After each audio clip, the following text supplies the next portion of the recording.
A guy has been lying in one of the hospitals in Tokyo for a long time. He has been chained to this bed for 3 years.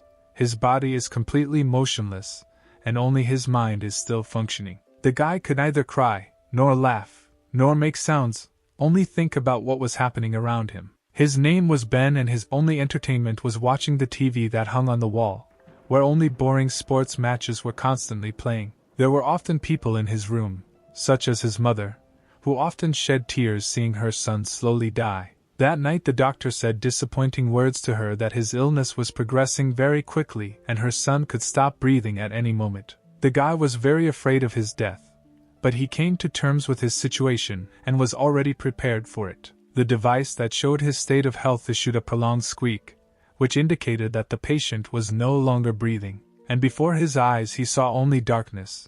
At that moment he realized that his time had come. But suddenly he heard someone's enchanting voice, which told him to wake up immediately. She was a girl of extraordinary beauty.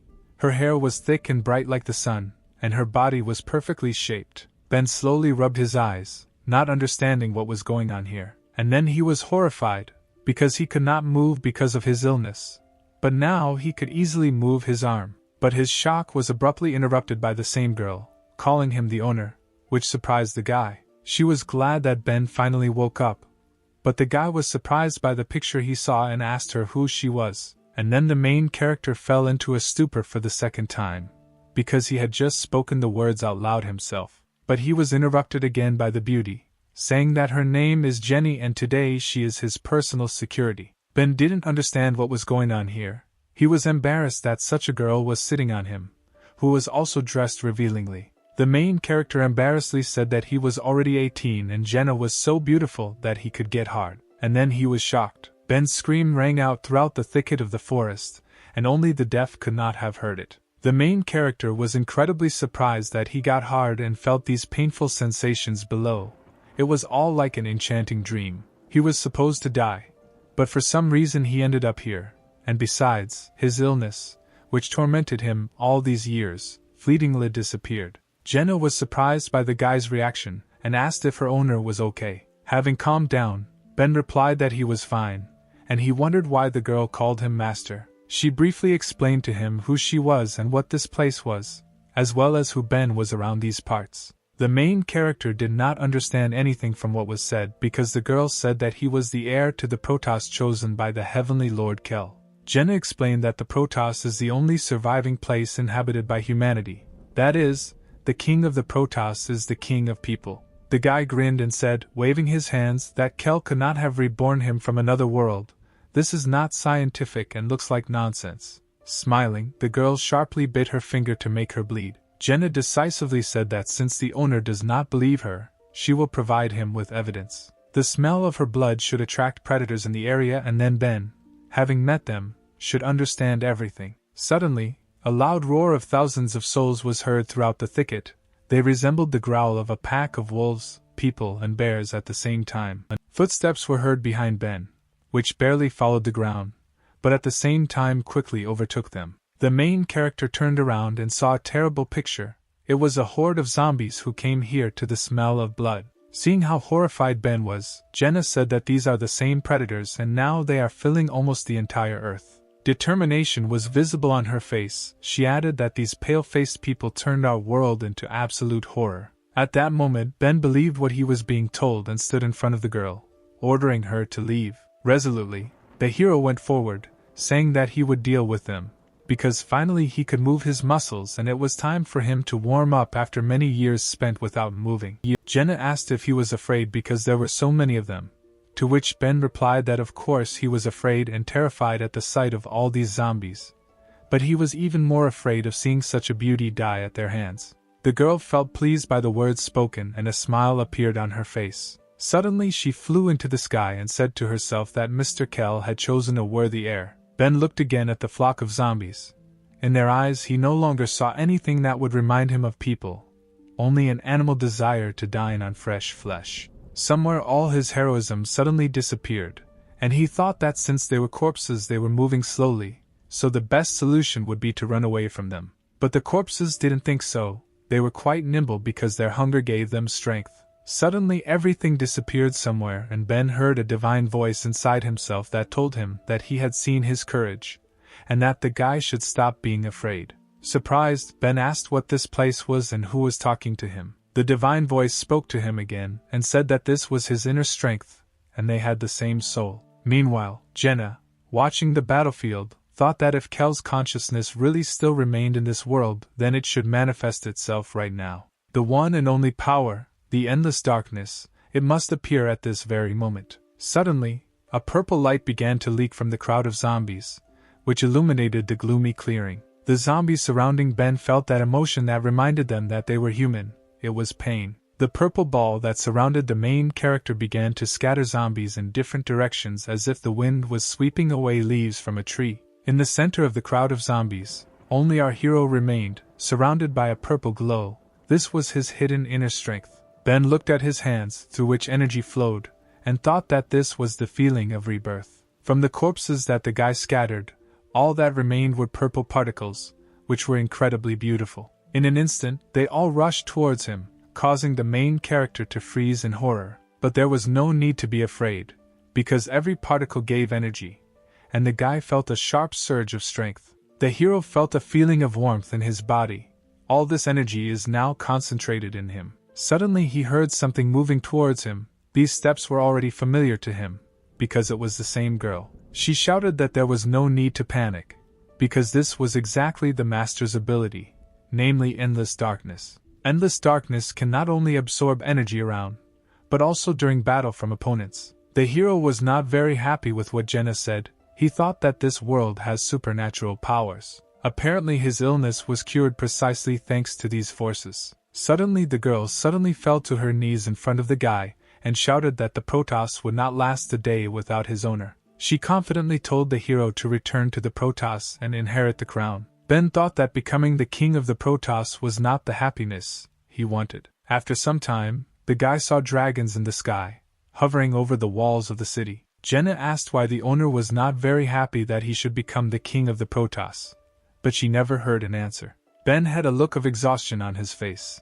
and he couldn't think about anything other than food. The hero answered the girl that the most important thing they must do now is find a place where they can eat. When they approached the majestic wall, Ben asked if this was the city she told him about. They looked at a huge wall that seemed to have no end, which protected the city from predators. The guy was surprised that there was no gate in the wall, and hoped that they did not need to climb such a huge structure. Jenna reassured him by saying that it was just a Protoss security system and any resident could open the gate. She put her hand to the wall, and at the same moment the wall began to tremble, triggering its internal mechanisms. The girl said that the wall is 700 meters high and 20 meters thick, which makes it possible to deter any predators. The door opened and a mechanical voice echoed down the corridor greeting Jenna. Although everything looked abandoned from the outside, inside the Protoss the inhabitants can still lead a peaceful life. The girl explained that this is thanks to the Protoss guards who guard this city. The city itself is surrounded by a huge abyss,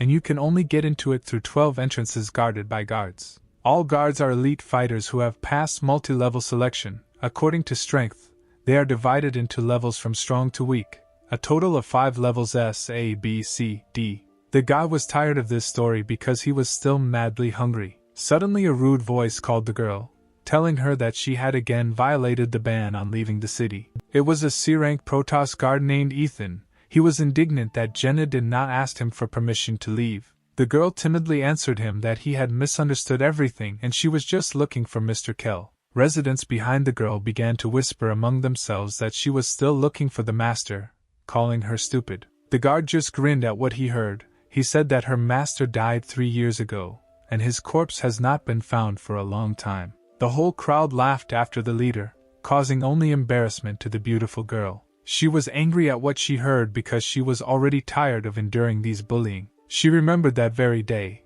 how she ran to that same battlefield in the pouring rain to help her master. But it was already too late, because her Lord Kell died in battle. But then a guy called out to the guard. It was our hero, who advised Ethan to keep an eye on the gate. He boldly moved towards the crowd wanting to protect the defenseless girl. Coming closer, Ben shamed the guard with a grin, saying that it was not nice for a crowd to offend such a nice girl. From such impudence of some stranger, Ethan jumped out of his chair in rage, and our hero at that moment calmly began to stretch his muscles. The crowd began to whisper again, not understanding why some stranger dared to go against the main guard at these gates. The guard sharply raised his fist, saying that the Protoss is not happy with strangers, but to his surprise he missed, although the blow was quite strong and fast, because our hero turned out to be faster than him. Ben just grinned in the face of the offender, and his legs sparkled from the rapid breaking. The hero realized that his body had become so light due to his effect of absorbing energy from enemies. Immediately all the guard's minions rushed into battle to teach the impudent guy a lesson, but to their surprise they all fell to the ground and could not move. It was Jenna. She decided to help Ben using the UR rank ability. She loudly told the guys that no one would touch Ben while she was here. Ethan was amused by this because it was the force pull ability, which creates earth gravity in a radius, and it was too weak for his strength. He abruptly lifted himself off the ground, saying that he felt nothing and headed towards the hero. At that very second he was already above Ben and thought that this battle had already been won. But Ben was able to hold back Ethan's blow with his palm. From the power of the blow, the ground under their feet began to crack, but the main character didn't even move. The guard did not understand what happened because the arrogant guy was supposed to lose after this blow, and then he began to understand what was happening, because his strength began to leave his body. Ben chuckled because he understood how his absorption abilities worked. The guard was horrified and began to beg to stop,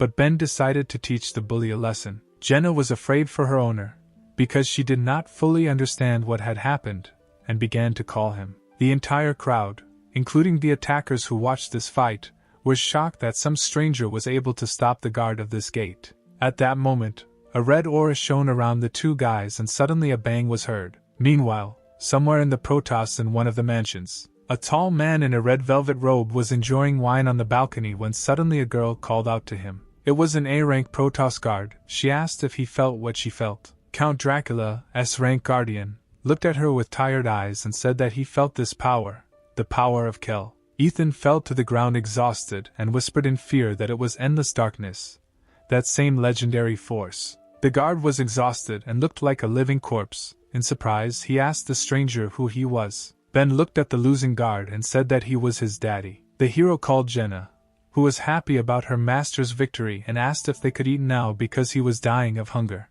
They quickly walked through the surprised crowd, talking about how Ben's eating power was enormous, to which the girl replied that he could eat as much as he wanted. The shocked residents only whispered about who this guy was, how he defeated the guards so easily and was using such powerful abilities. But then two girls stood in the way of our heroes, who were dressed just as beautifully as Jenna. The girl was surprised to see them, because she knew who these girls were and did not expect to see them here. The first girl was dressed in a kimono, and holding a long katana in her hand. She asked if Jenna had any problems. Her name was Leia. The second girl looked more like a scientist with short green hair. Her name was Sarah. Ben was surprised that Jenna has warrior friends. The girl suddenly pressed herself close to the guy and said that there was no need to worry because her owner had already helped her. To which the guy became embarrassed, and told the girl not to do that because he remembers what happened the last time she sat on him. Leia was surprised that Jenna called an unfamiliar guy master, because the last time she only called her master that way. To which the girl confidently said that there could be no mistake, because this guy was chosen by Kel and he is the heir to the throne. The girls were shocked by what they heard because they, like Jenna, were also Kel's protectors, and this means that now Ben is their new owner. The hero was in a stupor, because now two more girls will follow him in this world. After a long day, the newly minted team headed to Kel's residence. The girls finally fed Ben, and the bowls of noodles went away one after another. Leah and Sarah were amazed at the guy's appetite.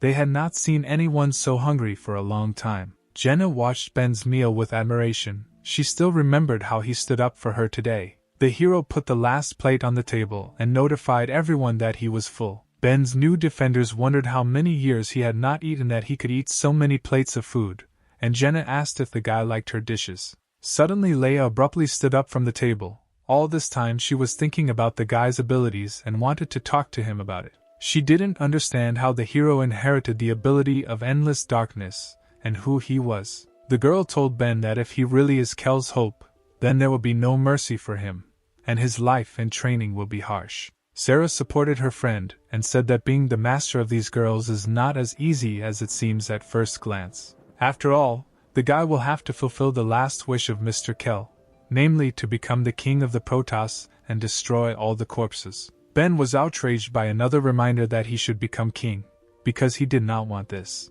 After dinner, the hero went to his room, thinking about what the girls had in mind today and what kind of destiny awaits him. In his room, he began training, because he had not felt what it was like to train for a long time due to his illness. After doing 100 push-ups, Ben thought about how everyone in this town was telling him that he should be the king of the Protoss. After all, why should it concern him? Suddenly he heard a familiar male voice behind him, who calmly told him that this concerned him directly. The guy turned to the stranger, because he was sure that he was alone in this room. The picture he saw amazed him. He did not expect to see this man here. The stranger had long white hair and a robe in golden tones similar to how nobles dress. It was the Protoss King Kell, the same person everyone mentions when they see Ben. The king told the guy that he was not so stupid if he could recognize him. The hero was shocked by what he saw, because Kell died long ago and should not be here. The stately man, grinning, answered the guy that this is true and his physical body has long been dead.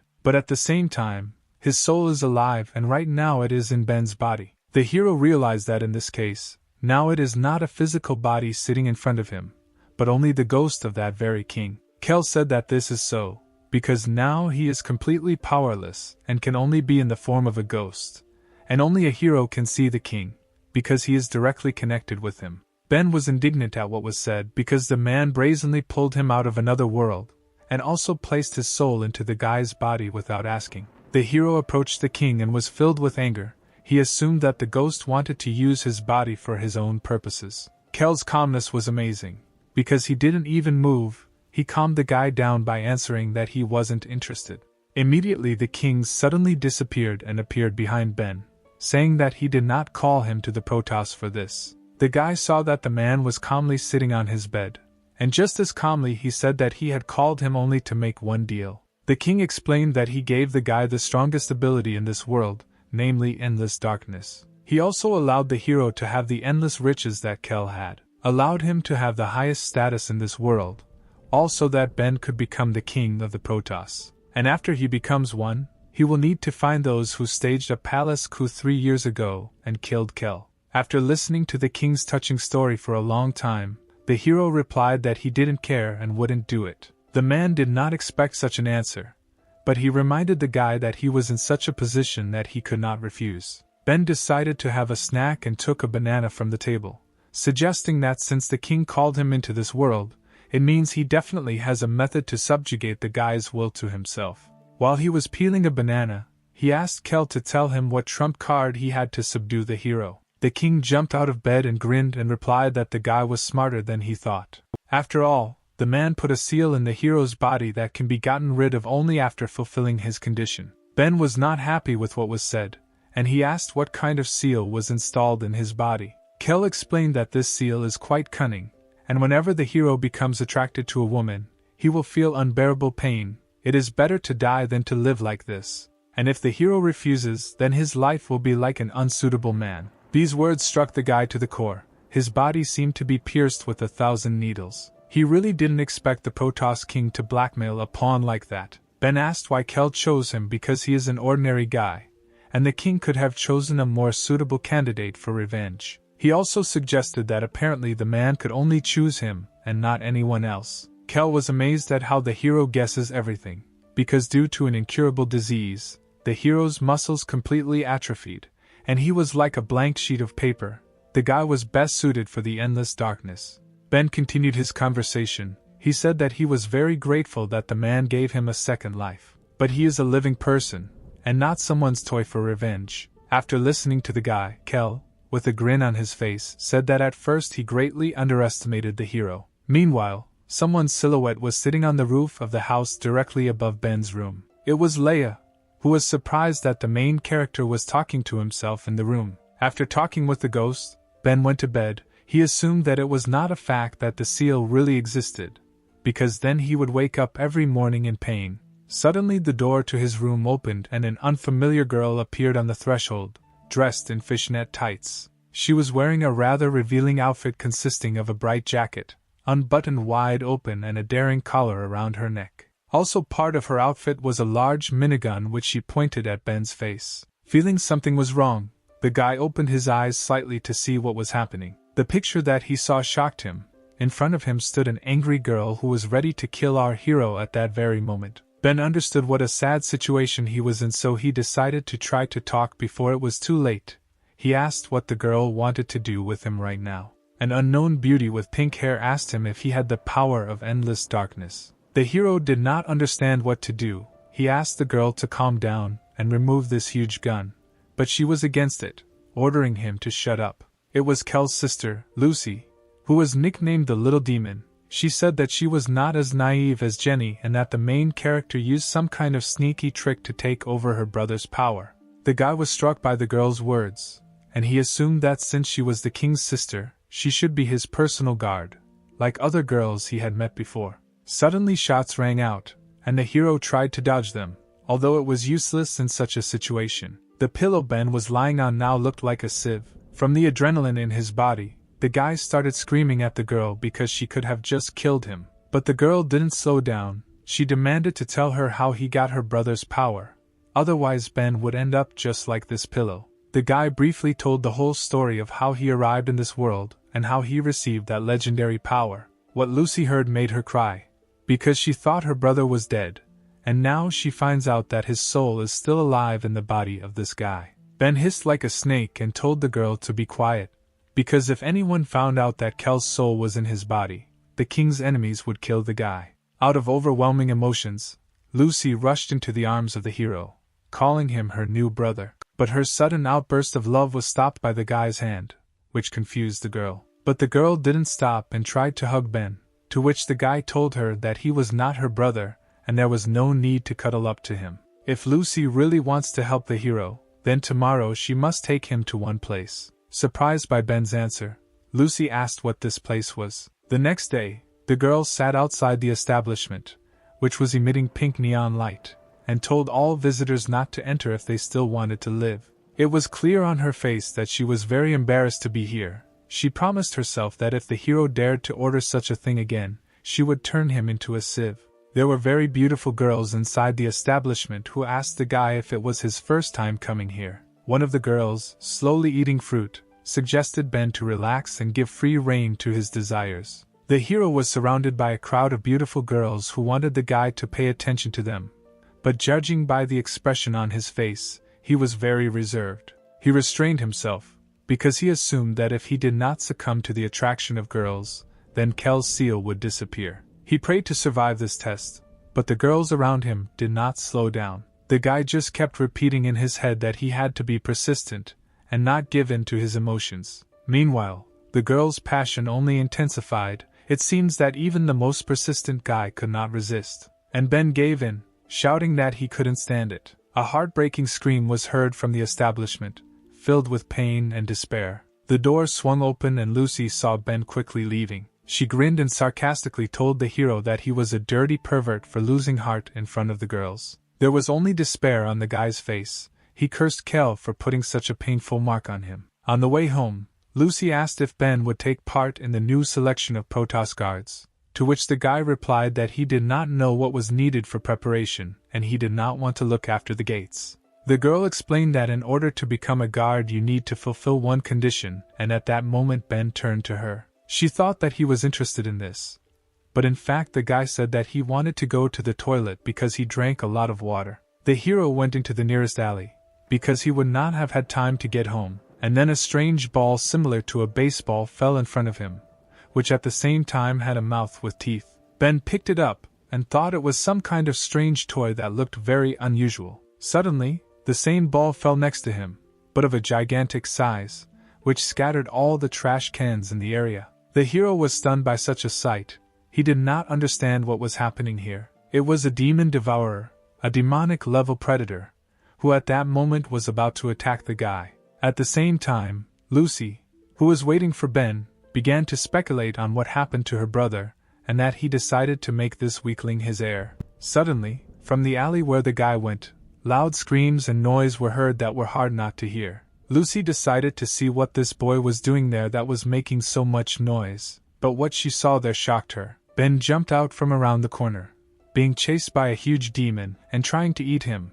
The guy barely dodged him, but so far was still unharmed. The girl was amazed that a predator of a demonic level got inside the city so easily. The hero landed on the ground, and from behind the predator, small balls of demons flew towards him. He understood that he would not have time to evade them, and apparently this was the end. But suddenly all the balls that were flying in his direction were pierced by bullets, leaving only traces of their own blood on the guy. Ben turned around and looked in the direction where his little friends had flown to see who saved him. Lucy grinned, throwing her minigun over her shoulder, and asked if this pervert had wet his pants. Realizing what was happening, the guy shouted that she herself was a pervert, like her whole family. But the girl did not pay his attention because she noticed a figure standing on the roof of the house and ordered her to come down because she had noticed it a long time ago. She understood who it was, because only one person can control demonic-level predators and also bring them to the city. No one is more capable of this than her brother Kel's wife,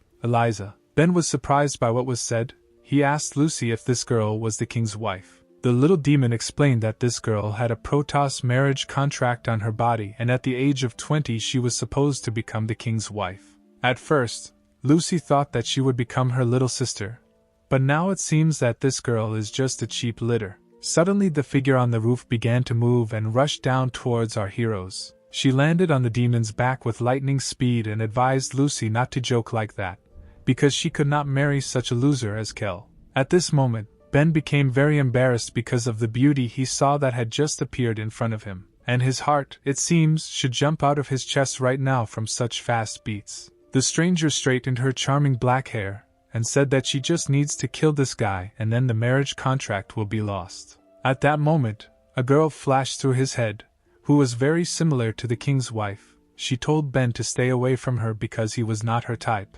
She turned around and left that day when the guy tried to confess his love to her. Ben couldn't move because he saw such a beautiful girl who was part of his memories. He timidly asked the girl who stood in front of them on a huge monster if she was his goddess. Lucy looked at the hero in surprise and thought that apparently this guy had moved his head after all. Ben still looked at the girl with loving eyes. He extended his hand to her and asked her why she came into this world.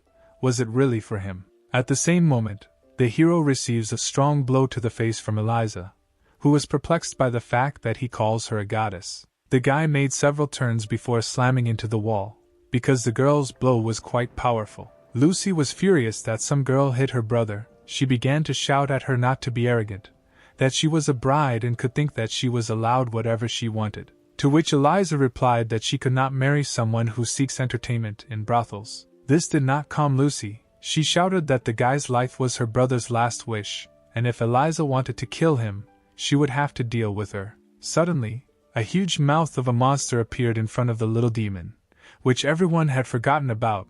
The girl would not have had time to react to how quickly he got to her. She only managed to notice him right in front of her, and it seemed she understood how it would end. The demon instantly swallowed her, biting her minigun in half. Eliza told her that she would kill the guy before Lucy was digested in the demon's stomach. The girl was sure that after such a blow the guy must have suffered greatly, and she hurried towards him to finish him off. Suddenly, from the smoke raised from Ben's landing, a hand reached out to the king's wife. She almost grabbed her by the hair, but the girl managed to quickly dodge by jumping back. Eliza couldn't believe that after such a blow the guy still had the strength to answer her. A voice was heard from the thick smoke. It was Ben, who regretted that he could not catch her, although he was quite close to it. The girl quickly realized that he used endless darkness to repel the attack, but she was surprised that in just 2 days the guy was able to fully master this technique. The hero was surrounded by an aura of different colors and it seems there was not a scratch on him.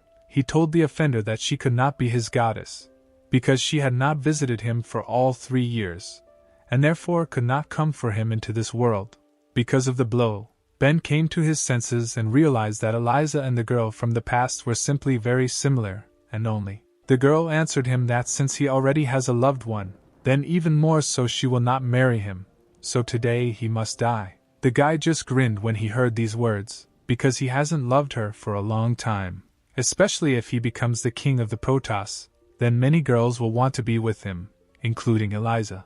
She shouldn't hold on to him, and she shouldn't be jealous of him just because he went to a hotel. Finally, Ben asked the girl if she liked him. Eliza fell into a rage at these words. She couldn't believe that the guy was saying such nonsense. She only came here because she has a marriage contract on her body that she wants to break. Suddenly the asphalt began to crumble under Ben.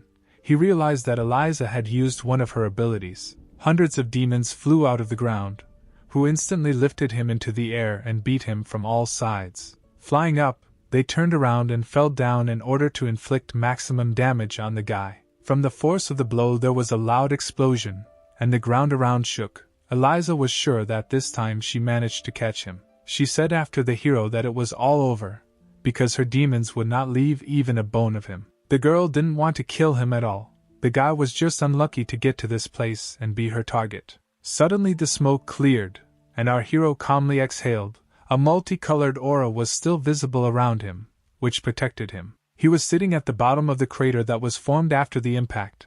Ben agreed that he was unlucky with the place he ended up in. Eliza was horrified. She couldn't believe that this time the legendary power protected the guy. She was also horrified by the fact that her demons now looked like withered corpses. While the girl was trying to understand what happened, the hero was already heading towards her with the words that in fact he was not going to become the king of the Protoss. Everyone insists that he go down a certain path, but no one asks him what he really wants. He had already died once, and it was this life that Ben decided to live for himself. The hero's words surprised Eliza, but at that moment some noise was heard next to her. Inside the demon that swallowed Lucy, a girl's voice was heard. He asked Eliza if she knew why the little demon uses a machine gun. All because the girl's power is too great, and if she is not controlled, then no one knows what can happen to the innocent. The two fighters were shocked by what they saw.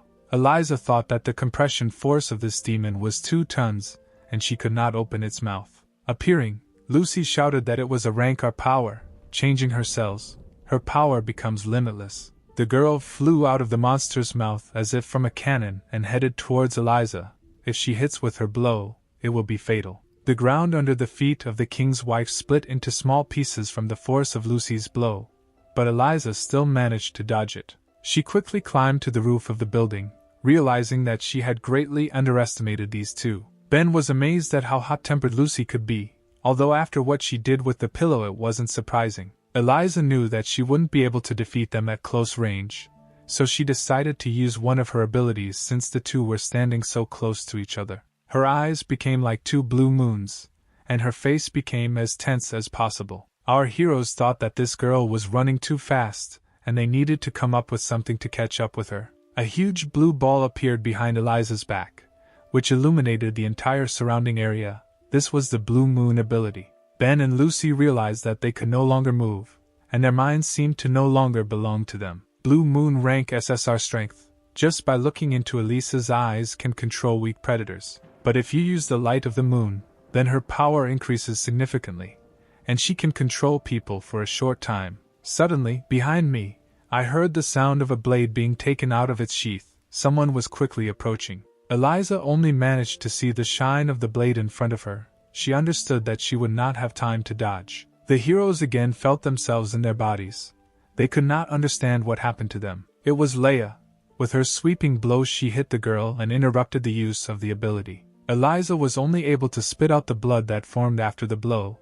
It seems that the battle ended at that moment. Leia calmly told the girl that if she wants to kill Ben, then she should first ask her permission. Due to the strong blow, Eliza lost consciousness and fell from the roof of the house. Ben was not taken aback and at the same moment hurried towards the fallen girl. He caught her in flight, preventing her from dying from falling from the roof. The guy started screaming at Eliza to wake up. He didn't want her to die here. But the girl's mind has already become clouded, and it seems she has stopped hearing what the hero was trying to tell her. A little later, our heroes went home, namely to the house of Mr. Kell. Eliza suddenly woke up. She didn't understand what was happening because she thought she died on the roof then. The girl looked around, trying to figure out where she was. There was no wound on her ample chest. Eliza was sure that Leia had pierced her with a sword, but there was not a scratch on her body. The girl tried to remember what happened at that moment, and why the battle was lost. Before her eyes there was a picture of Leia drawing her katana with lightning speed, and it seems Eliza saw a demon behind the girl's back. The king's ex-wife got out of bed to inspect the place. She thought that if Ben's protector was nearby, she would not be able to reach him. Suddenly, approaching the terrace, she saw the same guy who was sitting peacefully and talking with someone. Ben was talking to Leia, asking her how she managed to find them. The defender reminded that it was her duty to provide protection to the heir, and she must always know where the guy is, because not only Eliza is hunting for his head. Kel's killers are looking for Ben right now and his every move is under threat, and don't forget about the other two heirs. They are Count Dracula, who has great influence in the Protoss, and Kel's older sister, the Archangel Mary. These two are also not happy about the appearance of the hero. Right now Ben is making him look like a weakling so anyone could try to kill him, and it was stupid to let Eliza live.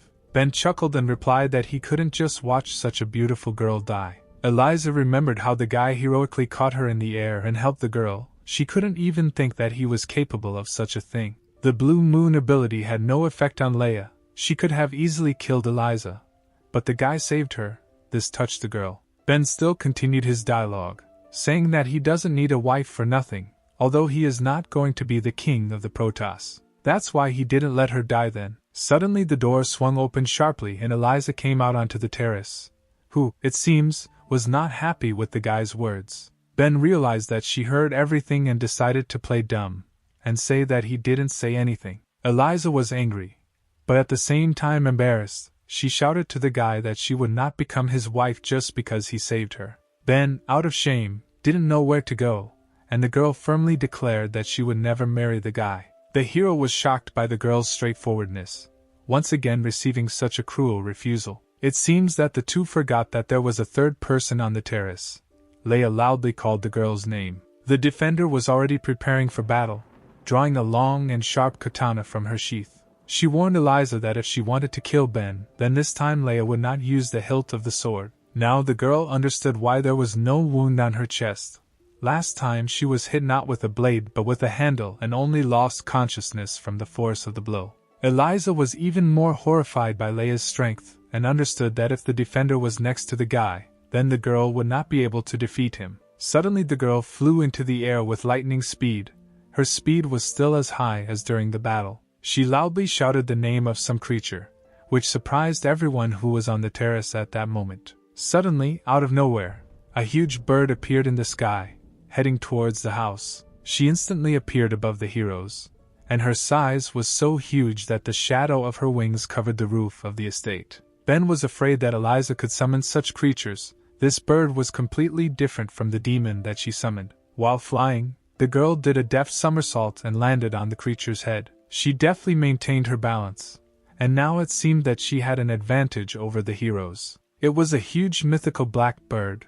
A blue glow streamed from its eyes, and the air around it shook due to the span of its huge wings. Leia was not afraid of the picture she saw. She knew that, judging by the ancient scriptures, this was a high-level beast. This fight became more and more interesting for her. Having prepared her katana, she decided to cut this beast together with the girl. But at that moment Eliza turned to the guy asking if he wanted to marry her. If his answer is yes, then she is ready to discuss the engagement with him, but only in private without strangers. The guy realized that the girl wanted Leia to leave and he was a little scared, but he decided to give the girl a chance and talk to her. But the defender firmly replied that she would not leave. Ben confidently told Leia to calm down, because if the girl wants to kill him, then she is unlikely to succeed, since she just barely jumped on her animal. The defender looked gloomily at the guy and replied that if he wants to die, then so be it. She sheathed her katana and prepared to leave, and the guy still reassured her, saying that he could stand up for himself. After some time they were left alone. It was a beautiful night, and somewhere nearby they could hear the chirping of cicadas. Ben understood that Eliza was afraid of Leia, so she asked to be left alone. He asked the girl what she really needed. Eliza abruptly interrupted him, saying that she admitted that the guy was not as bad as she thought. But this does not change anything, because the hero relies only on endless darkness and for higher people he is just a pawn. Ben replied to the girl that her speech was very offensive, and this was not what he expected to hear. The girl continued her dialogue by saying that in a month the Protoss will host the annual selection of guards before the delegation, and if the hero defeats her and becomes the guardian of the Protoss,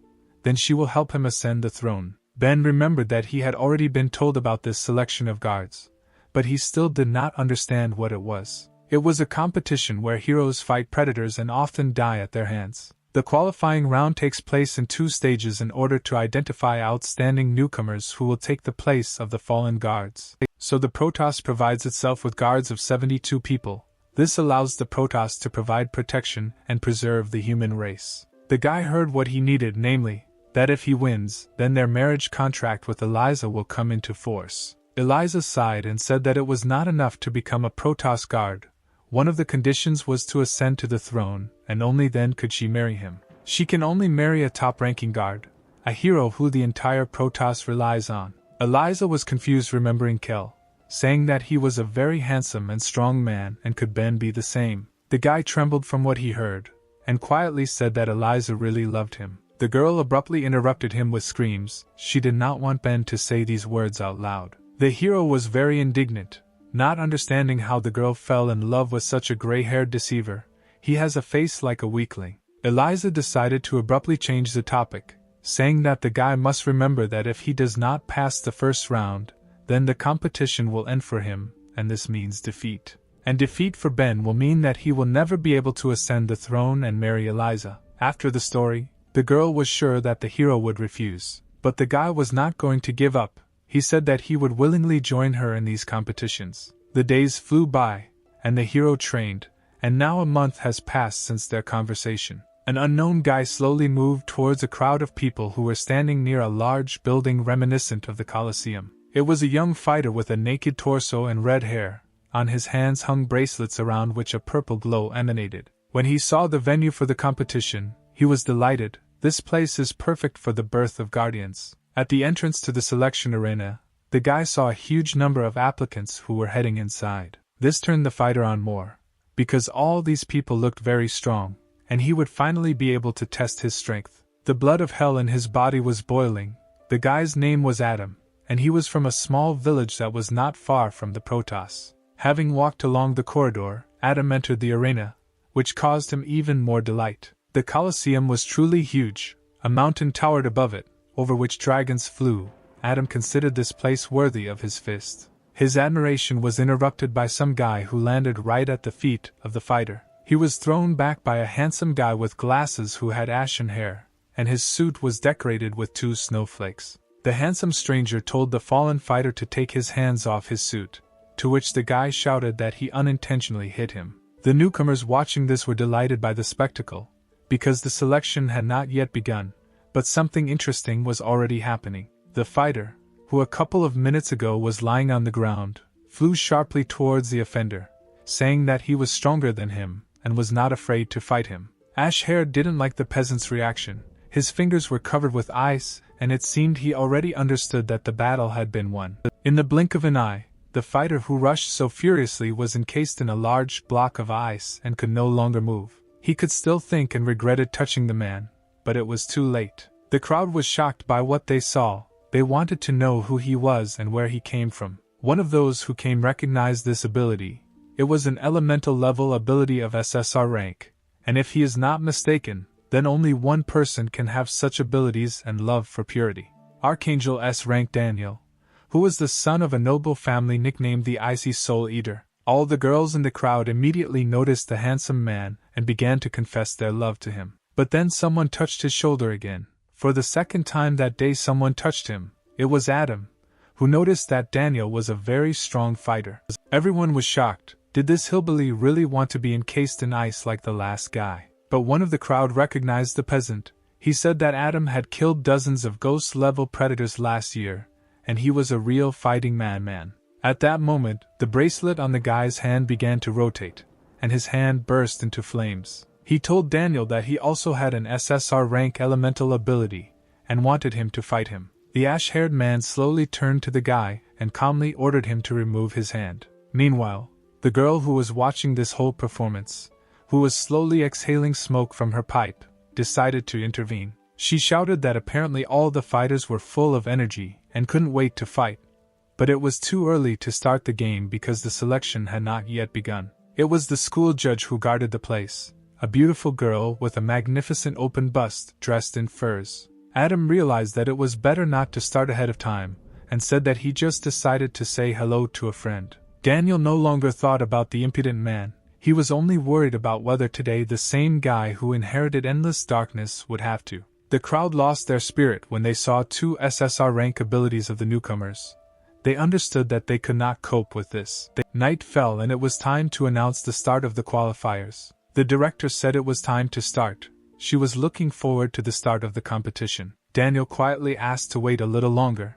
It seems he was waiting for someone. Suddenly a hand rose from the crowd and someone in a sweet voice shouted to the director not to start the competition. It was Eliza. She said that there was another player who did not have time to appear in the arena. The man recognized the girl. He assumed that she also came to look at the guy with the legendary ability, and perhaps because of her marriage contract. The director understood who she was talking about, because within a month, rumors about a hero with a legendary ability had spread throughout the city. She agreed that she would wait for such a valuable player. But only 5 minutes. 5 minutes passed, and the crowd started a hubbub.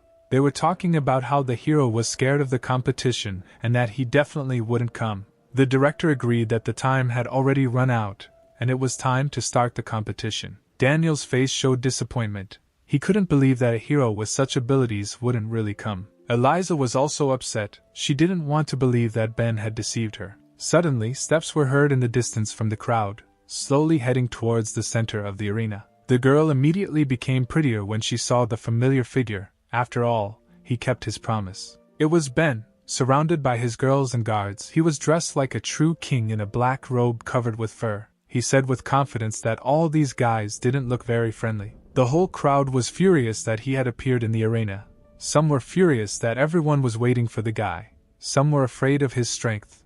And only Adam thought that it must be hot in such furs. This was not the reaction Ben expected. He promised the crowd that he would deal with anyone who stood in his way. Eliza seemed to like how the hero had changed over this month.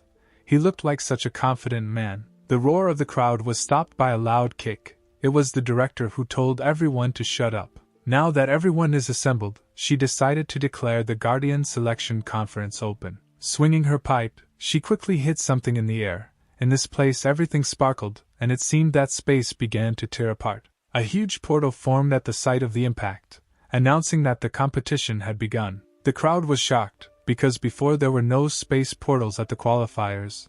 They did not understand what it was needed for. The director stated that the selection is divided into 2 rounds. In the first, newcomers should go through the portal, which will send them out of town. All they need to do is stay in the designated area, and in these places the fighters must live for 5 days. Only those who survived have the right to participate in the second round of selection. The crowd began to panic, because it was impossible to live for 5 days outside the city and it was unknown where this portal would send it.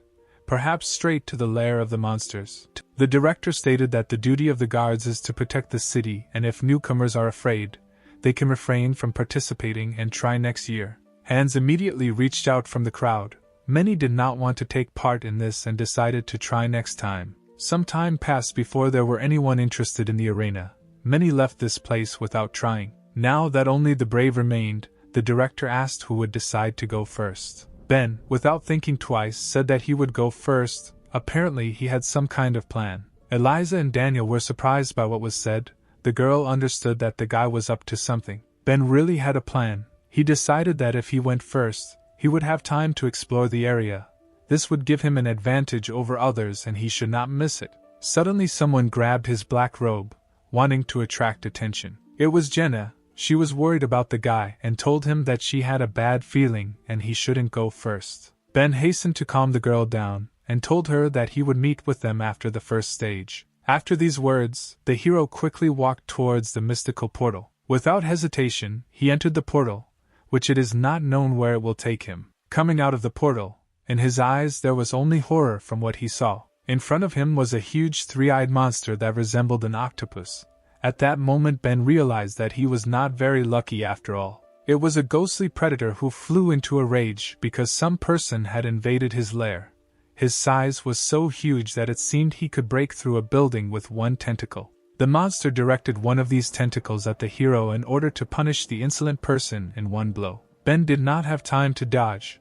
The ground under him scattered in different directions from the blow, and it seemed that no one could survive from such damage. But the guy was protected by endless darkness.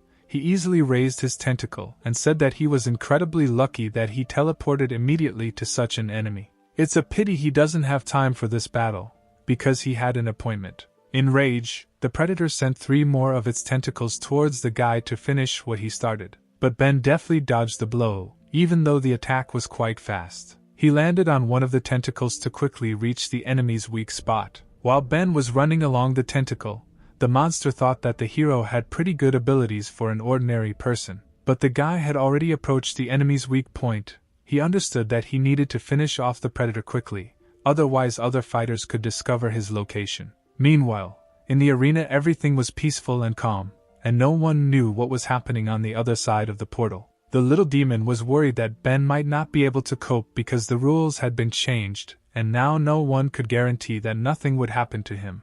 But Leia decided to cheer up the girl by saying that the guy is not as simple as he seems. From the first day he entered the Star Spirit Garden, he was extremely disciplined. He went to bed at 10 p.m. and got up at 7 a.m. keeping a perfect schedule. Every day the hero did 100 push-ups, squats, pumped up his abs, and there wasn't a single day when he missed a workout. And at the end of a long run of 10 kilometers, he never stopped despite the wind and rain. There is always energy in his body, and if he cannot move, he will die because of it. That is why he is like Leia. He has a fighting instinct, and she understands that such people will not die so easily. The predator's eyes popped out from Ben's crushing blow. There is no way to defend against such a blow. Violet sparks began to pierce the monster's entire body, causing colossal damage. Suddenly, purple energy began to be released from the monster, which the guy had already seen before when he fought against corpses. He immediately realized that this was the energy that was left from the squid and now he would absorb it. Suddenly the corpse's hand came out of the tentacle,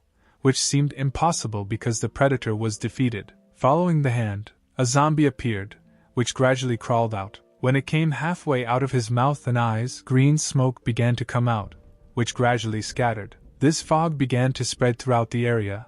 The hero was sure that he had defeated the squid, but now he did not understand what was happening. And then he thought that, probably, the predator was making a signal and attracting other monsters to itself. Suddenly everything around began to sparkle, and the air became cold as if winter had come. The predator's body was instantly covered in ice from start to finish. Now in front of Ben there was only a block of ice that looked like a large mountain. From what he saw, the guy froze in place and did not understand what had just happened.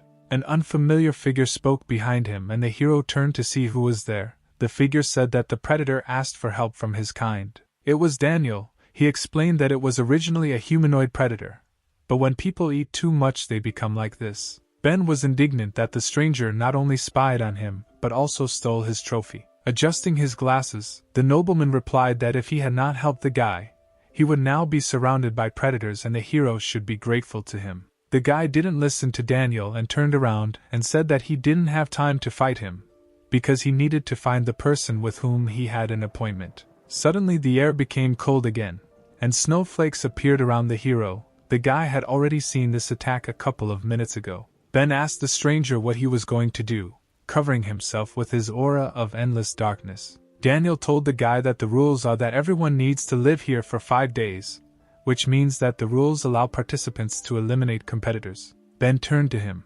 answering that it seemed that by the word competitor he meant him. Meanwhile, in the forest, one of the participants was running away from a crowd of predators. Something on his hand made a sound similar to an alert on a watch as he approached an unknown blue wall. Suddenly there was a loud explosion that tore the guy into pieces. The competition was over for him. A cooling corpse of a zombie could be seen in the ground, which had been defeated by someone. It was Jenna who dealt with the predators that attacked her. She thought about where her master teleported, because she had to find him. Suddenly the watch on her hand began to make a piercing sound. This was a locator that is given to the player upon entry, and if it makes a sound it means it has turned on a warning system for the player. After all, there was only one rule of the game in the competition: survive in your area for 5 days. Stepping out of bounds will likely result in you being eliminated from the competition. Jenna hurried to find the owner. She quickly moved along the branches like a cat. She also understood that she should not go beyond the boundaries of the field into which the portal sent her. Descending from the trees, she went on foot. All this was watched by a mysterious figure in a cloak. It was an unknown guest who was glad to have found her. Moving through the forest, Jenna suspected something was wrong. She had the feeling that she was being followed all this time. She suddenly began to brake in order to turn around and see who was hiding in the trees. Stopping, the girl shouted loudly for the stranger to get out. Looking into the darkness, she asked why the ghost continues to haunt her all this time. The guy was only glad that she finally noticed him. He had been longing for a fight for a long time. An unknown figure descended from the tree with lightning speed and landed right in front of the girl. The stranger said that she deserves to be Ben's bodyguard, and asked when the girl noticed him. Jenna replied that she noticed him at the very beginning and asked what this guy wanted from her. The stranger threw off his cloak to reveal his true appearance. It was an electric god. Laughing, he said that someone wants Ben to die in this forest, so Jenna must take him to the hero. But the girl was determined. She had to ensure the safety of her master at any cost. At that same second, the villain sank into the ground due to the strong gravity that pressed on him. Gravity field, one of the girl's abilities. Whenever she counted numbers, the force of gravity in the radius increased. The guy's legs were already knee-deep in the ground. In this position he would not have been able to use his abilities against the girl. But he was only amused by the defender's ability. When he began to sink into the ground, he realized that it was a matter of gravity. Meanwhile, on the other side of the forest, another battle seems to be brewing. Daniel told Ben that just because the guy wasn't threatening him now, he wouldn't fight him. The hero did not understand what was happening. He wanted to find out what this ash-haired man wanted. The nobleman assured the guy that there was no need to be nervous, because he came here to tell the guy one thing. Approaching Ben, he asked him to stay alive in this forest by any means. After that, Daniel headed forward into the thicket of the forest. The hero did not understand what he meant and asked why the stranger said that. The nobleman turned around and explained that someone just wants the guy to die and not pass the first round. To which Ben replied that many want him dead, but so far no one has managed to kill him. Daniel grinned, because the guy still didn't understand what the nobleman guessed as soon as he heard the rules of the competition. The purpose of the rules has changed because of Ben. We need to make it easier to kill him, and anyone who can change the selection rules is definitely a very influential person. As he left, he added that if a guy wants to be in the Garden of Star Spirits, he must definitely survive the first round. As Ben watched the stranger go, he wondered who it was and why he was helping him. But suddenly he felt a strange force that affected him. The hero had a feeling that he was not moving of his own free will, and he turned in the direction where he was being pulled. He was drawn into the thicket of the forest. Ben immediately realized that he needed to run there. The god of thunder struck the girl with lightning speed, which she did not expect because she slammed him into the ground. He swung and struck another blow at the girl, and flashes of lightning sparkled at the sight of the impact. From the power of her ability, Jenna flew through the trees, breaking each one in her path. The blow was of monstrous force. Having flown some distance, the girl crashed into the ground with a roar. She was covered in bruises and scratches, but still managed to survive the landing. Jenna did not know that the guy had the power of lightning. He used it to accelerate and overcome the gravity that the girl created. Swaying, she rose to her feet with difficulty. She understood that he was too dangerous and under no circumstances should he approach her owner. At that very second the guy found himself near the girl. She didn't even notice how he had traveled such a long distance in a second.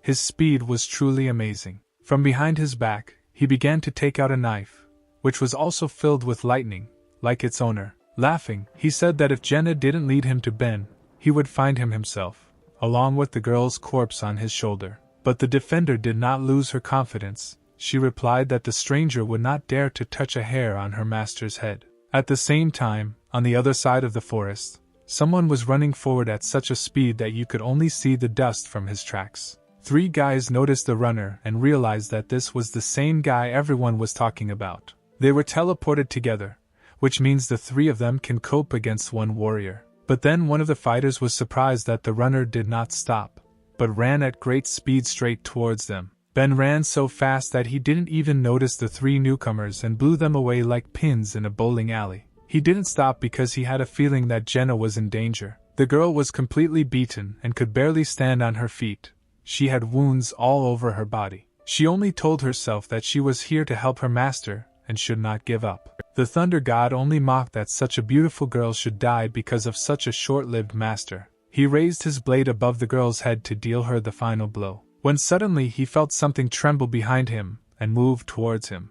A lightning-fast elbow strike hit the guy's neck. He couldn't even figure out what happened. The force of the blow caused the offender to fly forward with great speed. On his way there was a stone into which the god of thunder crashed with such force that the entire thicket shook at that moment. Jenna turned around in surprise because she had already prepared herself for the fact that she was going to die. Near the stone where the offender crashed stood her owner, who arrived just in time. Ben stood near the stone where his opponent crashed. The force of the blow was so great that a crater formed in the place where the god of thunder flew. The guy was hit in the neck, so he no longer showed signs of life. The hero was glad that he was on time, because if he had been late even for a minute, then Jenna would have come to an end. After some time, the heroes were sitting in a clearing.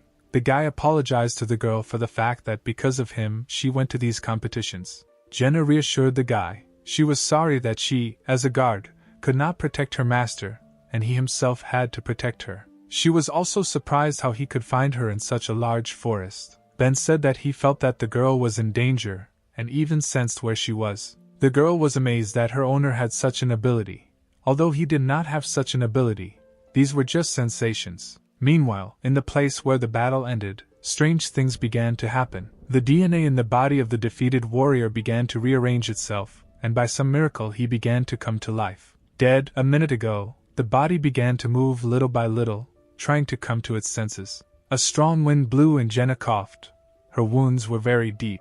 The guy, without thinking twice, took off his robe and gave it to the girl so that she would not freeze under the tree. He told the defender to put it on and rest well after the fight, while he would look after her. The hero added that the girl took care of and looked after the guy for the last month.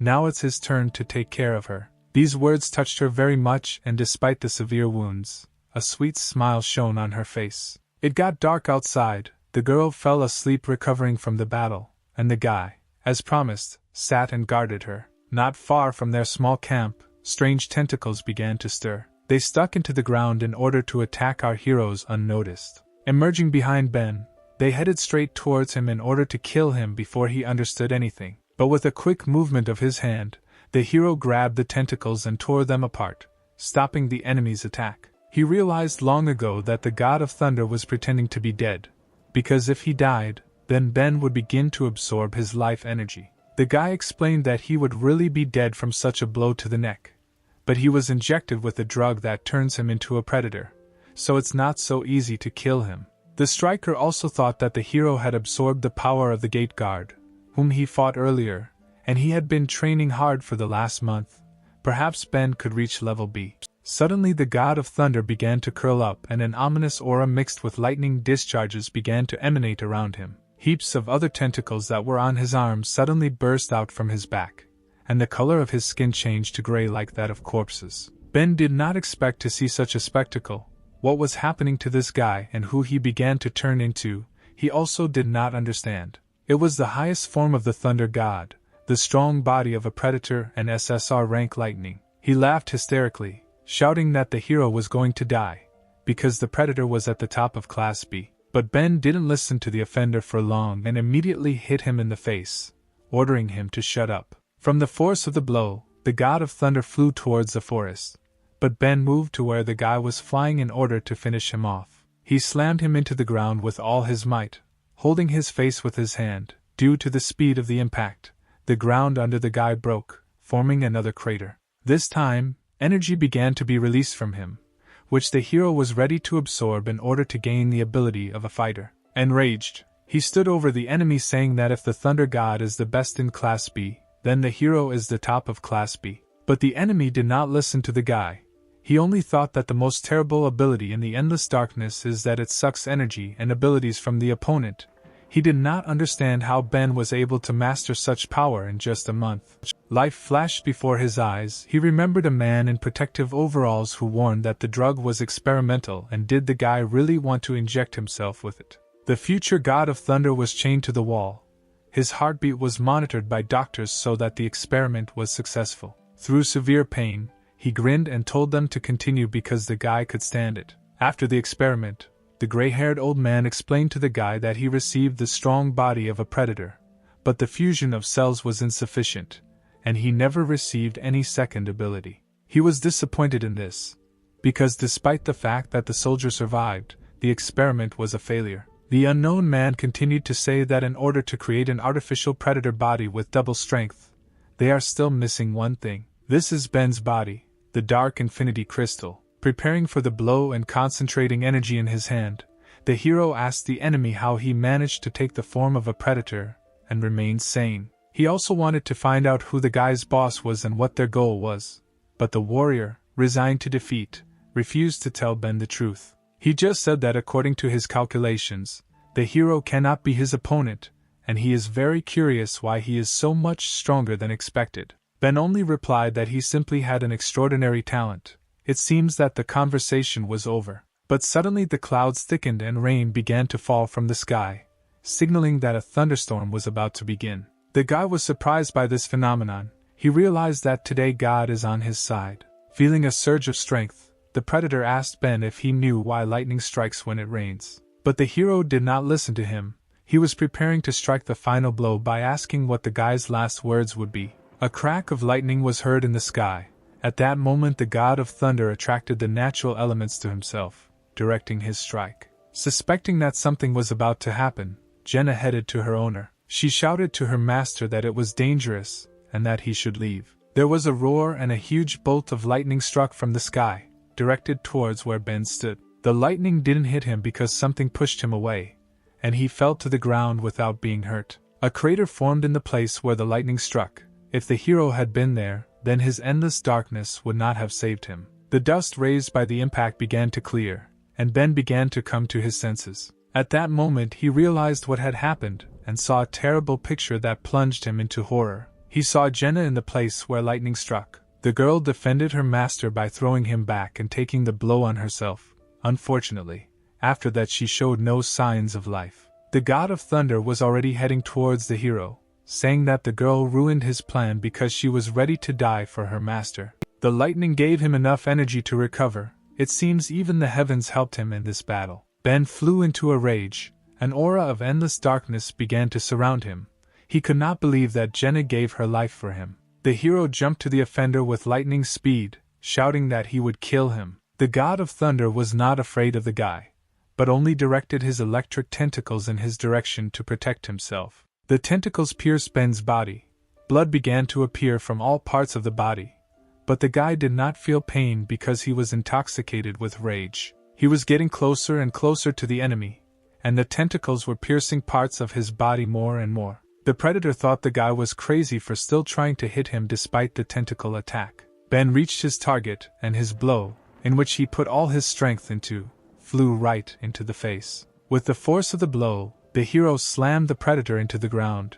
At that moment everything ended for him. Due to the enormous power, Ben traveled some more distance together with the enemy, leaving behind only piles of stones that shattered into smithereens. The rain continued to pour, but the elements would no longer help the god of thunder. Because such a blow could not be survived, the guy put all his strength and rage into it. The predator was hanging on the wall of the crater, and his head was firmly pressed into the ground so that he could not get out of there. Finally, Ben told him that it doesn't matter who he is and who is behind this guy. After all, he will find them one by one until he completely destroys them. Purple balls began to appear from the guy's body. It was all his energy. She went to Ben so that he would absorb the strength and abilities of his opponent. But then he was struck by lightning, which went through his entire body. The guy trembled. He did not expect such an effect from the energy of the god of thunder. The whole body was permeated with wild pain. It felt like 1,000 needles were piercing his body from the inside. From such force Ben could not stand it and lost consciousness, remaining lying with Jenna in the rain in a dangerous forest. The girl handed a bottle of water to the guy, offering to freshen up. This was one of the hero's memories. She asked him if he really wanted to take part in competitions, because they could be quite dangerous. Ben was surprised by this question, because everyone keeps saying that he needs to become king. As a guard, Jenna wanted him to be sympathetic, but as a friend, she didn't want him to get hurt. The guy was shocked by the girl's confession, because he thought that everyone considered him a tool for Kel's revenge. He did not know that Jenna cared about him with all her heart. The girl stood up from the bench and stated that since she was not a Protoss guard, she could also apply to participate in the competition. And so Jenna will go with the owner, so she won't have to worry about him. Meanwhile, on the other side of the protas, two people were discussing something among themselves. The girl in the red velvet kimono said that their operation had failed and the signal had disappeared. She thought that with the power that the Thunder God had, it was impossible to lose. Was it possible that they had the wrong information about Ben's power? The gray-haired old man slowly said that perhaps they were missing something. Most likely, someone else went with the guy and is helping him in this competition. The girl was surprised, because she thought that only 4 bodyguards were with him. The old man, angry at the failure, said that they shouldn't think about it now, because there were 4 days left before the start of the selection, so the girls should go after the corpse of a predator who lost in battle. Suddenly the girl's figure found 2 heroes who were lying at the bottom of the crater without strength. It was Eliza. She understood that while the hero was unconscious, this was an excellent chance to kill him and terminate the marriage contract. She slowly approached the wounded body of the guy. He still did not move and could not defend himself. Eliza prepared to attack to finish off the guy, but at that moment she for some reason began to hesitate. It seemed to her that the guy was blaming her for what she was trying to do now. The girl struck and blood poured out in all directions. She pierced the abdominal cavity and grabbed the heart with her hand, which she then tore out. But not from Ben's chest, but from the chest of a zombie who snuck up on her from behind. The smell of the blood of the heroes brought a crowd of dead people who were eager to feast on fresh flesh. She turned to the guy and said that she was helping him only because he himself was not able to fight. Eliza began to fight monsters. She killed zombies one by one. They were not her rivals, so it was easy. After Eliza dealt with all the opponents, she said that it doesn't matter how many there are because they are too weak. But suddenly the ground shook under the girl's feet. It felt like an earthquake had started. A huge monster, the size of a 5-story building, emerged from the ground. On his head he had a helmet that looked like a knight's, and he was emitting steam from his mouth. Eliza was shocked by the size of the creature. She wondered who it was. It was a demon-level predator called the Arbiter, and he was furious that the girl dared to attack his minions. He quickly raised his hand above his head, condemning the girl to death. The referee's hands fell on Eliza like a meteorite falling to the ground. Everything around shook from such a colossal force of impact. But the girl was fast. As always, she managed to dodge the attack. Jumping towards the tree, Eliza sharply pushed off from it to fly towards the referee. She was faster than the giant, so she was sure that he would not have time to evade her attack. But the referee managed to put his hand in front of him, and the girl crashed into it. He threw her to the ground. It seems that the enemy was not so simple, and defeating him would be more difficult than a crowd of zombies. The arbitrator shouted so that the girl did not contradict him. She landed next to the crater where the heroes lay, but was not seriously injured. There were only a couple of bruises and scratches on her. Eliza thought about the fact that the level of a predator depends on how many people he ate. Having eaten 100, he will get a ghost level. But this one was many times stronger than such predators. Was he really able to eat 1,000 people and reach the demonic level? The monster did not wait and rushed to attack. Attacking, he constantly repeated that he was condemning her to death. And then the girl realized that the attack was not directed in her direction. The Arbiter attacks the unconscious Jenna and Ben. A hail of blows, called divine punishment, rained down from the sky. The force was so great that the earth literally rose into the air, and the stones crumbled like cookies. The arbitrator shouted that no one could escape his justice and was preparing for a new attack. His rage knew no bounds. He struck for the last time at the place where our heroes were. That's all. The battlefield looked like a field after a meteor shower, and the referee was confident that he had won. But as soon as the dust settled, he saw the hooves of the creature standing over Eliza, who seemed unharmed by the blows, like the heroes who lay unconscious. The creature exhaled steam, and the referee was surprised that he was able to stop its attack. It was a macho rhinoceros, a ghost-level predator, receiving ferocious and strong blows he enjoyed. The more you beat him, the more he gets excited. After all, he was useful to Eliza. The girl thought that she couldn't leave the heroes here because Ben once saved her, which means now it's her turn to help him. The rhino provoked the predator to attack him more and more. The arbitrator was surprised by such a non-standard creature. He immediately rushed to attack. But the rhinoceros just wanted this. He received pleasure every time the predator struck him. Eliza understood that although the macho man is persistent, everything has its limit, and over time they will lose. Therefore, it was necessary to act while there was time. She took out another creature card from her pocket. The referee continued to beat the defender. He longed for the death of the rhinoceros, and hit him again. But at that moment, Eliza used the ability of visual exchange, inhabiting the body of her beast. The referee froze, because his gaze was directed into the macho's eyes, and now he was under the girl's control. He understood that he was much stronger than her, and therefore it would not be possible to restrain him for more than 3 seconds. Suddenly, a voice was heard behind the predator's back, shouting that 3 seconds would be enough for them to deal with him. A whirlwind flew into the arbitrator and passed through the creatures. It was Elisa's phoenix,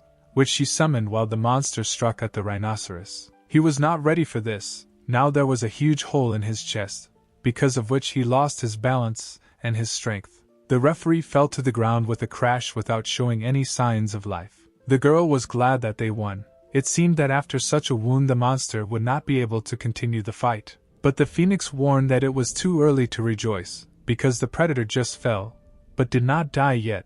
Now he is unconscious from his injuries, but it will return to him pretty soon. After all, he had a unique ability to exploit. With its help, he can enslave creatures located on his territory and appropriate their life energy. Therefore, if you continue to fight him on his territory, you will not be able to defeat him, because he will constantly supply himself with energy. In this case, it is better to move away while there is time. Eliza didn't like what the phoenix said. She was not used to fleeing from the battlefield. The 4th day of the first round of selection for the Protoss Guard has arrived. Our heroes took refuge in the rock after a difficult battle. Ben woke up with a start, screaming Jenny's name, his eyes still filled with the fight she had fought to protect him. He didn't immediately understand where he was and how he got here, but fortunately for him he saw a girl lying next to him. Jenny was still breathing, albeit with difficulty. She was covered in wounds, and a green healing aura glowed around her. Next to the girl there was some animal that was intensively waving its paws. It was a white hedgehog, a low-level predator. He was a very cute furry animal, who was casting some kind of spell right now. Ben was worried about the girl, and he was afraid that this beast was now doing something to her. Suddenly the little predator jumped up and grabbed the girl's chest. It seems he was excited about something. The hero was outraged by this picture. He asked the animal where he put his paws. But then Eliza appeared and told Ben not to scare the baby, because he had been healing their wounds all this time. The guy asked the girl why she protected them, to which she replied that she did not want to remain in debt to the hero.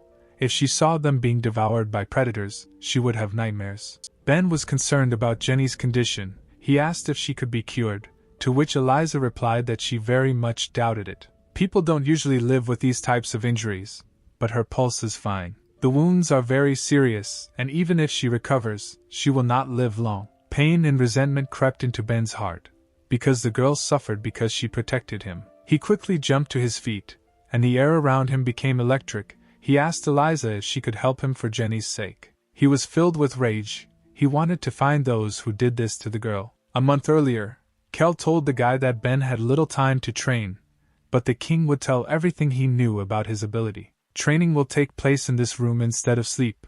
The hero realized that this was necessary so that others would not notice his progress. Kel was surprised that the guy figured out why no one should see Ben's abilities. While eating an apple, the hero said that he became the subject of discussion when he entered the city and used endless darkness. If they see him using it again, then a hunt will begin for him. The guy still thought that Kel would tell him to have fun to the fullest and have fun from the heart. In addition, because of the marriage contract, Eliza also wants him dead. He assumed that the king knew that this would happen. If he just goes to sign up for the qualifiers, then the guy's plan will be immediately figured out. Otherwise the hero may not live to see the start of the qualifiers. He also added that Kel most likely expected that the guy would take part for the sake of a beautiful girl. After listening to everything Ben said, the king said that for an 18-year-old guy he thinks very well. The end of the first round of selection for the Protoss Guard has come. The hero was sitting on a tree in ambush. He assumed that whoever was behind the attackers would want to remove the corpse and evidence in order to continue to remain in the shadows. His plan was to catch the person who would come for the corpse and interrogate him. And he was right. Suddenly a refined figure of a girl appeared at the crater. She was wearing a very beautiful red dress, and in her hand she was clutching a weapon that looked like a sickle. It was Vanessa, the master at arms, who swung her sickle and directed its chain towards the corpse. A chain wrapped around the dead thunder god and pulled him out of the crater. The corpse fell next to the girl. She laughed at the deceased, because he was turned into a predator, and he was still weak. Still, she admired Ben's strength and wanted to get to know him better. Suddenly the air became electrified, and a lightning bolt was moving toward the girl. Ben tried to concentrate and release energy from his finger for the first time. It turned out to be not so difficult. The guy completely mastered the power of the last defeated enemy. When the dust began to clear, he saw a strange shield from which the remains of lightning emanated. Behind him was a girl who said that she could change the type of her weapon at will. This is her SR rank ability. She appreciated Ben's resourcefulness to ambush the one who would come for the corpse. The guy was filled with rage. At that moment an electric aura appeared around him, which tore his shirt to shreds. He demanded that the girl immediately tell him who was behind her. Ben's power was so high that the released lightning struck the sky and all nearby creatures could hear the thunder. Vanessa realized that she had underestimated the guy, because he was able to master the ability of her former ally in just a few days and release such a powerful electrical charge. This time she decided to more thoroughly test the hero's abilities, rushing into the attack. Her weapon turned into a dragon crescent. The girl shouted that if Ben wanted to find out who she was working for, he should force her. Swinging her spear, she delivered her first blow, which seemed to be intended to hit the guy without a weapon. But Ben stopped the attack by creating a sword made of electricity. He shouted that since the girl uses weapons, he will use them too. Vanessa was surprised that the guy was able to create a weapon from lightning. Suddenly the battlefield was surrounded by smoke. The girl turned her spear into a smoke bomb. The smoke cleared, and the hero stood all alone holding two lightning swords in his hands. He looked around in search of the enemy, but could not find him anywhere. The guy wondered where the girl who had just attacked him had disappeared. In the distance from him flashed the sight of a sniper rifle aimed at him. It was a Sky Seeker, a rifle that Vanessa turned her weapon into. The girl was an assassin with incredible accuracy, and right now she was aiming for Ben's head. Vanessa acts without fear and without delay, and her smile hides her intentions. And as soon as her opponents relax, she will immediately shoot you in the head. A loud shot rang out, and the bullet headed towards the hero with great speed. Ben stood motionless, and suddenly he kicked the ground, lifting a small pebble into the air. The bullet bounced off the stone, and the hero was again covered in an electric field, because he realized where his enemy was hiding. The girl was shocked that he changed the trajectory of the bullet with a pebble. It seemed impossible to her. The guy combined his two swords into one, and said that he knows how to stand against a sniper, and now it's his turn to attack. He swung his electric harpoon and threw it towards Vanessa with great force. The heavenly spear immediately overtook the stunned girl. Its power was so high that it plowed the ground behind it. She was taken by surprise. She realized that Ben was much stronger than last time, and all that could protect her was the sacred shield. There was an explosion, the noise of which spread throughout the entire area along with the sound of lightning. Vanessa was sitting on the ground. She was able to take cover with her ability, but her shield was broken and there were no more weapons left. She trembled and experienced a new feeling that she had never experienced before. It was a feeling of humiliation. The girl thought that the guy was stronger than her, and at the same time Ben was slowly approaching his opponent. Suddenly he began to unfasten his belt. Vanessa did not expect this from the guy. She asked him what he was going to do right now. With a grin on his face, the hero replied that since she doesn't want to tell who she works for, and death for her would be an easy way out, then he will do something else. The girl trembled. Is Ben really going to do what she thinks? He took off his belt and threw it on the ground, saying that they were alone here, and the girl was too charming. If he did something wrong, she would not be offended. Vanessa, embarrassed, began to crawl away from the guy, and he continued to talk about how his bodyguards say that he is the best of men, and the girls of the brothel cannot get enough of it when he comes.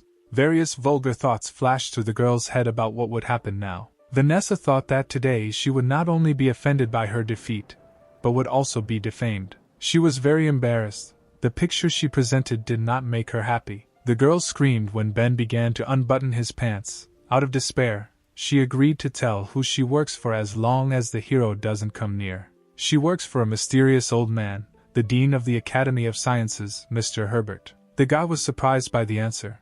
Because the Protoss throne should not worry the old man, why then does he want to kill Ben? The embarrassed girl explained that it's not about the throne, but about the hero's ability. It's all about the origin of the ability Endless Darkness. The abilities of the Guardians and Predators originate from a meteorite, which is stored in the Academy of Sciences. The Dean used it to turn guards into predators and create powerful warriors. But the experiment failed. They acquired the bodies of predators, but also adopted their bloodthirstiness, which means the transformation effect was unstable. Ben realized that one of these was sent to kill him.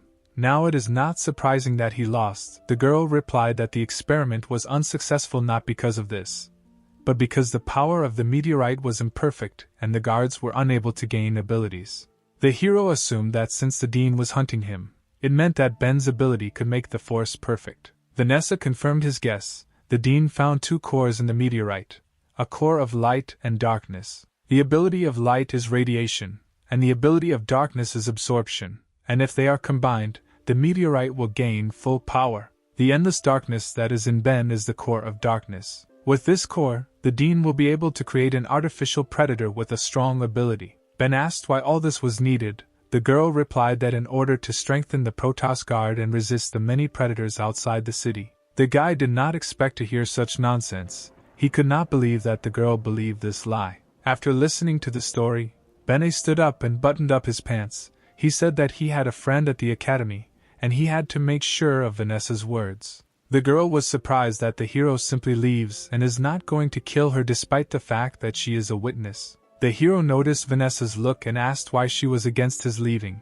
Did she really expect Ben to finish what he started? Vulgar thoughts flew through her head, and she embarrassedly replied that she didn't expect anything. Suddenly a huge fist flew towards the guy, which Vanessa noticed, shouting at Ben to turn around. The guy turned around sharply and stopped the attack with one hand, as if he was expecting it. It was the Arbiter who regained his strength after the battle with Eliza. He was surprised that the guy repelled the attack so easily, but Ben calmed him down by answering that the point was not that the Arbiter was slow, but that the hero was too strong. A violet aura concentrated around Ben, which indicated that the guy had begun to use his ability to absorb the enemy's forces. The monster felt his strength leaving him. He hoped that his ability to restore energy would save him, but nothing could help him. He began to dissolve in the air, and his helmet fell from his head, showing us the true face of the predator. Vanessa was surprised that the monster couldn't even hit the guy. Now she saw how endless darkness works. And not only the predator is weakening, all the plants around began to emit violet energy and die at the same time. After using the ability, all that was left of the demonic level predator was his helmet, and the plants in the area withered away. An entire section of the forest has been depleted, and Ben has now become many times stronger. This amazed the girl. The guy turned around and started to leave, saying goodbye that he couldn't waste time here, because the last day of the qualifiers was about to end. Vanessa jumped up and stopped the guy, saying that she couldn't go back to the Dean after telling about him, because he would kill her. Now she has nowhere to go, and she asked Ben to take her with him. The hero did not expect to hear this from his former enemy. Now he did not know what was the right thing to do. At the same time, somewhere in Protoss, two figures were discussing the qualifiers. The girl said that in the first round, out of 33 people, only 8 remained alive. Count Dracula was disappointed by the result he heard. He expected that more participants would be able to pass the test. The director hurried to cheer up her master. She said that in addition to bad news, there was also good news. In the territory chosen for the competition, 3 demon-level predators were destroyed. The Count was interested in what was said. He asked who these 3 fighters were who achieved such success. The director replied that, judging by the data, the first person to defeat the predator was the Eye Soul Eater Daniel. The second was the owner of the Hellfire ability Adam. Well, the third was Ben, the owner of the ability Endless Darkness, and also the most interesting contender in this competition. There was barely a smile on the Count's face. He was very interested in these people. The clock on the tower made a sound, signaling that the first stage of the qualifiers was over and it was time to bring the fighters back. In the forest where Ben and Vanessa were, a portal appeared. The guy once again asked the girl if she wanted to go with him, to which she agreed. In the cave where Jenna lay unconscious, a portal also appeared. Eliza realized that time was up, and Ben never returned. A portal also appeared in the lost places in front of the Ice Lord, and he slowly walked towards it. On the swamp of the dead on the mountain of corpses sat Adam, who was disappointed that time was up, because he had not yet played enough. Suddenly a strange figure with a tail appeared in front of him, which was covered with designs reminiscent of tattoos all over his body. Adam was delighted with the new opponent. He thought that he was very lucky to fight again before the portal closed. A voice sounded in the guy's head, saying that behind Adam there was a portal leading to the city. The fiery fighter was outraged by what was said. He did not understand what the predator wanted. The voice in his head intensified and asked the guy to let him through the portal. Suddenly, Adam's entire body was covered with wounds, from which blood flowed in streams. There was an explosion and the fighter was torn into hundreds of small pieces. Adam fell to his knees from the picture he saw. It was an illusion. He began to choke from the piercing cold and fear that gripped his whole body. The fighter stood up sharply, trying to understand who was standing in front of him. At first he thought that it was a demonic-level predator. But then he realized that they become larger depending on the people they eat, and this one was similar in physique to a person. Is this really a spiritual-level predator? This level is obtained by those predators who have eaten 100 of their relatives of the demonic level. This species is extremely rare. The hero was seized with fear. He destroyed the bracelets that were on his hands. The guy understood that under no circumstances should he be allowed into the portal, otherwise the consequences are difficult to imagine. In the places where Adam's bracelets had recently been, dragon tattoos appeared that began to glow with red flame. His hands caught fire and formed 2 fireballs, with which the guy rushed to attack. The legendary predator assessed the strength of the enemy. He thought that such power was quite great for such a boy. Adam joined his hands to carry out one powerful attack. A fiery wave flew out in the direction of the predator. The stream of dragon flame was so powerful that all that was left of the trees in the way were burnt stumps, and the water instantly boiled. All that was left of the forest was a huge burning crater, and the guy was sure that he had defeated the enemy. This was his strongest ability, and no matter who he fought, this move would turn anyone into ashes. But suddenly a fog began to thicken around Adam, looking like hundreds of ghosts. One of them started flying into the unsuspecting guy's mouth. The fog dissipated, flying into Adam's body. His pupils turned white, and he lost his mind. In place of the human pupils, the pupils of a predator appeared, which attacked the fighter. Now this body belonged to the legendary monster. 5 minutes later, all the heroes gathered in the arena of the sacred mountain. Adam was the last one to leave the portal. He left as if nothing had happened. A screen appeared in front of the fighters in the arena, on which was Count Dracula. He congratulated everyone on passing the first round, but asked the participants not to rejoice ahead of time. After all, the second test will be much more difficult. The remaining 8 people will take part in the elimination competition, and only 2 of the participants will become Protoss guards. All fighters will be given 1 month to rest, and when the time comes, the whole city will gather to watch the fight of the candidates. Ben thought that Jenny wouldn't have time to recover in a month, and Vanessa looked enviously at the girl who was hanging on the guy's neck. Count Dracula also added that the fighters had already been divided into pairs and wished everyone good luck. The participants were surprised that they would not draw lots, and the organizers themselves chose who they would fight against. Everyone came to the screen to see their opponents. Eliza saw that her opponent was Jenna. She was upset because victory over a wounded opponent would not honor her. But in the semifinals she will be able to fight Ben. He seems to have become stronger. But the girl believed that he had no chance against her. She also thought that if she suddenly lost, she would have to marry him. She turned around to look at the guy who stood there looking stupid and picking his nose. Eliza turned away sharply, saying that the hero was watching her. But Ben did not understand why she was angry with him. Daniel also looked at the board.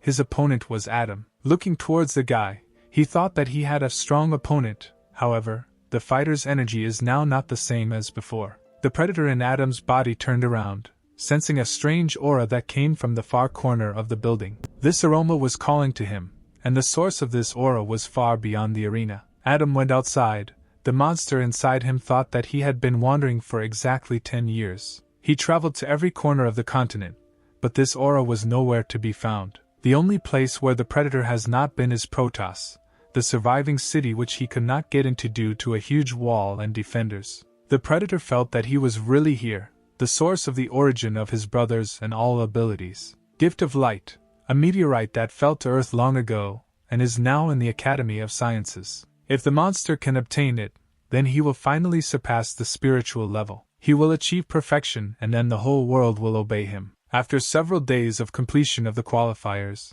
a scandal was brewing in the Central Hospital of Protas. The doctor fearfully stated that they had done everything possible, but Jenny's health was not improving and the doctors could not help anymore. In front of him stood angry heroes who asked if the doctor had done everything, because they doubted it. Suddenly Sarah appeared behind the robbers, who saved the doctor by ordering the guys to calm down. She said there was one person who could help Jenna. The little demon immediately asked who he was. She wanted to bring him to the girl, but Sarah replied that this was impossible. Leia immediately clarified how strong this person was.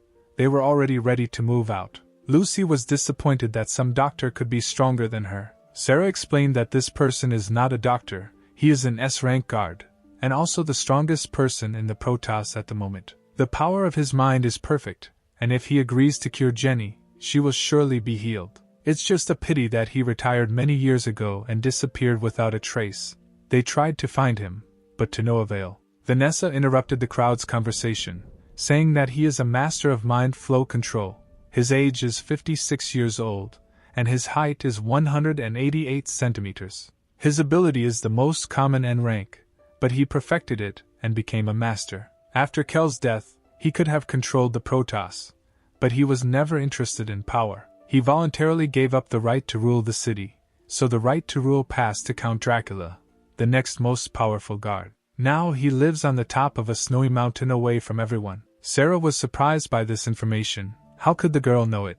But the little demon looked at Vanessa incredulously, because recently they had been enemies. The girl replied that the dean has his own secret informants, so he knows everything about the guards, and now Vanessa is in Ben's squad, so there is no point in lying to her. She also added that the guard has a strange character, and it is unclear whether he will agree to save Jenny. Suddenly Ben spoke. He said that he would find him and take the girl to the mountains. The guy promised that for her sake he would seize any opportunity to keep her alive. After some time, the hero went to the top of the sacred mountain. He climbed the snowy slope for a long time. On his back was Jenna, whom he wrapped in his robe. After some time, the heroes finally found the guard's house. They were exhausted and frozen from the cold. Suddenly Ben saw a familiar animal peacefully building a snowman near the house. The animal also noticed the guy and was not particularly happy to see him. At that very second he forgot about his hobby and rushed into the house to escape from the one who once scared him in the cave. But suddenly a snowball fell in front of him, which scared the baby. It was Ben. He immediately blocked the little healer's path, saying that it seemed they had already met before. The hero asked why Eliza's pet is here. Because this is the house of the master of mind flow control. The kid trembled with fear. He could not do anything with such a formidable opponent. But then the figure of a man appeared from behind the house, who said that the guy not only broke into his house without an invitation, but also hurt his pet. The figure came completely around the corner, and Ben was surprised that the snow underneath it instantly evaporated. It was an S-rank Protoss guard, master of mind flow control, Kevin. He was not happy with our hero, and said that the guy did not belong here. Ben at that moment was amazed at the strength of the guard. He felt this aura, under which the snow was melting. It was as if the man was surrounded by a protective mantle, which if you touched, you would immediately dissolve. Suddenly a girl appeared from around the corner, and asked her father who he was talking to and who had come to visit them. It was Eliza, who was surprised that Ben came to her house. The hero was even more amazed that this was the girl's house, and this strongest guard was her father. Some time later Ben and Jenny were in the man's house. The guy persuaded the guard to help the girl because only he was capable of this.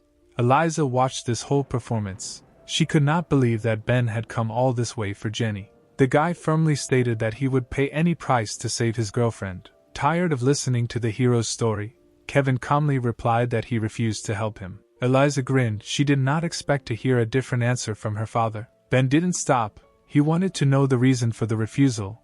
The guy suggested that perhaps it was because the guard's power would suffer if he helped the girl. Kevin replied that actually saving her was as easy as shelling pears, but these two were nothing to him. There was no point in him helping them. Now he will help them, then everyone will start turning to him for help, but he doesn't want that. Suddenly Eliza stood up for the heroes, asking her father if he would help Jenna if his daughter asked for it. Kevin was surprised, but the girl explained that Jenny is her rival, and she doesn't want others to consider her victory undeserved. But the only thing that surprised my father was why Eliza was on their side. A couple of minutes later, Kevin and the heroes stood in the room. Jenna was on the bed. The man said that during the treatment his ability would cause cell regeneration.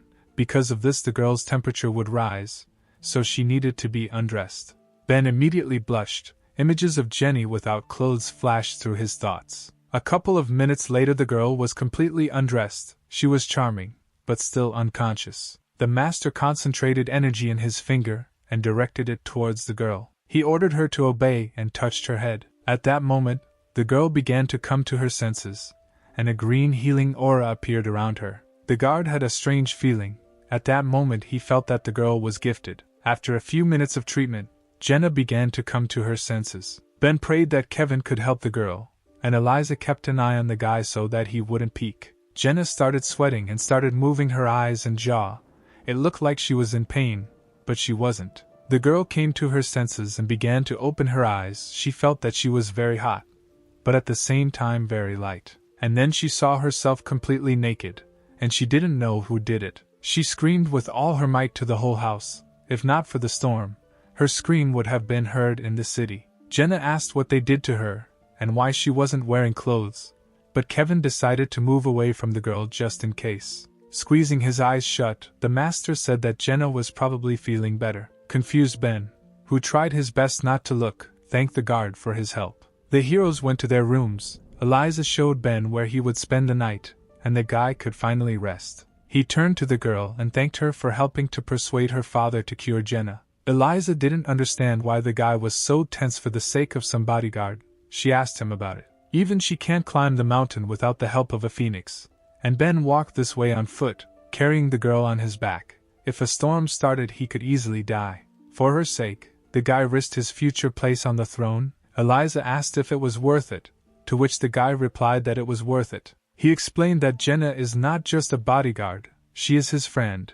The hero once had several friends, but they all abandoned him. And then he realized that those who care about him will always be on his side even if the whole world turns against him. Jenna risked her life for Ben, and he did the same for her. Eliza turned around and hurried out of the room, saying that she would help them go down the mountain when the girl recovered. Ben thought that perhaps Eliza was jealous. Meanwhile, the recovered girl stood on the terrace and enjoyed the view of the snowdrifts. She did not expect that her master would do so much for her. The realization of this brought her joy. Looking at the snowy landscapes, she remembered how he courageously carried her on his shoulders. Her fantasies were interrupted by a male voice. It was Kevin, who asked if the girl would catch a cold in such cold weather. Jenna turned to him and asked why he was not sleeping yet. The master replied that he could not sleep, so he decided to drink tea with milk. Suddenly he asked the girl if she knew who the gifted ones were. Anyone who is illuminated by a meteorite receives one ability, but there is a tiny chance that there will be two abilities. Such people are called gifted. Jenna is the second person in Kevin's memory who had such a gift, and the girl seemed to understand what the master was talking about. With such wounds, an ordinary person would probably have died, but Jenna was able to survive. The man suggested that one of the protector's abilities is immortality. The girl was embarrassed because she was taken by surprise. She replied that she could not die while the person connected to her was alive. But at that time she was in agony. The master became more and more interested in Jenna's ability. He wanted to find out who this person was. The blonde replied that the ability itself chooses who it will become. It is directly connected with him. The girl senses when this person is in danger, and can even sense his location. And since Kevin saved her, she will answer who it is, but this secret must remain between them. But in return Jenna will have a request. She asked the master to become Ben's mentor. Kevin was not very happy with what he heard. He replied that he was tired of teaching people and was too busy. Jenna looked away and quietly apologized. She didn't think before asking the master about such a thing. Kevin sternly said that he did not want to teach him, but taking into account the path the guy had come here, he would do him one favor. The next day, a phoenix soared in the sky, which, despite a strong storm, flew somewhere quickly. Ben sat on the bird with the master. He asked where they were flying. Kevin pretended not to hear and asked if the guy received the ability from the meteorite. In Protoss there are many people with abilities that are often similar to each other. Based on their rarity they are divided into ranks. There are only 5 of them, namely N, R, SR, SSR, UR.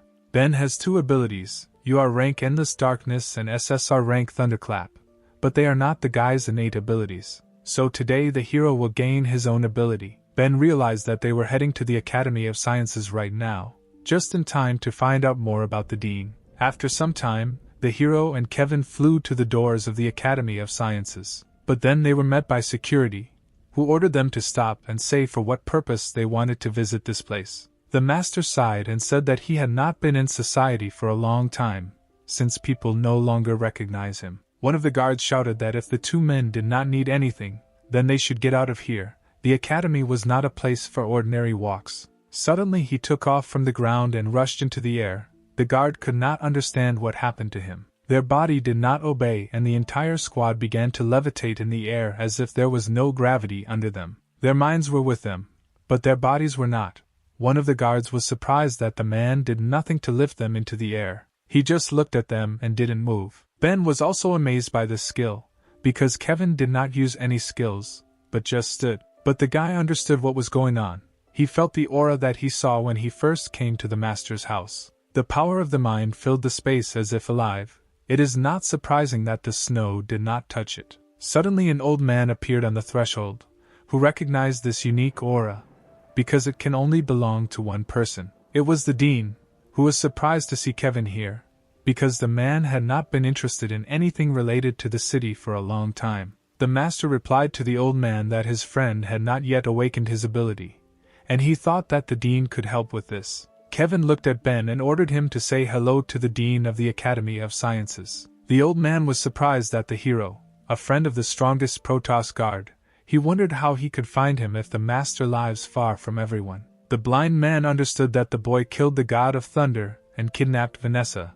He probably knows that the dean was pursuing him because of the core of darkness. He also noted that it will not be easy to deal with Ben if Kevin supports him. The hero came closer and said that he heard that there was a meteorite in the academy that could awaken abilities. He would like to see it. The dean coughed and firmly stated that he could not show it, because every use of the meteorite must be agreed with Count Dracula, and the gray-haired man had no personal right to dispose of it. And since Ben is a friend of Mr. Kevin, the old man could put in a good word with the Count. Endless darkness began to thicken around the guy. He decided to solve the problem in a bad way, since nothing worked out in a good way. But suddenly the wind barely blew next to him, and he saw the master who was already standing near the dean. The old man was amazed by the man's speed. He was afraid of what would happen next. Kevin looked at the dean with a gloomy look and in a sepulchral voice ordered them to let them through, because the old man would not contradict him. The dean's mind suggested that it was better not to resist this man. The blind old man smiled sweetly and asked the guests to follow him. The trio walked along the long corridors of the academy. Ben already began to doubt that they were going in the right direction, but the dean reassured him by saying that, although he was blind, he knew the academy like the back of his hand. The hero thought about the fact that the security system here is impressive, because they had already passed 4 posts and before each one the presence of the dean was required. If not for him they would hardly have passed. In addition, the closer they are to the meteorite, the stronger the endless darkness reacts to it. The old man stopped. The meteorite was behind this door. He asked the heroes to listen to his instructions when they go inside. The metal doors slowly opened and the heroes entered the room where the legendary artifact was located. In appearance it resembled an ordinary stone to which different cables were connected. This was the first time Kevin had seen a meteorite with his own eyes, so he asked the dean if this was really the same artifact in front of them. Ben calmly said that it looks like an ordinary stone that doesn't represent anything. The master turned to the guy and began to scold him for not listening to him when Kevin was talking about the meteorite. While the couple was quarreling, the dean thought that before light and darkness were whole and attracted each other, and if Ben came into close contact with the core of light, it could react. If the guy loses himself, the meteorite will merge with him, and when his strength is restored over time, the old man will be able to fulfill his dream and create an army of predators with the abilities. And all this thanks to Kevin, who himself brought the core of darkness into the hands of the dean. His thoughts were interrupted by a fist that slammed right into the guy's face. The master beat the clueless Ben for flying in the clouds and not listening to his elders. After moralizing, Kevin asked the dean to activate the meteorite. After some time, the cables under the meteorite became electrified, and the stone itself, due to electricity, began to emit a bright yellow light. Kevin was wondering what ability Ben would receive, and the dean hoped that this ability would be rank N. The bright divine light blinded the hero. He more and more ceased to see the source of light itself. After the meteorite was turned off, Kevin asked Ben if he felt any changes in his body. The guy replied that apart from the fact that his eyes hurt from the bright light, everything is the same as before, and he doesn't feel any abilities. He turned to the old man, saying that apparently the dean did not want the hero to receive a new ability, and therefore led them to a fake meteorite. The blind man was stunned by the boy's impudence. He shouted that it was not his fault, and if Ben uses the meteorite once, this does not guarantee that he will receive new abilities. The guy still pretended to be a fool and said that he still didn't feel anything and apparently the stone was still a fake. The old man was not as stupid as it seemed at first glance. It was not for nothing that he was the dean of the Academy of Sciences. He assumed that Ben probably had a rare ability. That's why he didn't want to show it. The guy said that they were leaving. He suggested that the mentor go to a place nearby where they make excellent tea with milk. These words pleasantly surprised the master. He replied that he only drinks tea with sugar. Ben also added that they would order coconut pudding. The old man was furious with the hero's impudence. He wanted to kill him right now, despite the fact that the guy was accompanied by the best guard. When the heroes turned their backs to the old man, he pulled out a hidden blade from his cane. The dean thought that Kevin would not have time to react if he struck right now. He pulled the sword from his cane and swung it to kill the unsuspecting guy, but suddenly he froze in place and could no longer move. Kevin asked the old man if he had forgotten what it was like to cross the path of a master. Realizing that he had lost, the dean trembled with fear.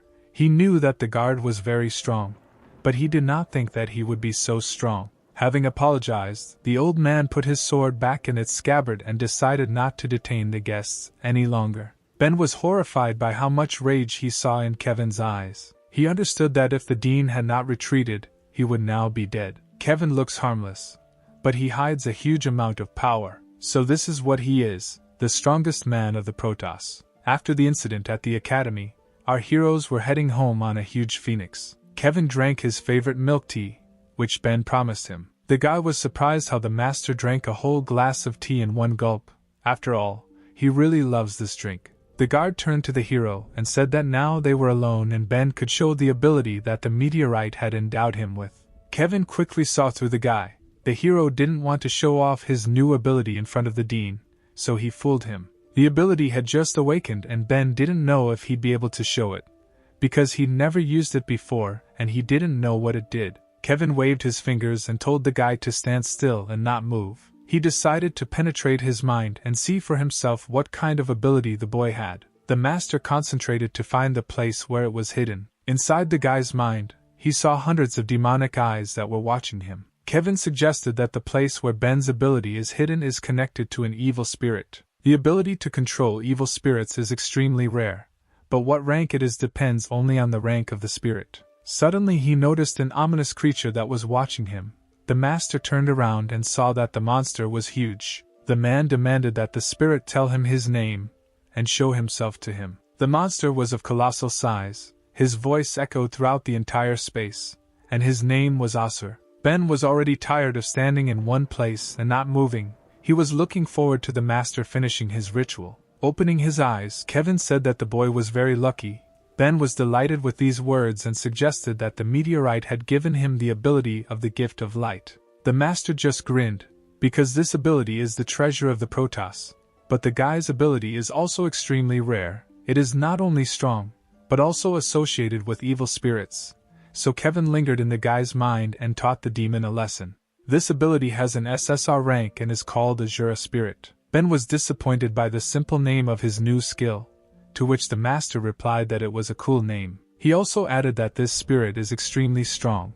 Like his thoughts, if you resort to his help, he can rebel against Ben. Therefore, unless absolutely necessary, the master advised the guy not to use it. A month has passed since Ben awakened his new ability, and today all the Protoss residents climbed the sacred mountain to get to the arena. After all, this is the most important day of the year, but not only because of the final competitions. What is more important is that in addition to the candidates themselves and the spectacular fights, they will also be here. S-rank Protoss guards will be present in the arena. 2 guards had already arrived at the performance.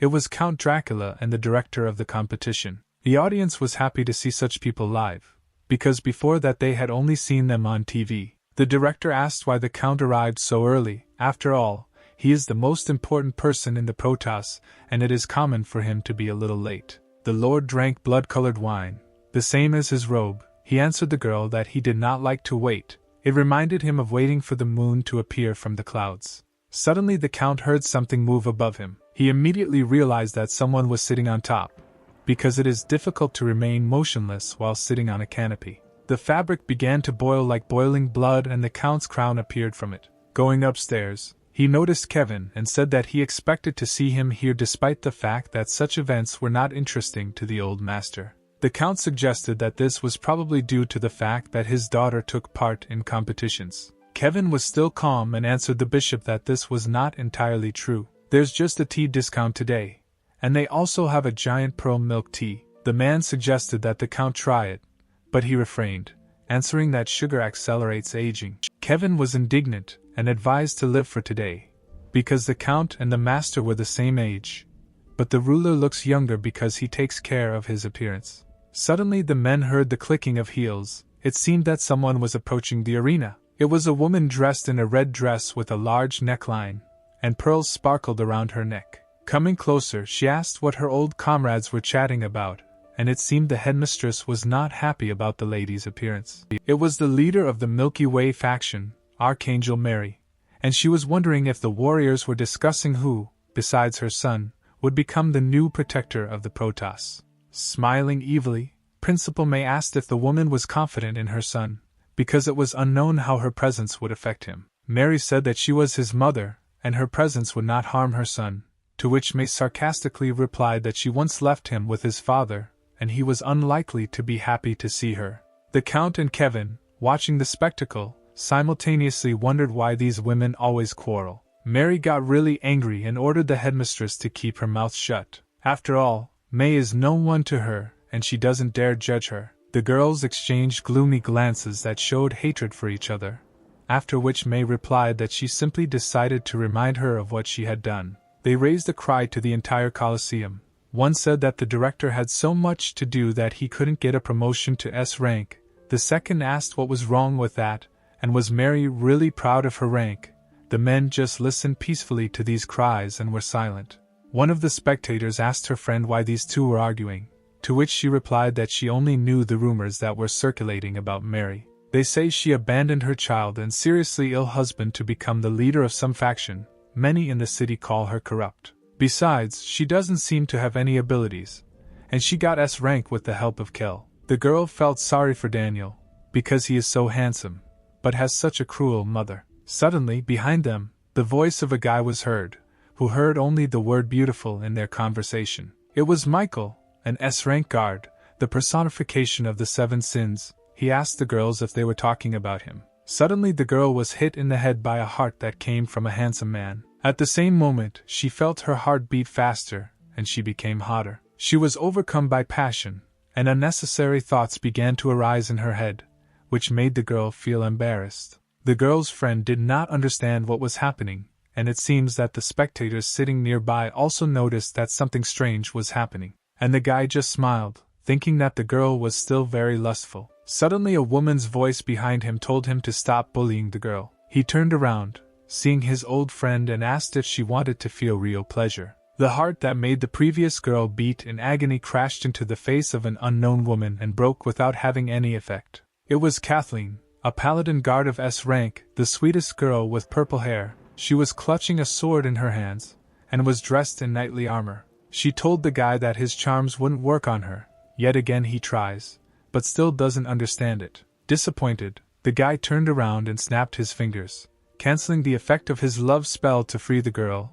He also reasoned why his spell did not work on the paladin. The charming girl asked menacingly what the guy was whispering. He awkwardly turned around and said that he simply admired the beauty of the girl. Kathleen got a little embarrassed and told Michael to shut up. The guy also noticed the girl's slight embarrassment and smiled sweetly back at her. An hour later, May asked for a minute of attention in order to make a ceremonial speech. She announced the start of the qualifying competitions. The crowd screamed enthusiastically at the same moment, and the entire Coliseum began to roar. The headmistress asked the participants to enter the arena and 8 contenders appeared on the battlefield. The crowd rejoiced because an unforgettable sight awaited them ahead. All participants slowly entered the arena. Many were waiting for this fight, and some wanted to finish the competition as soon as possible. Ben was supported from the stands by the girls who were on his team. The guy wanted to wave at him, but then the little demon shouted that if he loses, he might not return home. This phrase confused the hero. This was not the kind of support he was expecting. Ben asked Jenna where Sarah is now because she is not in the stands next to everyone. The girl replied that she could not come because she was on duty at the academy. The guy thought that most likely the dean deliberately detained her at work, because he knew that the girl was his friend. Not only did they come to cheer for Ben, Daniel's mother saw her son and thought about how much she missed him. They crossed glances, the cold gaze of the son and the enthusiastic gaze of the mother. The woman was glad that her son looked at her. They had not seen each other for a very long time and perhaps he had already forgiven her. But Daniel turned away as if he didn't see anything, and his mother chanted from the stands that he would succeed because she loved him. May began to explain the rules to the participants. Firstly, the opponent must either lose consciousness or be immobilized for 10 seconds, and secondly, he must admit defeat. If there is a threat to the life of a participant, the headmistress will interrupt the fight. Ben began to yawn while listening to the rules. He asked if it was possible to start the fight already. He had had enough of showing his abilities. Jenna was worried because the guy looked tired. Maybe he didn't get enough sleep. Kevin was also worried, but for a different reason. He assumed that the hero was tired due to the fact that he did not listen to the advice of the master. The headmistress announced the first battle between the owner of the Endless Darkness technique and the Protoss warrior James. The contenders entered the arena and prepared for battle. A gong sounded announcing the start of the fight. A little boy on the podium asked his mother if the uncle in the raincoat was strong, to which the woman replied that he was a frequent guest at the qualifiers and among ordinary people he was the strongest. The warrior in armor, warming up, said that he had been taking part for exactly 5 years, and every time he encountered a very strong newcomer among his opponents, he thought that this time he would be defeated by the new prodigy Daniel.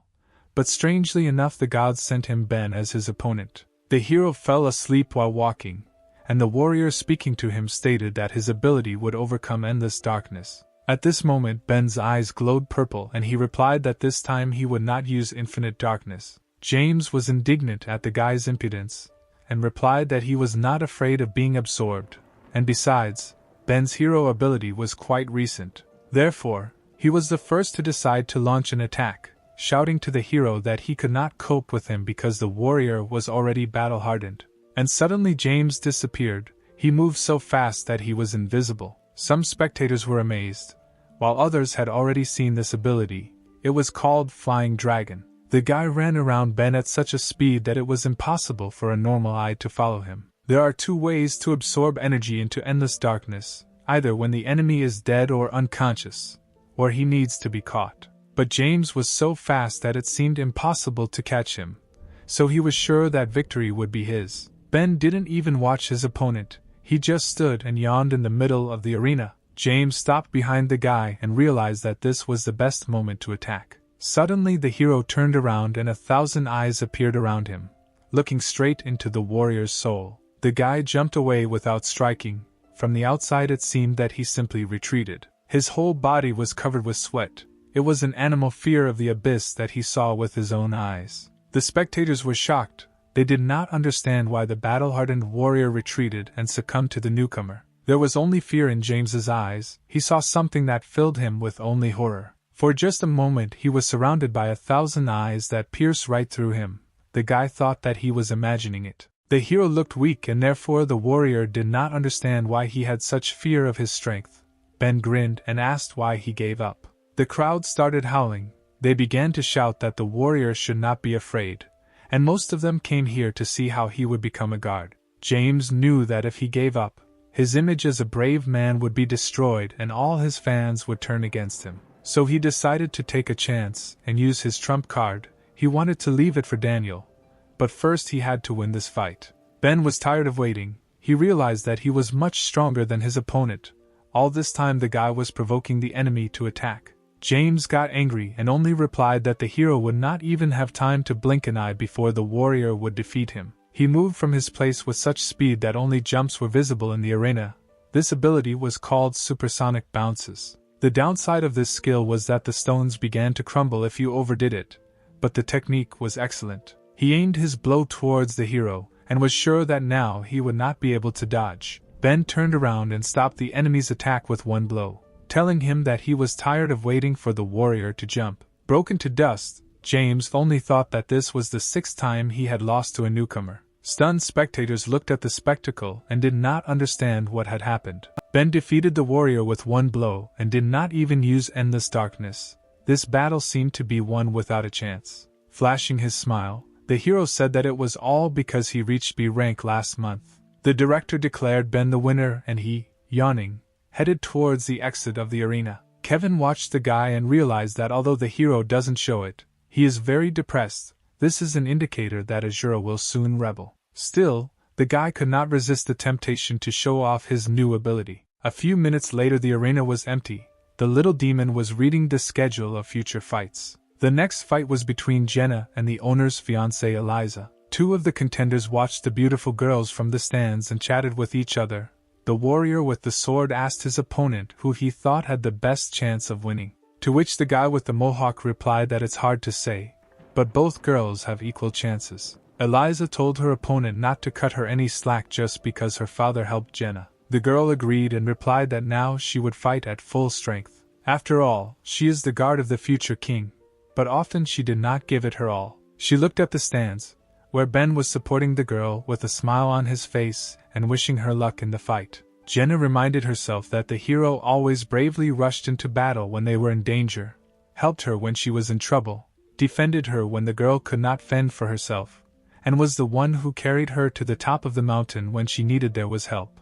Therefore, Jenna wants to prove to her master that she is worthy of being his bodyguard. Eliza smiled and asked the girl to show all her strength in order to find out which of them is stronger. The fight began and the king's guard, without waiting for his opponent, raised his hand up. Suddenly, a huge piece of earth began to rise from the ground, which scared Eliza. The spectators also did not expect to see such a spectacle.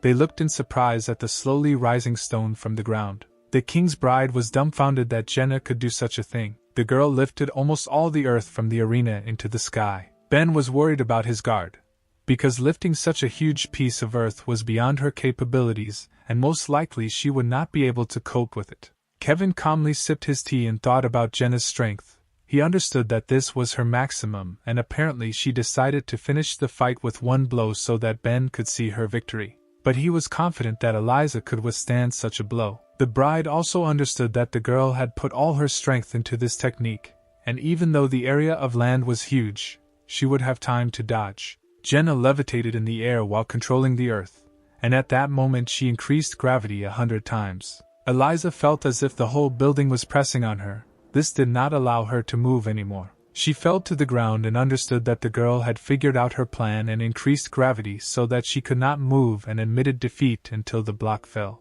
Suddenly the block began to move. It was a meteorite strike, and under the force of gravity the stone began to move towards the ground. With great speed, he flew straight at Eliza's head, who was chained to the arena and could not move. The meteor crashed to the ground with such a roar that it seemed that the entire Colosseum would now shatter into small fragments. The block broke into small pieces, and they flew towards the spectators who were trying to protect themselves from this colossal blow.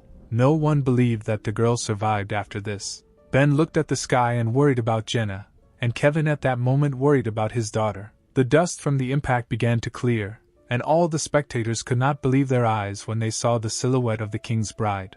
Eliza stood up and began to caress herself. She was charming and moaning and insisted that strong and ferocious blows were her favorite, and how pleasant it was for her now. Kevin realized that the girl had teamed up with the macho rhinoceros. During the union, she adopted both his strength characteristics and his manner of communication. Eliza continued to get turned on and begged Jenna to hit her again. All the guys in the stands liked this spectacle from the warrior. She not only survived, but also provoked her rival. Eliza regained her consciousness, and noticed that she was unharmed.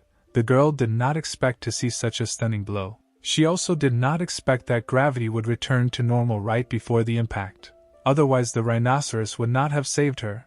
The girl thought that Jenna saw that the bride was not going to give up and allowed her to dodge. However, the king's guard froze in the air unconscious. After such a blow she had no more strength left, and so she can no longer hold herself in the air. The exhausted girl began to fall headfirst into the arena.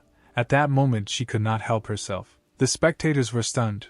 Her friends understood that if they didn't help her now, she might crash. Suddenly Ben jumped from the stands to try to catch Jenna. Confident in his abilities, he promised that he would not hurt the girl. He barely managed to catch her, telling her not to risk her life for the sake of some kind of competition. Together they landed near the crater left by the meteorite, and the audience breathed a sigh of relief. The director stated that since Jenna could no longer fight, the result of the round was obvious. The girl's friends were upset because she had been training for so long and was very close to winning, but still lost. May began to announce the winner, but at that moment Eliza interrupted her. To the surprise of everyone, she raised her hand and said that she was giving up and Jenna won this round. She added that if the defender had not weakened gravity, the bride would not have been able to cope and would have lost. Kevin smiled. He was proud of his daughter and what she did. Ben looked at Eliza and thought that she preferred loss to an easy victory. Apparently she was very proud. But suddenly at that moment the hero felt that someone was pulling him by the collar. It was Jenna, who was completely exhausted, wondering if she had won. The hero smiled sweetly at the girl and replied that she won, and he was very proud of her. To celebrate, Jenna grabbed the guy and hugged him tightly. She thanked him for his support, and Ben was very embarrassed by what was happening. Eliza, watching the cute couple, trembled with envy overwhelming her. It seems that this hurt her feelings. She got angry and screamed for these two to come and control themselves. Jenna's friends grinned and realized that the girl was jealous of him, and Vanessa was jealous of such a warm hug, because it was probably very nice. The director declared Jenna the winner and announced a break for an hour in order to carry out work to restore the arena after the fight. After some time, Ben sat with the girls and discussed their fight. They bought a cool soda to catch their breath. The guy told the warriors that they shouldn't quarrel over some kind of competition. Eliza was upset by her defeat. She apologized to the hero for dropping out so early and not being able to fight him. The girl realized long ago that she was no match for him and would not defeat him. Therefore, she was not against Ben taking the throne, and Eliza also began to talk about the engagement. But at that moment an old man appeared behind the heroes. It was the dean, who noticed that the guy was very successful with women. Ben was not happy to see his enemy. He told the old man that he would not believe him if he came to congratulate him on his victory. The blind man told him that the hero shouldn't talk nonsense. He still remembers how the guy humiliated him several times, and he just won't leave it like that. This time Kevin is not around, because the dean checked that he went to buy tea, so no one else can interfere with their fight. The old man took his sword out of his cane and pointed it towards Ben.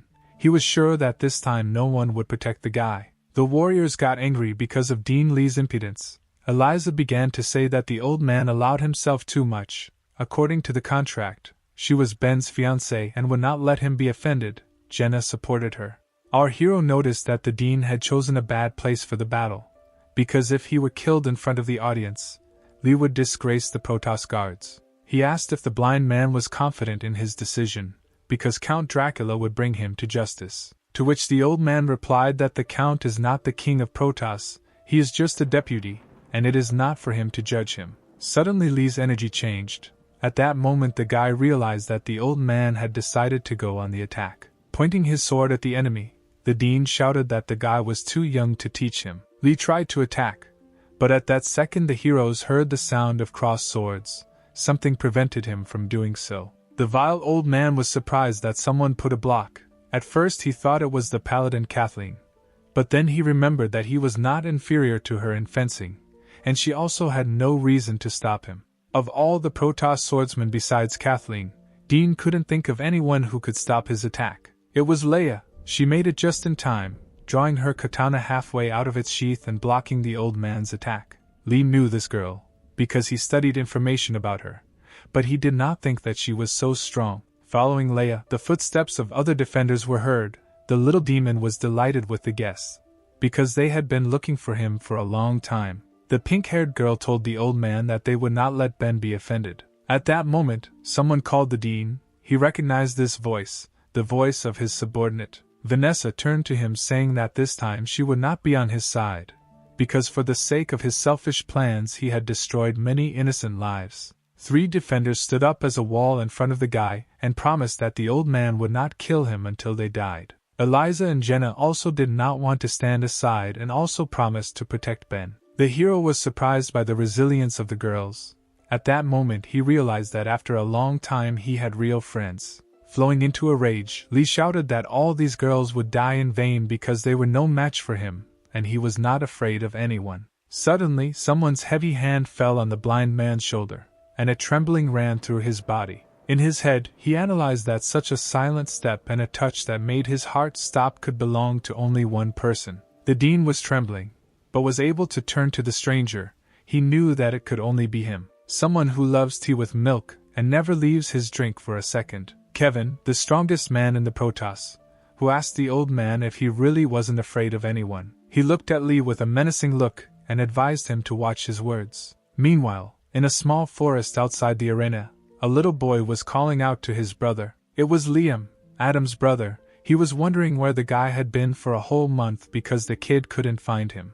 Adam was resting by the tree, and the little boy continued to pester him with questions. The predator inside the guy was trying to figure out how he should behave with this child in order not to give himself away. Suddenly Liam's face changed. Something really surprised him about Adam. He asked where the seal of Hellfire was. Because it disappears only when the guy is in mortal danger. Because Adam's ability is too strong, his mentor was worried about the guy's lack of control, which is why he found the best blacksmith who can seal the warrior's skills. The predator was distracted from his rest because he was already tired of listening to the child, but the boy continued to talk without stopping. Suddenly he froze and the monster's mind became clouded, losing control of his body. For a second, the eye of the real Adam appeared from behind the monster's eye. The guy screamed as loud as he could for Liam to run, because the predator in his body was dangerous. Adam immediately took hold of his eye and it seemed that he was coming to his senses. The predator locked the guy in his own body again.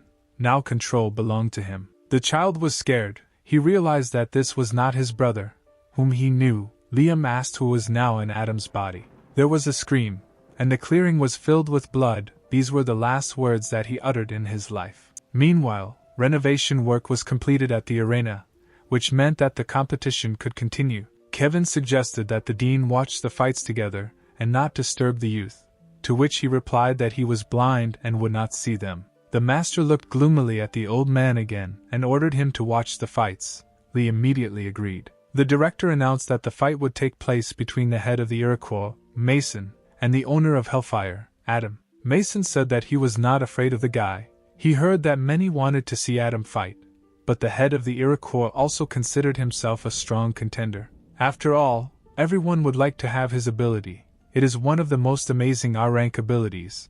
He promised that Adam would be shocked when he saw it. Having finished his monologue, Mason grabbed his hair and began to pull it up with all his might. Suddenly the mohawk was completely torn from his head, but the guy didn't seem to feel any pain. In place of the old mohawk, a new one grew, and Mason added that in addition to the rapid growth of hair, the mohawks were razor sharp, and that is why he uses them as a weapon. Kevin was surprised and said that this was a pretty good ability, and asked the dean what he thought about it.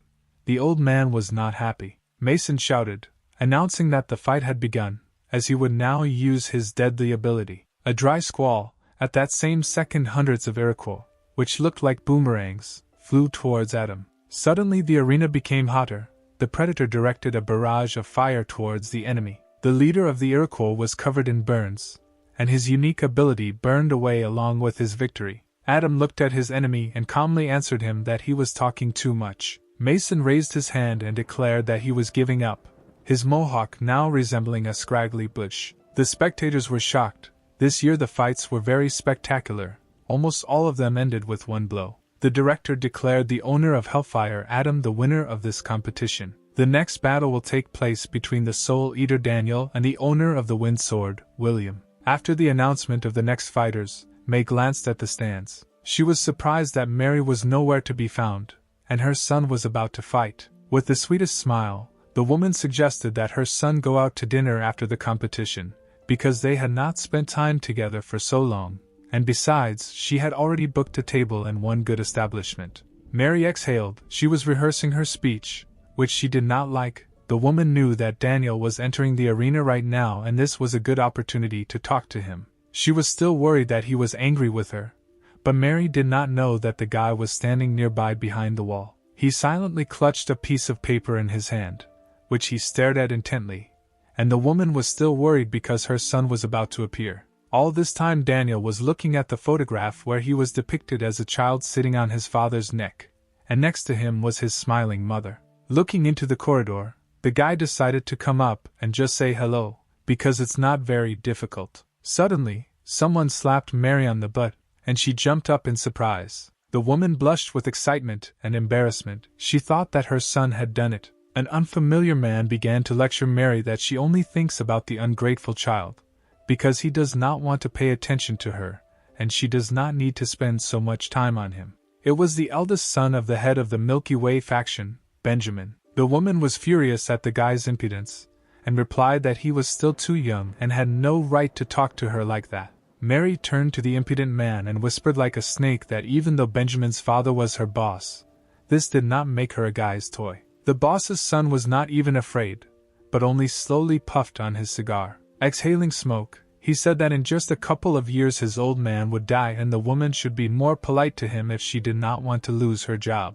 Mary understood that this was so. She turned around and told him that he was a vile scoundrel. Suddenly the corridor began to get colder, and small snowflakes appeared in the air. The son of the head of the campaign was surprised that there was snow here, but Mary knew what was happening. Daniel appeared in the corridor, pointed his hand towards the impudent guy and used the freezing hurricane ability. Benjamin recognized the fighter and began to threaten him to stop the attack. But before he could finish speaking, an icy stream of wind lifted him into the air and carried him towards the arena. There was an explosion, and the impudent man flew out of the entrance to the arena, landing right in the center of the Colosseum. He fell in front of the feet of Daniel's opponent, who had already waited for his opponent. William did not recognize the man at first, but then realized that he was the son of the faction that controls all energy sources in the Protoss. Benjamin no longer looked so impudent.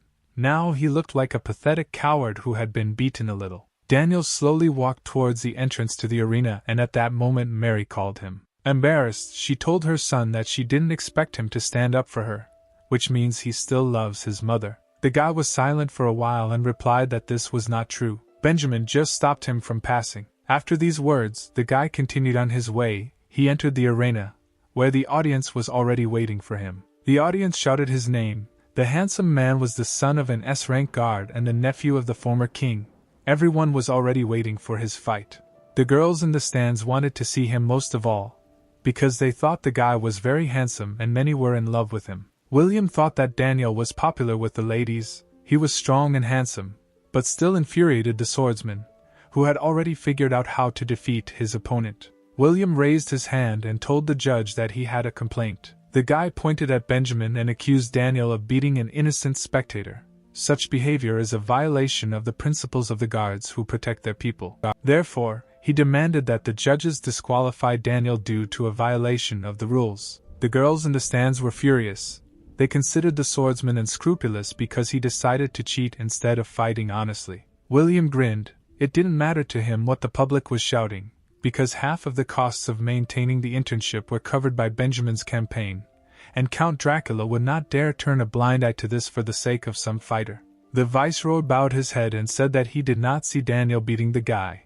He also asked the director if she saw anything. May confirmed that nothing had happened, so it was decided to take Benjamin to the hospital and continue the competition. William was deeply disappointed. He did not believe that the Count was ready to ruin relations with his sponsor for the sake of some warrior. After hearing the words of the judges, Daniel realized that everything had been settled and began to prepare for the fight. The guy decided to act honestly. Since the swordsman uses weapons, he will also use his weapons made of ice. Having created a huge ice scythe, Daniel decided to start a fight and ran towards his opponent. William was still stunned by the judge's decision and did not have time to react to the attack. He could only ask the guy to stop. But Daniel did not listen to him. He struck his blow at the swordsman, which he called ice execution. The guy looked pretentious and ended the fight with one attack, saying that the fight was over. Ice spikes protruded from William's chest, and the guy himself was shaking from the cold he felt. The girls in the stands chanted the handsome man's name, and his mother became embarrassed when she noticed that her son had grown up. The director announced the semi-final. Ben and Jenna were supposed to fight in it. The guy looked at the girl and asked if she was ready for battle. The defender smiled sweetly and told the owner not to worry about her. Suddenly she raised her hand. The girl told the judge that she was refusing the fight. Jenna explained to the guy that they were not rivals, and besides, she spent all her strength in the first fight and would not be able to fight. Ben decided that the girl was blatantly lying, and most likely she was planning to retreat a month ago, when the opponents were announced. Jenna was embarrassed, and replied that apparently nothing could be hidden from her master. She straightened her hair and added that only 2 can become guards, so the girl wanted to provide an easy exit to the finals for the hero so that he could definitely become a guard. The director announced Ben as a finalist, which meant he would be promoted to guard. James was touched by this act. The guy was jealous that the hero was very lucky, because such a beautiful girl lost his victory. May announced the next battle. The Soul Eater Daniel and the owner of Hellfire Adam will fight in it. The one who wins will become the Protoss guard. The firefighter stood in the arena and warmed up, then he raised his hands in the air. This surprised Daniel. He expected the guy to immediately attack, and not prepare for battle. Suddenly, a huge pillar of fire flew into the sky from Adam's hands, which was so powerful that the ground under the guy's feet began to crack. A pillar of flame rose high above the arena and began to take the shape of a dragon. Our heroes were amazed by such a sight, and by the fact that the guy's ability had taken shape. Count Dracula didn't show it, but he was also interested in Adam's skills. He noticed that he released too much energy for a beginner. Only there was no surprise on Daniel's face. He was focused and confident that the fiery fighter started right away with his trump card. The Hellfire took on the form of a dragon, which was aimed at the Ice Devourer. A huge power was concentrated in Adam's body.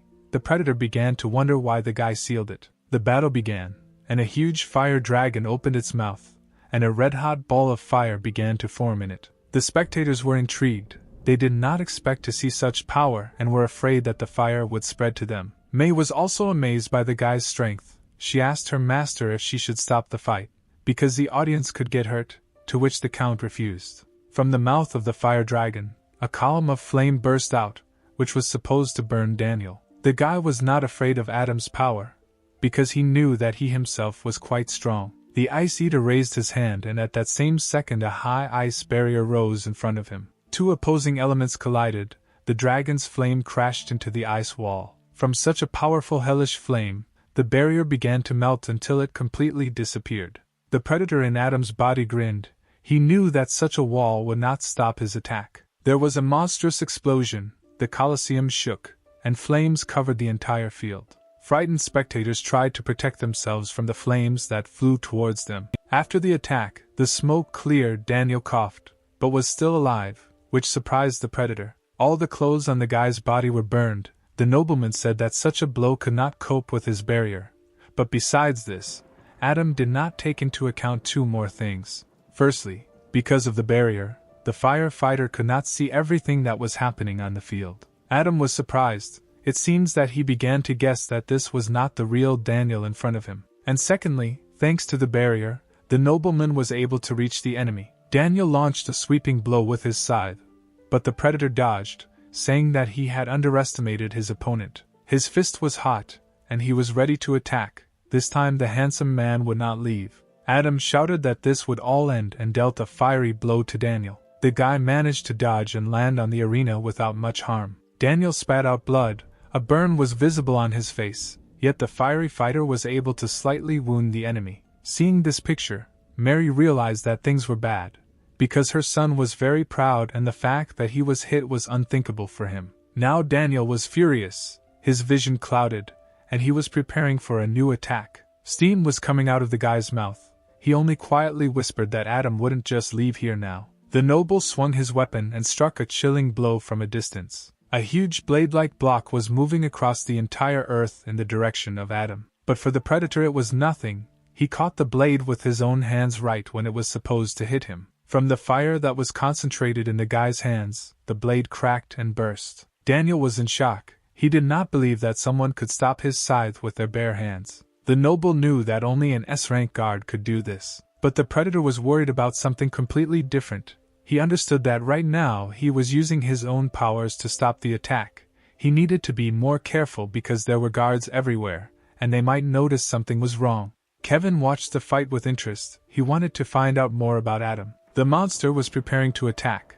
Thinking that he had not entered the Protoss in order to win the competition, he specifically chose Adam's body, because he considered him the strongest participant. Daniel, blinded by rage, began to unwind his scythe in preparation for his ice attack. But the predator was seriously angry, because his plans did not include losing to some newcomer. The attacks of opposing elements again collided with each other, deciding which of them was stronger. Lucy at that moment was more afraid for Ben. She saw how strong both of his opponents were, and was no longer sure whether the guy would win. Kathleen was also impressed by both participants in the semi-finals. She believed that the two of them deserved to win. After the attack, both fighters were already exhausted. The predator did not expect such an outcome, but thought that it would be even better. After all, he will no longer be able to squeeze anything out of Adam's body, and if he gives up, then no one will suspect anything and the monster can calmly go about his business. After all, his relatives could not attack the Protoss before because of his guards, which include the strongest S-rank guards, of which there are only 10. 6 of them are here now. Besides Kel, who died, 3 more are missing, and since they are not present at such an important event, something must have happened. The gift of light is now barely guarded. The predator can only give up and hide unnoticed in order to get it. Such a chance must not be missed. Adam turned to the judges and began to raise his hand. Daniel couldn't believe his eyes. The guy said that he had no more strength left, and he was giving up. The words he heard shocked Daniel. He did not believe that after all the powerful attacks, Adam had just given up so easily. The nobleman began to shout at the guy. He asked to show his trump card and did not believe that he could do nothing more. In response to this, the predator only grinned and said that since Daniel survived the last attack, victory would not shine for Adam. Something was wrong here, and the Ice Devourer realized this, because a battle-mad fighter cannot just give up. The monster inside Adam thought about the fact that people do not understand that there is no point in trying if it is obvious that there is no chance. He turned around and walked towards the exit of the arena, telling Daniel that he got off easy, so he was lucky and should be happy about it. The nobleman was not satisfied with this situation. He thought about how suspicious the guy was behaving now, because in the first round he thought completely differently. His thoughts were interrupted by May announcing the end of the battle. Daniel won, which meant that he was now a guardian. The next battle will be the final, in which 2 new guards, Ben and Daniel, will fight. At this moment, the hero was interested in why the nobleman helped him in the first round. Perhaps it was because of his relationship with Kel. After the fight, the predator in the body of Adam descended from the mountain. He was no longer interested in the fight because he had a different goal. At that second he noticed that someone was following him from the arena itself. The guy turned around and asked what the unknown pursuer wanted from him. In front of him stood a tall man with a bag on his shoulder. He had overgrown hair and torn clothes. The unknown firmly said that it was not Adam in front of him now, and asked who was now in his body. There was no longer any point in hiding. The predator asked how the stranger realized that he was not Adam. Everything was quite simple. It was the guy's mentor, S-rank guard Joseph. The predator was surprised why the man did not expose him in the arena, because there were more guards there, and he would have been in danger. But Joseph is only here alone. Apparently he came to die. Suddenly the monster received a powerful blow to the face. He did not expect such an answer from the man. Due to the force of the blow, Adam flew away and began to fall from the cliff. Joseph, after his blow, ordered him to shut up. Falling down, the predator was surprised that the mentor was hitting his student with all his might. Joseph jumped with great speed towards the guy, forgetting about his bag, which he was carrying on his shoulder. With a rush, he kicked his opponent in the stomach, saying that he and Adam had been through a lot. The force of the blow was so strong that the monster flew down the cliff like a bullet. He powerfully crashed into the ground, crushing all the stones that were under him. A mentor landed nearby, and it seemed like he didn't care about height. Joseph was so fast that he landed faster than his bag, which was falling from the cliff. In flight he grabbed it, as if it was all intended. The man ordered the predator to leave the body of his student. He took the guy by the leg and added that if the monster continued to hide in Adam's body, he would kill him. The predator was shocked by the words spoken. He replied that Joseph had gone crazy. The man barely chuckled, saying that it was not the first time he had heard these words. Apparently Adam often said this during training. The monster began to concentrate power in its fist, around which a green aura appeared. He directed the attack at his mentor, ordering him to let him go. Suddenly the man disappeared and Adam fell to the ground, the danger to the predator having passed. All beaten up, the guy began to get up. He didn't understand who attacked him, but that didn't matter anymore. After all, he will remain forever in his prison, where the souls of the people he once devoured will gradually suck all his strength out of him. Having risen to his feet, the monster thought that it was time to hurry for the gift of light before the final of the competition came to an end. Meanwhile, the main fight began in the arena. Daniel told Ben that he was already a guard, which means he was one step closer to the throne. But it was too early to rejoice, because Kel was a teacher and close person to the Ice Eater. Therefore, he wants to help him. But first the hero must show what he is capable of himself. Ben understood why Daniel helped him in the first round. The nobleman just wanted to make sure that the guy was suitable for Kel's place. Therefore, he decided to show all his power. A dark aura began to concentrate around Ben. Black lightning began to appear in the air and hit the sky with a roar. Daniel was shocked by what he saw. He didn't understand how the guy managed to make the lightning black. Ben released all his fury in the form of lightning. His power was felt even in the air. The spectators were surprised by what they saw. They felt some kind of terrifying atmosphere that was accumulating in the arena. James felt this energy again, exactly the same as in their fight, as if someone was watching him. Dean Lee realized that this energy was similar to Azura, which means that Ben received for the ability. The old man asked Kevin if they had already summoned him. The master himself was surprised. He replied that they did not summon a demon, but he had no idea how the hero managed to use this power. Only one thing was clear: Ben was able to combine the energy of Azura and the ability of the God of Thunder. The guy's eyes turned a frightening purple color. He asked Daniel if he was disappointed now. To which the guy replied that the hero is indeed special, because in addition to endless darkness, he himself has the ability. Ben was angry. A month ago the nobleman considered him an unworthy opponent, but now everything is different, because in this competition he will not use the ability given to him. The battle began, and the hero attacked first, jumping off the ground with such force that it cracked. Having approached the enemy, Ben shouted that this time he would use his ability. Terrified, Daniel used one of his abilities, Ice Patterns, which created a wall of ice around him. But she could not protect him. The ice around the guy began to crack, because it could not withstand such a strong blow. Ben struck a blow called Spiritual Lightning.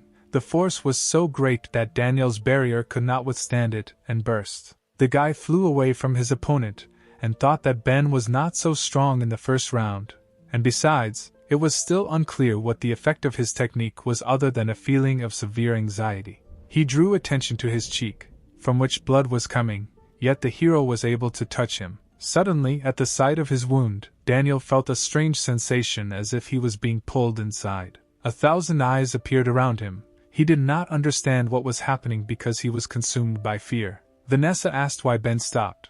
Because now was a great moment to attack, and Leia noticed that he was not the only one who stopped. Both opponents froze on the battlefield. Suddenly Daniel heard a voice saying that his feelings were under control and there was no point in continuing the fight. Opposite him appeared Ben, who was of colossal size. He advised the nobleman to surrender, because he could not win. May suggested that causing fear and controlling the enemy's senses is the ability of Azura. The Count confirmed her words. But she didn't understand why Ben didn't summon a demon, because spirits are usually used for summoning. The Count stood up so that he could see better and said that Asur is an unusual spirit. The hero does not have enough strength to tame him. Moreover, if he summons him, then Asur can rebel against his master. Instilling fear is a passive ability of the demon, therefore the risk is minimal. Combining it with lightning, he strengthened the attack. One small wound is enough to ensure victory. The Count was impressed that, with minimal effort, the guy got such a result. He also realized that Ben was far from stupid, even though he seemed so. The hero was already tired of waiting. He did not understand what was the point of continuing to fight if the enemy could not budge. Daniel asked why. Having taken control of his body, Ben would not take advantage and surrender for him. He also added that if the hero loses right now, it will be only because of his softness. Ben was surprised. He didn't understand how he could lose in such a situation. It seemed like the enemy was up to something. Suddenly his legs were covered in ice and immobilized him. But not only his legs, but also the entire arena was covered in ice. This was an icing technique. Ben looked around and saw that he was surrounded by walls of ice. He exhaled and called Daniel stubborn, because the hero gave him a chance to just give up, and he is making everything difficult. The guy didn't expect it to come to a fight, but Daniel froze the entire arena just to immobilize him. The nobleman did not react in any way to his words but simply stood in place motionless. The hero remembered that Daniel could not hear anything, because he took control of his senses. Suddenly, the Ice Eater said that Ben was the first, not counting Kel, who could resist him. He recognizes his talent. But the hero missed something. Ice, Daniel's sixth sense. The guy froze the arena to know Ben's location, not to immobilize him. Therefore, the hero needs to prepare, because the nobleman begins to attack again even without his senses. His hand shot into the sky and the ice began to accumulate into one object. This was Daniel's deadliest attack. The ice gathered together to form a sword.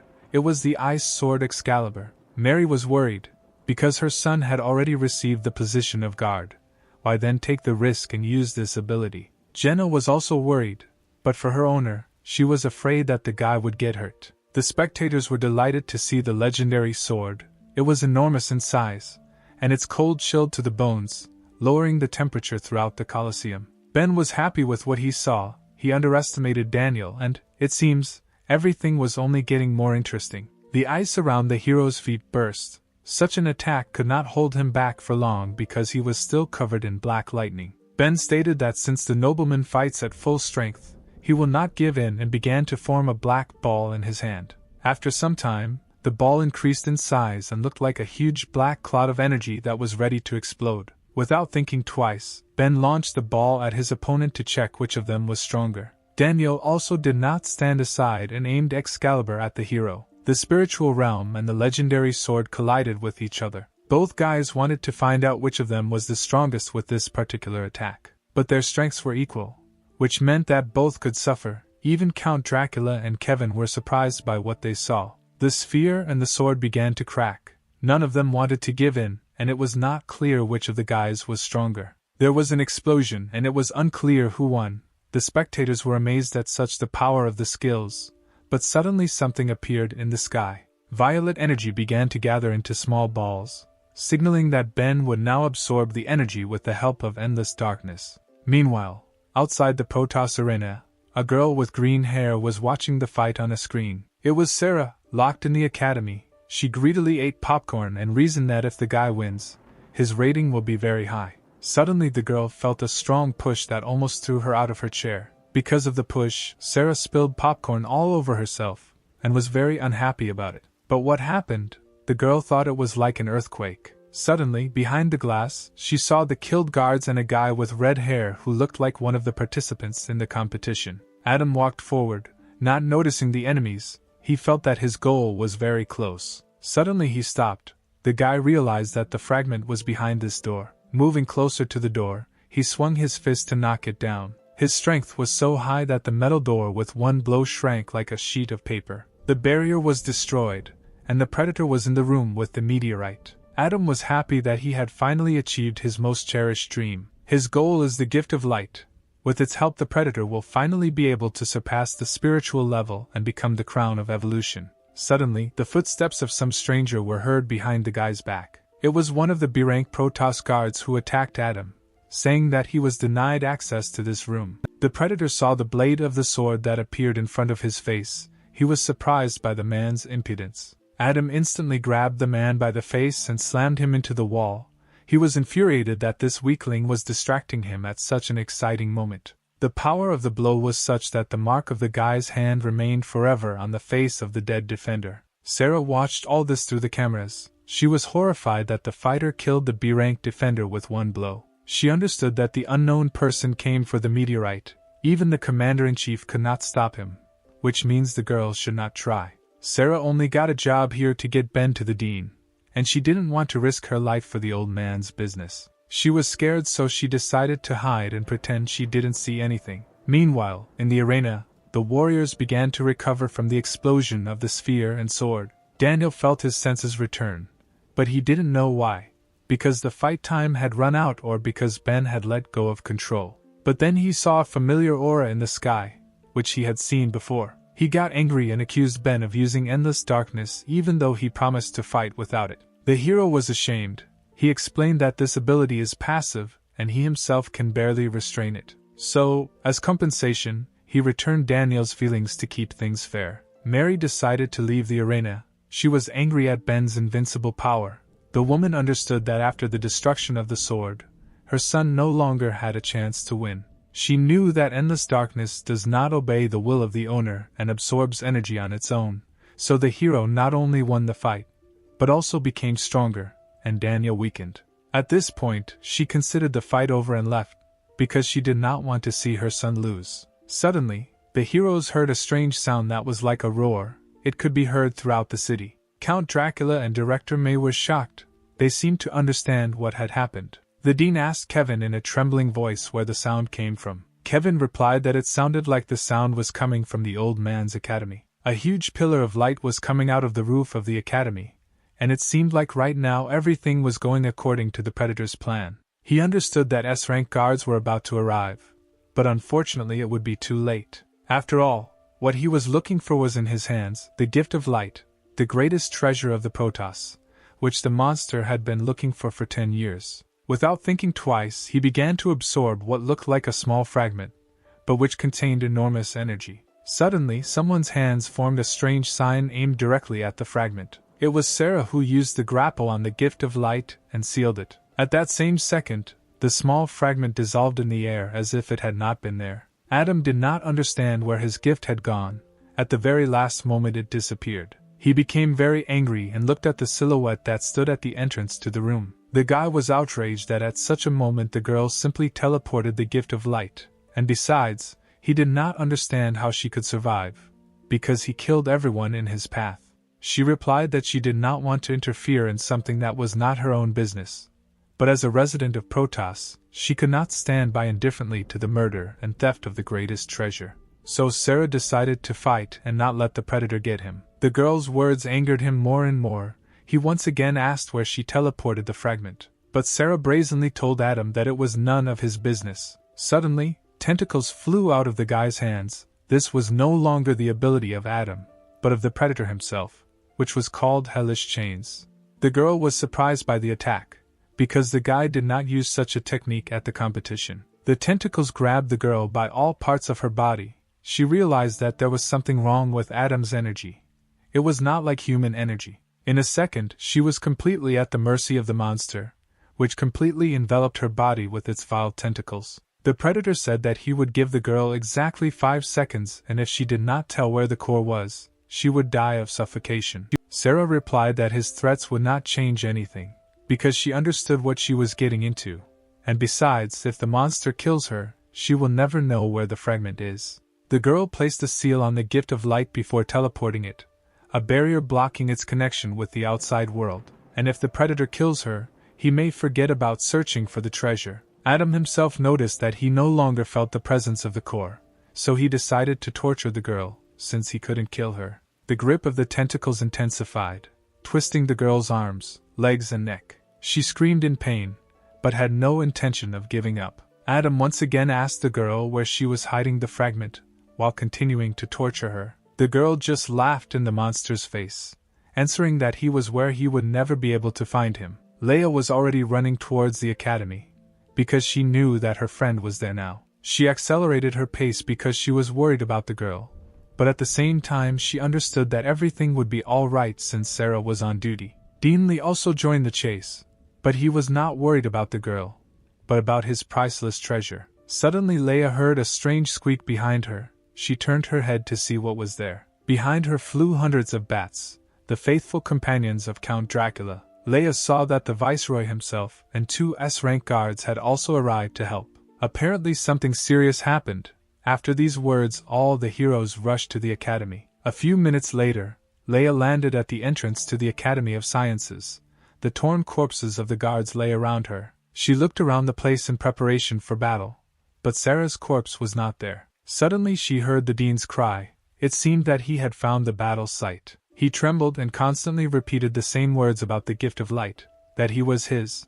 Leia thought that the old man had gone crazy, but when she looked away from the old man, the girl saw someone else in the room besides the meteorite. It was Adam, who lay unconscious covered in his own blood. The old man continued to rave, and Leia quickly went down to the guy to interrogate him. She thought that the fighter would have problems, because he quietly left after the fight to get here. But then the girl noticed a strange wound on the guy's body. It looked as if he had made it himself. But why? Leia did not understand. She picked Adam up and sat him down, and asked him to do her one favor. If the guy is still alive, then let Leia know about it. After these words, she slapped Adam's face with all her might. The fighter coughed, which meant that he was still breathing. The defender asked him where Sarah was now. An angry old man appeared behind the girl, took out his sword and only asked where his core was. He didn't know what he was doing out of his madness, but Leia managed to block his blow with her katana. The girl said that everything has its time and let the old man wait until she finishes interrogating the guy, and then they will talk. Lee was angry that this was the second time Leia had blocked his blow, and he didn't understand how he could equate the discussion of the secretary's life with his gift of light. More figures appeared at the entrance of the room. It was the Count, who said that there was no need to fight because the surveillance cameras were broken. Adam is the only eyewitness, and if he dies, they will not be able to find out anything about what happened here. Looking at the heavily early fighter, Dracula said that he knew who could cure the guy. After some time, the heroes arrived at the top of a snow-capped mountain. Adam began to open his eyes with difficulty. Through a cloudy veil he saw Kevin. His face seemed familiar to the guy, but because of the injury, he had difficulty thinking and understanding what was happening. Suddenly the fighter jumped up and asked why he was here. The master replied that Adam was a worthy student of his teacher. With such wounds an ordinary person would probably have died, but the guy survived. Apparently life-threatening fights were not new to him.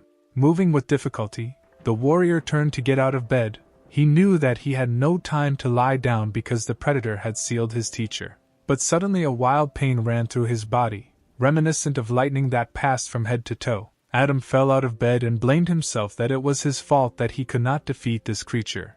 Kevin noticed that the guy was an exact copy of his teacher. Suddenly, someone extended his hand to Adam and asked him not to worry about his mentor, because Joseph was strong and would not die just like that. The guy was surprised because in front of him he saw one of the strongest Protoss people. It was Count Dracula, who asked to tell everything that the guy knew, and he would take care of everything himself. Meanwhile, somewhere in the forest outside the city, a meeting took place. Sarah stood in the clearing and told someone that it was time to leave, because if they hesitate, the guards will grab them. A sweet, sexy voice answered her, and said that apparently the plan had failed since the guy was annoyed. The girl turned around and was surprised that he changed his body. It was a predator of a spiritual level, the sorceress Jessica. She was interested in why the guy possessed the girl, because he could choose her body. Spiritual level predator.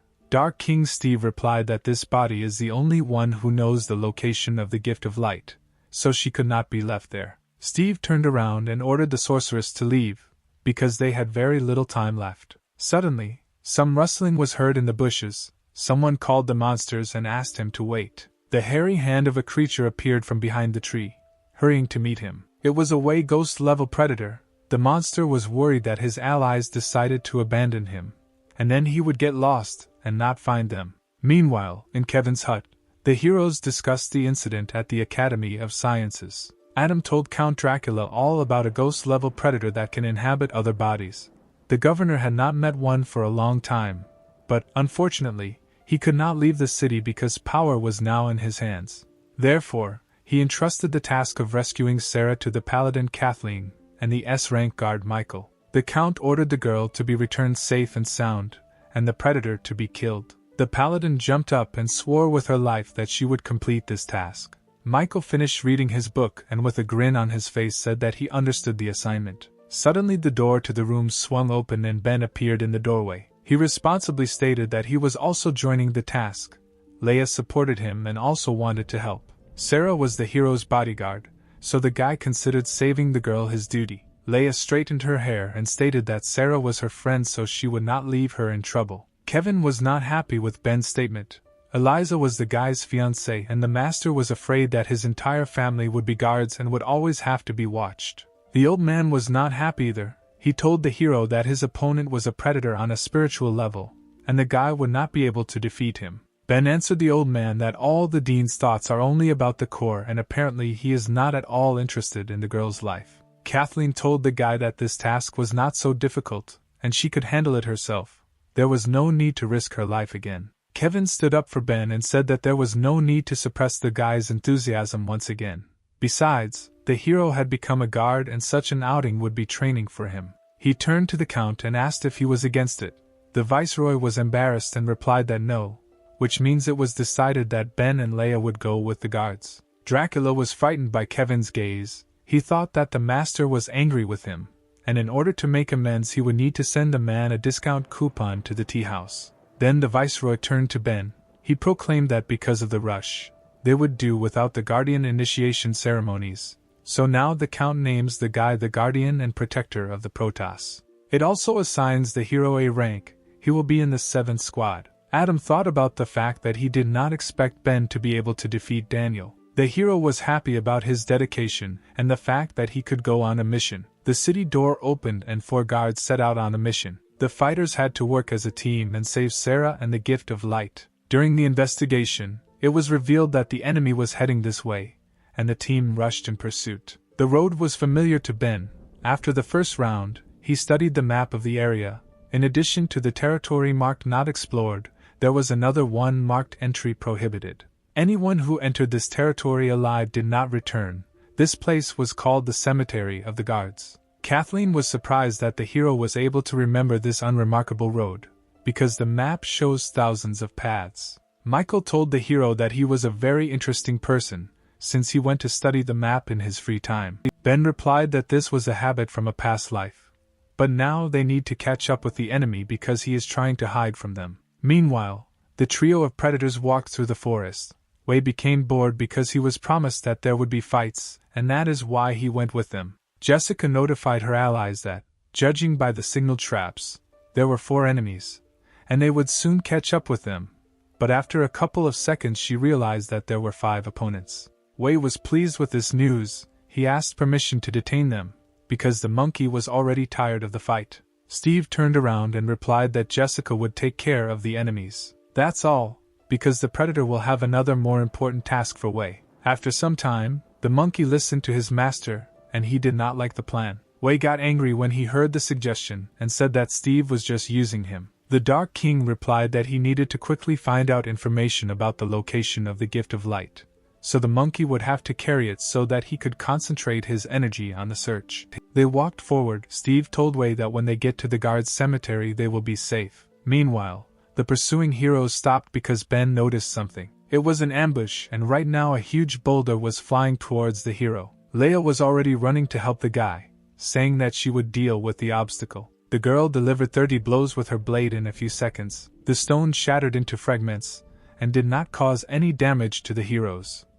Leia ordered the offender not to hide and come out. Someone jumped from the tree and landed right in front of the girl. It was the charming Jessica who just wanted to say hello to the guards. She raised her green eyes and declared that in order to pass, the guards must pay with their lives. The girls did not like Jessica's impudence, and they said that she would pay with her life for interfering. Ben stepped forward so that the girls would not fuss, because the predator just wants to detain them and she probably has more traps hidden. Therefore, the hero had a new plan. He had to detain the enemy alone, and let the rest of the squad move on and catch up with the remaining enemies. Ben understood that he needed to catch up with the predators before they reached the guard's cemetery and save Sarah. Kathleen was surprised that the newcomer analyzed the situation so quickly and came up with a plan. The strategy was good. Suddenly Leia jumped in front of the guy. She said that she would delay the enemy, and let the rest of the squad look for a way to move on. The girl added that if this is all to detain them,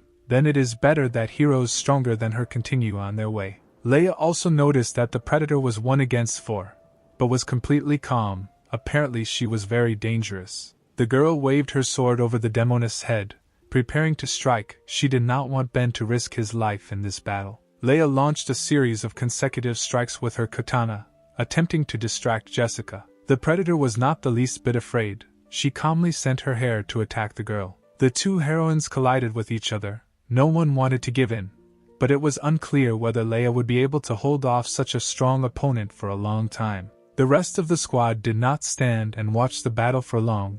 They decided to pass by the succubus while they had the opportunity. But Jessica was not going to give up. She decided to detain the entire squad and not let anyone leave. Her hare instantly rushed down into the ground. She could fight several opponents at once. Ben immediately realized that the predator was using an attack from a distance, and they needed to be careful. The ground in front of the heroes began to rise, and the succubus's hair flew like blades, blocking the path.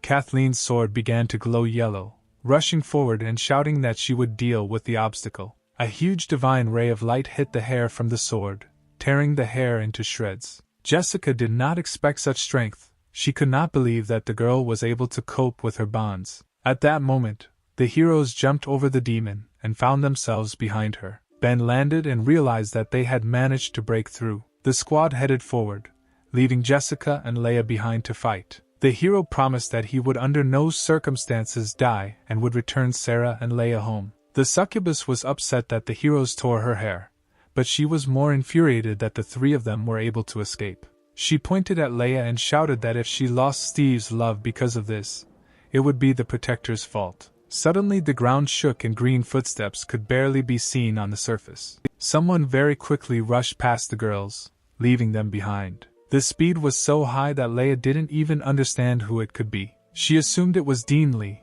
and was surprised that the old man had been following them all this time. Jessica forgot that there was a fifth pursuer. She was afraid that if the plan failed due to her fault, then Steve would no longer have fun with her. Leia was serious and threw her katana sheath to the ground. Holding her sword tightly in her hands, she said that although Jessica is a spiritual level predator, her thoughts are still just as mundane. The girl became sad. She replied that she couldn't understand, because all this time while Steve was in the Protoss, he was thinking only about the gift of light. He wasn't with her for a whole month, and it really upset her. Jessica began to cry with all her might.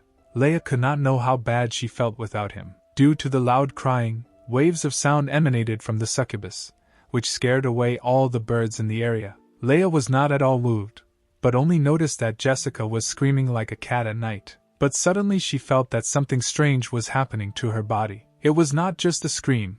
The sound waves affected the brain, and now the girl could not control her body. Jessica was surprised. She didn't even realize that she was capable of this. The sound waves of her scream can affect a person, causing him to lose his fighting ability.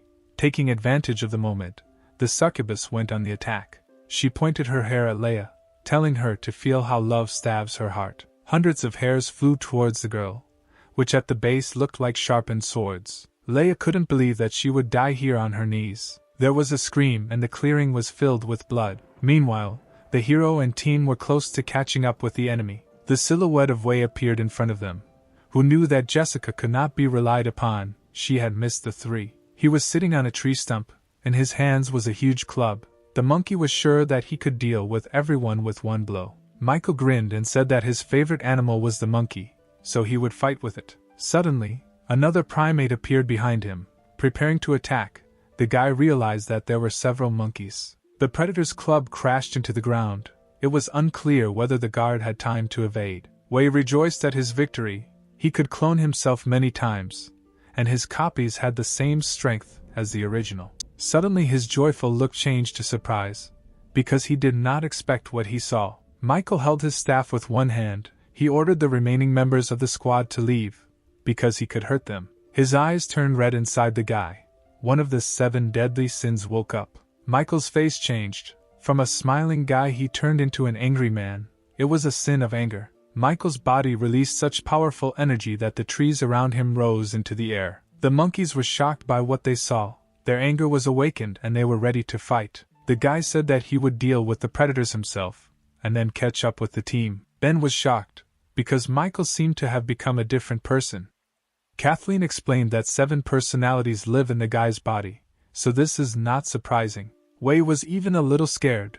The guard had extraordinary strength despite the fact that he was human. The second monkey told Michael that his breath stank and that he should not open it. At the same moment, the guy began to float in the air as if gravity was not affecting him. Michael stopped in front of the monkey's face, who told him that he didn't scare her at all. In response, the guard slapped the predator in the face, saying that Wei was talking too much. The monkey was indignant, because even Steve had never hit him in the face, but some man dared to do it. But Michael continued to strike, saying that the predator would not do anything to him even if he struck 1,000 more blows. Wei received blows from all sides that he could not dodge. Suddenly, a second monkey appeared behind the guy's back, which reminded the guard that he had not one opponent, but several. He tried to hit the guy with his club, but to his surprise, it didn't work. Michael disappeared, and it seemed that he simply disappeared into thin air, but in fact the predators simply could not keep up with the guy's speed. The guard stood on the very club with which they tried to hit him. It seemed that the opponents were not equal in strength. Wei was surprised that the guard had such great speed, but the guy replied that in addition to him, the Protoss had at least 6 more equally strong people. He jumped and kicked the enemy, noticing that the 6 guards would even be faster than him. From the force of the blow, Wei landed on the ground and let go of his weapon. The strongest Sin told the vanquished that he, like a domestic animal, would become docile with one blow. Meanwhile, the sun began to rise over the forest. The night was ending and a new day began. The original Wei ran as fast as he could to the guard's cemetery. He asked Steve if he had found the gift of light, because their pursuers were very strong. He felt the pain of his clones and added that if the guards caught up with them, he could not cope with them alone. The monkey wanted the master to quickly finish his ritual and find out where the core was, after which they could finish off Sarah. Steve didn't listen to him. Right now he was focused on finding his artifact. In Sarah's mind, the girl was beaten and exhausted. She sat on the ground completely exhausted. Sarah prayed for someone to save her. She didn't want to die in this place just like that. Suddenly, one of the zombies appeared from behind the wall, and was already walking towards her soul. But just as quickly as he appeared, he was pierced through with a sword. It was Leia who arrived in time and saved Sarah from certain death. The swordswoman looked at the exhausted girl and said that if she wanted to live, she should go with her. Steve noticed that the girl with the sword seemed familiar to him because he had seen her in the audience at the competition, and she often appears in the depths of Sarah's memories. It seems that he began to understand something, and by concentrating even more he found the answer. In the depths of his memories, he saw the very artifact he had been hunting for all this time. The gift of light was in the chest of a lovely girl, Sarah's savior and loved one. Meanwhile, the sun had already risen high, and its rays began to break through the crowns of the trees. Leia was hanging bloody from Jessica's hair. She was unable to dodge the previous blow, and all this time the demon was beating her. The guard tightly clutched her sword in her hand, along which her blood flowed, and did not want to give up just like that. The succubus blade pierced her chest. The girl no longer had the strength to hold on. She asked the enemy if she wanted to end her life. Jessica was amazed at how stubborn the girl was, because even despite such critical wounds, she still continued to hold her sword in her hand. She answered the girl that the point is not that you can't resist her scream, it's just that it's difficult to deal with her because she's very strong. But she was tired of playing with her victim, so it was time to strike the final blow. Jessica aimed her hair for the final blow, saying she wanted to hear Leia scream in pain. At this moment, the guard accepted her fate and mentally apologized to Sarah. She closed her eyes, preparing to accept her death. This time she was unable to save her friend. Suddenly, a bright yellow light illuminated the entire clearing. There was a powerful explosion that scattered all of Jessica's hair like small torn threads. The epicenter of the impact began to narrow, forming a small yellow ball. In the center of this ball stood Leia. She was completely protected by this unknown force. Jessica was surprised by the power of the skill. She was sure that the enemy was without strength. The succubus did not understand where the girl had such a strong ability. The predator looked at Leia, who was surrounded by divine light. It instantly healed all her wounds, from which blood came out. All the power was concentrated in the guard's chest. It came from a small yellow fragment. Hidden inside Leia was the gift of light, which now gave her new abilities and strength to defeat her rival. Jessica couldn't believe her eyes. She was frozen in surprise at the picture she saw. The succubus realized that all this time the gift of light was in Leia. The predator trembled as if she was afraid of what fate awaited her. Leia noticed this and asked the succubus not to be afraid, because her blade was fast. Apparently the heavens favored her today. But it seems that Jessica was not afraid. She was filled with joy and she was trembling with delight, not fear. After all, the path to the happiness of her entire life is now right in front of her. If she can get the gift of light, she will receive Steve's love, so it was in the girl's imagination. At the same moment, Leia's blade began to glow with divine colors, her power increased significantly, and now she had a much greater chance of victory. She told the demon that she would not allow this to happen, preparing to attack. With a quick blow of her sword, she attacked Jessica, who, in her excitement, forgot about the fight. There was an explosion. The force of the sword's impact was so high that all the trees behind the succubus were destroyed at the moment of impact. The fight was over with one blow, and the loser, Jessica, fell to the hard ground. She couldn't believe that she had lost, because the gift of light was so close. What a pity, now the girl won't earn Steve's favor. Leia looked at this picture of unrequited love, and at the last moment she even sympathized with her rival. As she died, Jessica said that she still longed for Steve and wanted to get back to him. A few years earlier, in someone's abandoned house, Jessica held her t-shirt, which barely covered her chest. She was in tears. At that time she was 18 years old. The unknown man put on his pants and told the girl not to cry and to keep everything that happened a secret. He adjusted his glasses and added that if anyone found out about this, he would turn Jessica's life into a living nightmare. The girl began to scream hysterically that there was not a drop of humanity in the guy. In response to this, the man hit her in the face with such force that she began to bleed. There was rage on his face. The guy said that Jessica needed to understand something. If he had not sheltered her, then she and her mother would have become food for predators by morning. The man spent a lot of money to support Jessica, and she should remember his kindness. Therefore, the girl must pay off her debt with her body. It was raining outside. Loud rumbles of thunder were visible from the sky.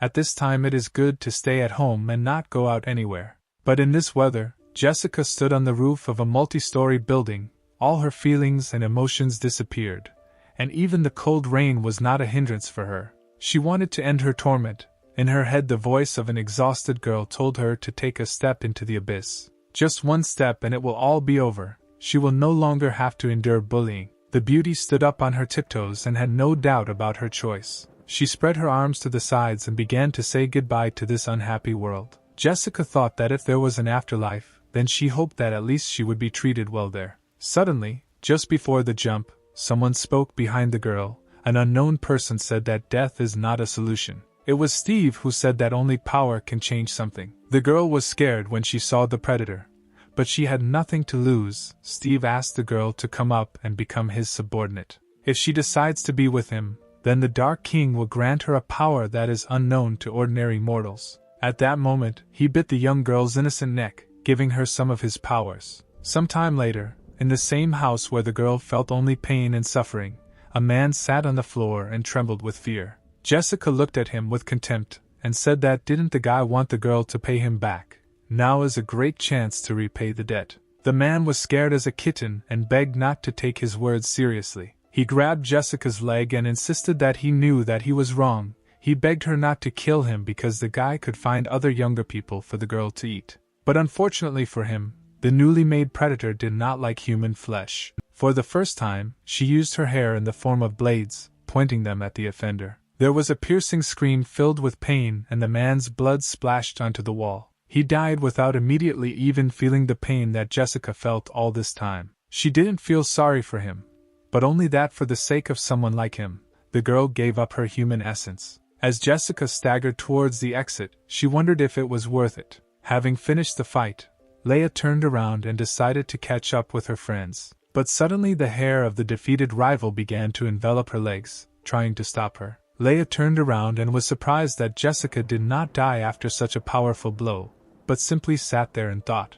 The succubus turned to the swordsman. She said that she felt bad, as if all her memories had been erased. Therefore, the girl asked Leia to help her. The guard did not expect to hear such words from a former enemy.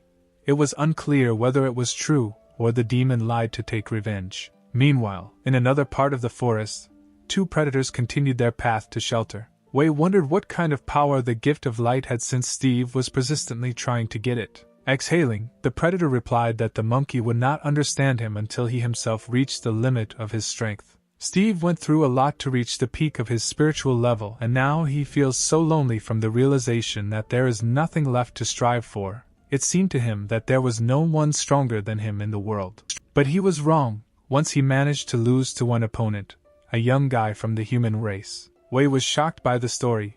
He did not believe that his master could lose to someone. Steve replied that it was true. This man was a real genius in battles. And then a few days later he founded Protoss, which was Kel. If it weren't for the endless darkness that the guy possessed, the Predator would never have lost to him. When Kel died, Steve found his remains, but there was no endless darkness with him.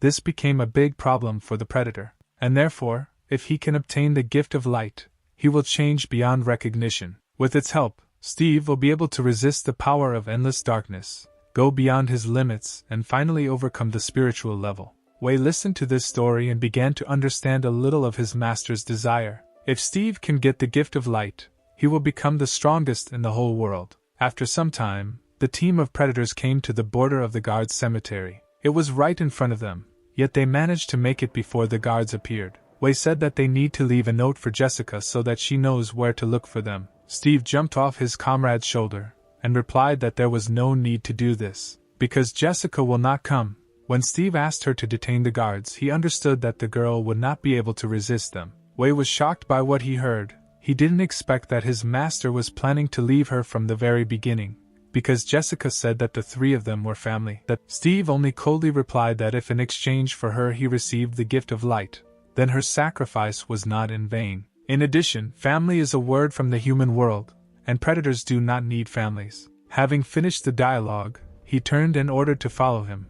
After they entered this part of the forest, the pursuers would not be able to find them. Suddenly, a huge arc shot came from the sky towards the predators. The team noticed the attack. At that moment they realized that they would not be able to leave without a fight. Wei managed to dodge the attack by crouching, and only slightly the arc was able to touch his head. A line of light fell right in front of them, cutting down all the trees in the way. The monkey thought that he was lucky to evade, because a little more and he would have been left without a head. The sudden attack left behind a huge ditch that went deep into the ground. Steve was impressed by such strength. Not everyone could cut such a chasm in the ground with just one blow of a sword. Now he understood why Jessica could not detain her pursuers. In the sky they saw Kathleen, who told the predators that whoever crossed the border would die without the right to pardon. Steve replied that it was quite arrogant to threaten him, since he was much stronger than an S-rank guard. He simply turned around and jumped over the gap, ordering his companion to follow him. Kathleen, seeing the impudence of the enemy, only said that he asked for it. She flew at lightning speed towards the predator to hit him. Wei was scared. The girl was so fast that it was impossible to follow her with her eyes. Kathleen attacked Steve with her sword, but he successfully blocked the attack by creating an impenetrable shield around himself. He turned to the girl and said that she did not lie, despite the fact that the predator was in their friend's body. But as he had already said, she could not defeat him. Steve had already fought with one of the guards, and after that he created a shield based on the strength of his blow, so the girl is unlikely to be able to break through it. Kathleen replied that she has no equal in Protoss when it comes to dealing the maximum possible damage. The shield began to crack, and the sword began to penetrate deeper and deeper into the barrier. Steve realized that the shield would not be able to withstand her attack, because the cracks were becoming more and more, and the sword was going deeper. The predator did not count on such power at all. He realized that it was time to dodge. He turned around and tried to jump away from the sword after his shield burst. Steve didn't have time to escape the attack, and Kathleen was able to touch Sarah's cheek, leaving a cut on it. All the power of her strength went into the ground. The predator successfully dodged and lost only points in flight. He understood that he was lucky. The girl was good with a sword, but there was one caveat. Kathleen did not take advantage of the moment and changed the trajectory. Apparently they also need information about the location of the gift of light. The paladin stood opposite and took her sword out of the ground. She said that she couldn't hit it the first time, because she hadn't practiced with the sword for a long time. Steve understood that this was a lie. She pulled the sword out of the ground, and a small crack appeared in the place where it stuck. Everything around began to shake, as if an earthquake had started. This surprised the Dark King. The paladin's attack was so powerful that the small crack from the blow split into a huge abyss. Kathleen noticed that Steve could not fight at full strength while he was in this body, so he needed to return to his own because her next blow would hit the target. The girl provoked her rival to leave his body, She said that she wanted to see the real power of a spiritual level predator. She began to taunt her opponent, saying that apparently his only ability was to possess others. Steve grinned at the girl's words and did not succumb to provocation. He replied that while he was in this body, Kathleen would not kill him because this man was important to people. The predator added that the paladin was using childish tricks to try to deceive him. Wei stood up for his master and shouted that there would be no mercy for the girl because she had ruined the monkey's hair with her blow. Steve was ashamed of his ally, because he was stupid and did not understand that he was much weaker than the paladin. Wei waved his fist, preparing to launch his attack. He shouted that there were two of them, and she was alone. There was no way she could win. Kathleen turned to the predator and replied that she did not come here alone. Suddenly, a strong kick landed on the monkey's head, causing him to forget all the words he wanted to say. It was Ben who jumped away from the weak opponent and was focused on attacking the main enemy. The guy shouted at Kathleen not to forget that they must act according to the plan. The girl replied that she remembered and prepared for the next attack. Steve heard his words and realized that the guards were up to something. Above him was Ben, who began to summon hundreds of purple balls filled with energy. The guy shouted that all this energy was collected by endless darkness. Using instant destruction, he directed all the explosive energy at Steve. The ghostly spheres hit their target, and it seemed that no one could survive such multiple explosions. But the spiritual level predator was not so simple. He clothed himself with the same shield, saying that Ben lacked experience, spent so much energy, and only raised dust. And then Steve remembered that the guy shouted something about a plan and perhaps he was only distracting attention. The predator completely forgot about the hero's partner while he was watching the spheres. Kathleen was already running to meet her goal. Steve understood that the girl was a greater danger to him. She struck with her sword, but the Dark King managed to dodge it by standing on his hands and jumping away. Dodging the blow, Steve grinned at the fact that he figured out the guard's plan. A weak attack distracts, and a strong guard deals damage to the distracted enemy. Kathleen replied that in fact the predator was wrong and that was not the plan. Upon landing, Steve saw a dark figure behind him, from which he could not get away. It was Ben, who smiled and said that their plan was a success. The hero grabbed the predator in a human body and began to use a chokehold. Steve didn't understand what was happening because right now he felt his strength leaving him. Purple spheres began to appear around Sarah, meaning that Ben was absorbing energy from an enemy weakened by strangulation. The predator remembered this aura that he once fought with and realized that Ben was the owner of endless darkness. The hero replied that the predator guessed right, and when the guy absorbs all of Steve's power, he will leave Sarah's body. The air around the opponents began to swirl into a whirlwind, and the aura became more and more frightening. There was so much energy coming from Sarah that she began to turn into a large purple sphere. Wei watched what was happening and also realized that the endless darkness that Steve is so afraid of is in this guy. Kathleen was worried about the hero. She didn't know whether Ben could handle such power. The sphere began to narrow, and a silhouette became visible in the cloud of dust. Ben emerged from the smoke unharmed, holding an exhausted Sarah in his arms. The paladin rejoiced at the victory. The girl was saved and there was not a scratch on her. The hero cleverly thought of everything and his plan was a success. Ben sat Sarah by a tree stump and created a shield around her, which he stole from Steve, so nothing would threaten her. He knew that the girl could not hear, but he told her to rest well while the battle was going on. The guy added that he would wait until Sarah came to her senses and then they would all figure it out together. Suddenly, laughter was heard from the cloud of smoke. The enemy was still not defeated, but now at least you can fight him with full strength. Steve laughed because he was very lucky because he not only found out the location of the gift of light, but now he would be able to take away the endless darkness. The predator appeared in his true form. He said that the heavens were favoring him today, so he was having fun. The Dark King raised his hands into the sky as if calling on God and shouted that he was the chosen one. Ben replied that he was rejoicing early because at least half of the predator's power had been absorbed. Therefore, it is not a fact that the second half will be enough for Steve to take away the endless darkness. The predator replied that he does not lose the same ability twice, and it does not matter how much power the hero managed to absorb.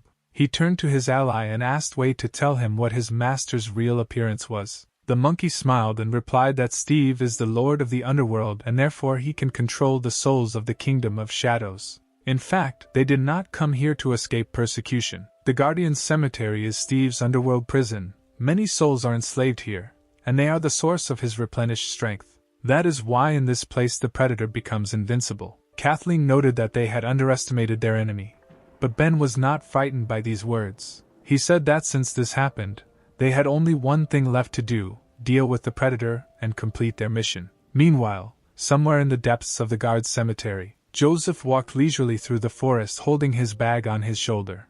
Passing by a tree, he touched it a little. The tree instantly came off like a small branch due to the mentor's terrifying aura. But Joseph didn't seem to notice this. He walked forward, and in front of him lay a huge stone. But the power of his aura was so high that it cut through the stone, while it slowly walked forward. The man had made a huge hole in the stone and was approaching the exit. When he came out, the obstacle shattered into pieces.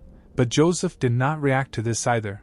Apparently this was a common thing for him. He was only worried about the place where he ended up. The man walked forward all night, but never came out anywhere. Suddenly he saw hundreds of souls flying in some direction. Joseph was surprised by this because he had already dealt with them before. He thought and said that apparently the educational process was not in vain for them, and now they decided to help him get out. Thousands of spirits responded to Steve's call and headed to him to feed him with energy. Ben was shocked by how many spirits he saw. Apparently the Predator had killed a huge number of people. Kathleen understood that they could not allow the Dark King to devour them, because then they would not win. But it was too late. Steve began to absorb all his souls in order to continue living with them. The number of people he killed was so great that he began to increase in size from absorption. The heroes could not stand and just watch, so they decided to launch an attack on their enemy. Wei stood in their way. He wanted to delay the team so that his master could make a rebirth. The paladin was not frightened by the monkey's menacing attitude. She only replied that he asked for it. Wei didn't expect her speed to be so fast. Kathleen delivered a blow that killed the demon-level Predator in an instant. The monkey was too slow compared to the girl, so this fight was over for him. The heroes headed towards Steve, and the once former ally of the Predator fell to the ground, swaying. But our heroes saw that it was already too late. After all, the monkey managed to detain them, albeit not for long. The Dark King absorbed every soul, and from the amount of energy he became very fat. All these souls filled him, and Steve now looked like a huge ball hanging in the air. The ball grew larger and began to crack. The Predator felt the boundless power that filled it. Suddenly it burst from the number of souls it had absorbed, and a blue cloud of smoke filled the clearing. Ben was shocked by the picture he saw. He did not expect that the Predator would simply blow itself up. Kathleen told the guy not to relax because the explosion was not fatal. Steve appeared before them, a spiritual-level Predator in the guise of a soul absorber. He did not hesitate, and immediately directed his attack towards our heroes. Ben managed to react, and used the shield that he had recently stolen. He ordered Kathleen to hide behind it. An explosion occurred. The force of the released energy was crushing and formed a blue sphere in the place where the team stood. The explosion left a huge crater in the center of which was a shield sphere, one of Ben's abilities. The guy realized that if it weren't for the shield, then there would be no trace of them. With one wave of his hand, Steve released a huge amount of energy. Was this really his full power? The shield began to crack, and the hero noticed that his ability was at its limit. Just a little more, and he would not have been able to stand it. The guy told the paladin that he would have to dodge the next attack, but Kathleen thought that Ben had recently become a guard, but had already rushed to protect her. You can't say that he is reliable, but at decisive moments you could rely on him. Steve was floating in the air and was disappointed that his attack did not hit the heroes. The Dark King felt that this was not the limit of his capabilities, but only 70% of them. But he did not understand why this happened. Suddenly the Predator remembered Joseph, whom he had sealed in his prison. He assumed that most likely it was his doing. There was a noise behind Steve. It was the sound of trees breaking like thin branches because someone was approaching. Joseph came out of the thicket of the forest, and declared that he was tired of walking in the dark and finally got out. Steve was surprised that the guard was able to survive. He asked the man if he was the same ignoramus who attacked him recently. There were no emotions on Joseph's face. As always, he simply asked the Predator who he was. Steve grinned and said that apparently the guard forgot him too quickly, to which Joseph replied that he did not understand what he was talking about because they had never met. The Dark King realized that the man was rather stupid and asked directly what he had done with his spirit slaves. The The guard replied that if he was asking about those spirits in the forest, then he taught them a lesson and prayed for their peace. Steve was angry.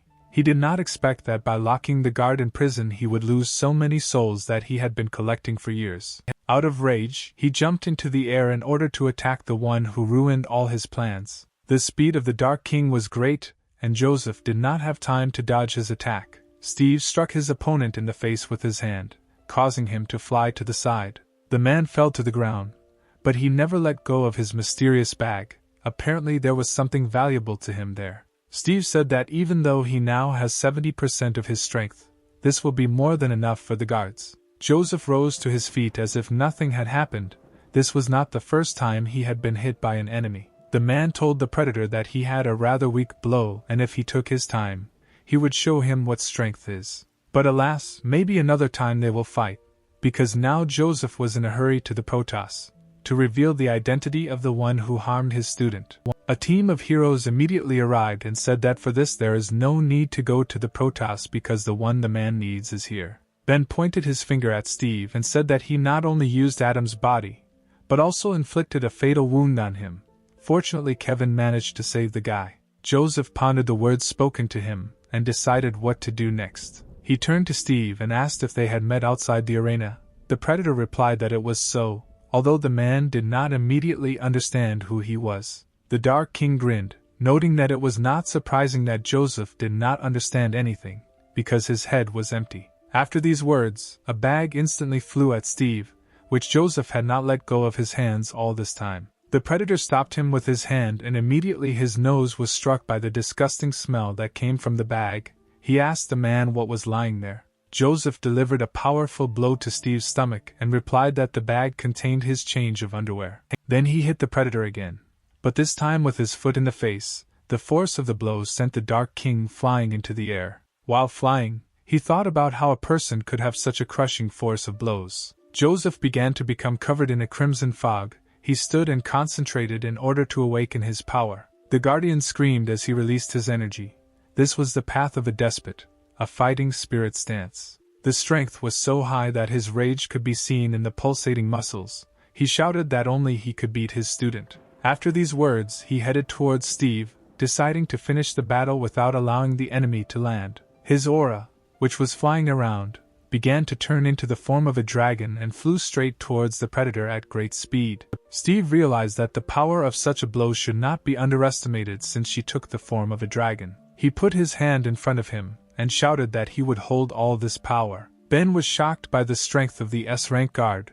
The guy thought for a second that Joseph was a monster if he had such impressive abilities. After the attack, the dust began to clear and traces of torn flesh appeared on the monster's body. Steve said that this idiot was able to break through his living armor.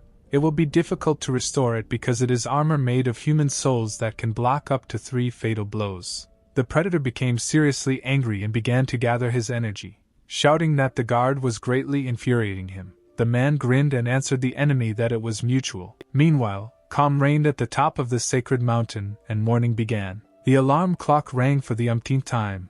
Eliza's voice was recorded on it, shouting that it was time for her father to wake up. The man, with one blow of his hand, destroyed the annoying device that was preventing him from sleeping. Kevin was lying in his bed, half asleep, wearing funny spotted pajamas and not understanding what kind of idiot came up with alarm clocks. The master rose with difficulty, and his face showed disappointment that morning had come, because he still wanted to sleep. Still, it was time to get up and Kevin went to do his morning ritual, and he started by brushing his teeth. After briefly rinsing his mouth, the man perked up a little. His next morning activity was drinking a glass of his favorite tea with milk. Sitting on the toilet and drinking tea, he shouted to his daughter that he was very hungry and asked if she had already prepared breakfast. He called Eliza all this time, but no one answered him. Having finished his business, the man went out and thought about where his daughter had disappeared. Kevin walked into the kitchen and saw that breakfast was ready and there was a note on the table. It was a note from Eliza, which said that his father should have breakfast alone. Adam would be with her, so he didn't have to worry. The master took one bun that he had for breakfast and thought that his daughter was very obstinate, and cleverly pulled off everything. Meanwhile, Elisa's phoenix raced across the sky towards the forest where the guards had gone. Ben's entire crew and Adam were on board the Blue's ship, rushing to his aid. Everyone thought about their own. Jenna was worried that the owner and Leia went to save Sarah, risking their lives, so she could not stay away. Eliza did not expect herself to take this step. She was worried that the guy had died, in which case the girl did not know what to do next. Lucy was angry that Ben went on a mission with Leia and didn't invite her. It wasn't fair. Vanessa thought that Dean Lee probably followed them, so the hero should be careful. Adam was embarrassed at the sight of beauties. He envied Ben because he was successful with the girls. After some time, the newly formed support team arrived at the first battle site. Adam was amazed that all the trees were cut down. He asked his allies if Leia's power could do this. Jenna replied that it was most likely not her, because it was not in the guard style. At that moment they saw Leia, who was happy to see the bird of the king's daughter-in-law. Jenna landed in front of her friend and asked to tell her where the owner was and why they were not together.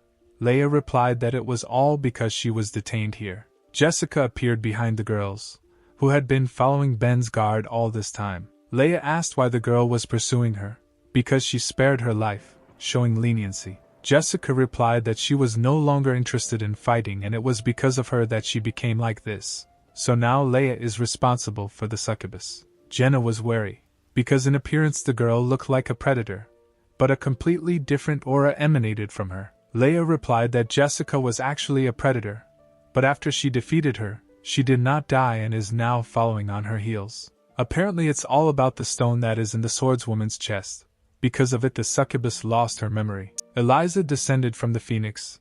Interrupting the girls' conversation, she explained that this was a purification effect. The bride heard her father talk about it. Such is the ability of the gift of light. Leia was surprised that the artifact was in her, and Eliza replied that apparently out of despair, Sarah decided to hide it in her friend. Purification removes negative effects, but can also erase memory. So now Jessica has gotten rid of the bloodthirstiness characteristic of predators. It turns out that now the girl is not a purebred predator since she was previously a human. Since now she has gotten rid of the main disadvantage, it would be wrong to call her a predator. Eliza turned to the unfortunate girl and suddenly invited her to go with them. Meanwhile, a snowstorm began at the top of the sacred mountain. Kevin was able to overcome his morning sleep deprivation and slowly walked out of his house. He thought that he would like to retire a long time ago, but there was no peace in his life yet. Meanwhile, the battle continued at the border of the guards' cemetery. Joseph continued to attack his enemy. Due to the high speed of the strike, only crimson sparks were visible in the sky. Sparks appeared at the moment when the man delivered his blow, and the monster blocked it. Kathleen also did not stand aside and tried to hit the predator with her divine attack. But everything was unsuccessful. Ben stood in the clearing and watched. The guy thought that something didn't add up, because at the beginning the predator could barely resist Joseph. But now Steve can calmly fend off the attacks of two guards at the same time. This could become a problem. The hero turned towards the monkey, which Kathleen killed with one blow. Ben realized that he had to come up with something and find a solution, otherwise they would lose the fight. Steve crossed his arms and pressed him to himself, gathering his soul energy for attack. He used a cursed explosion and knocked back two fighters at once that he had previously been unable to dodge. Joseph landed on his feet, barely able to maintain his balance. The man noticed that the monster was getting stronger. The girl deftly landed on her hand and replied that she thought so too.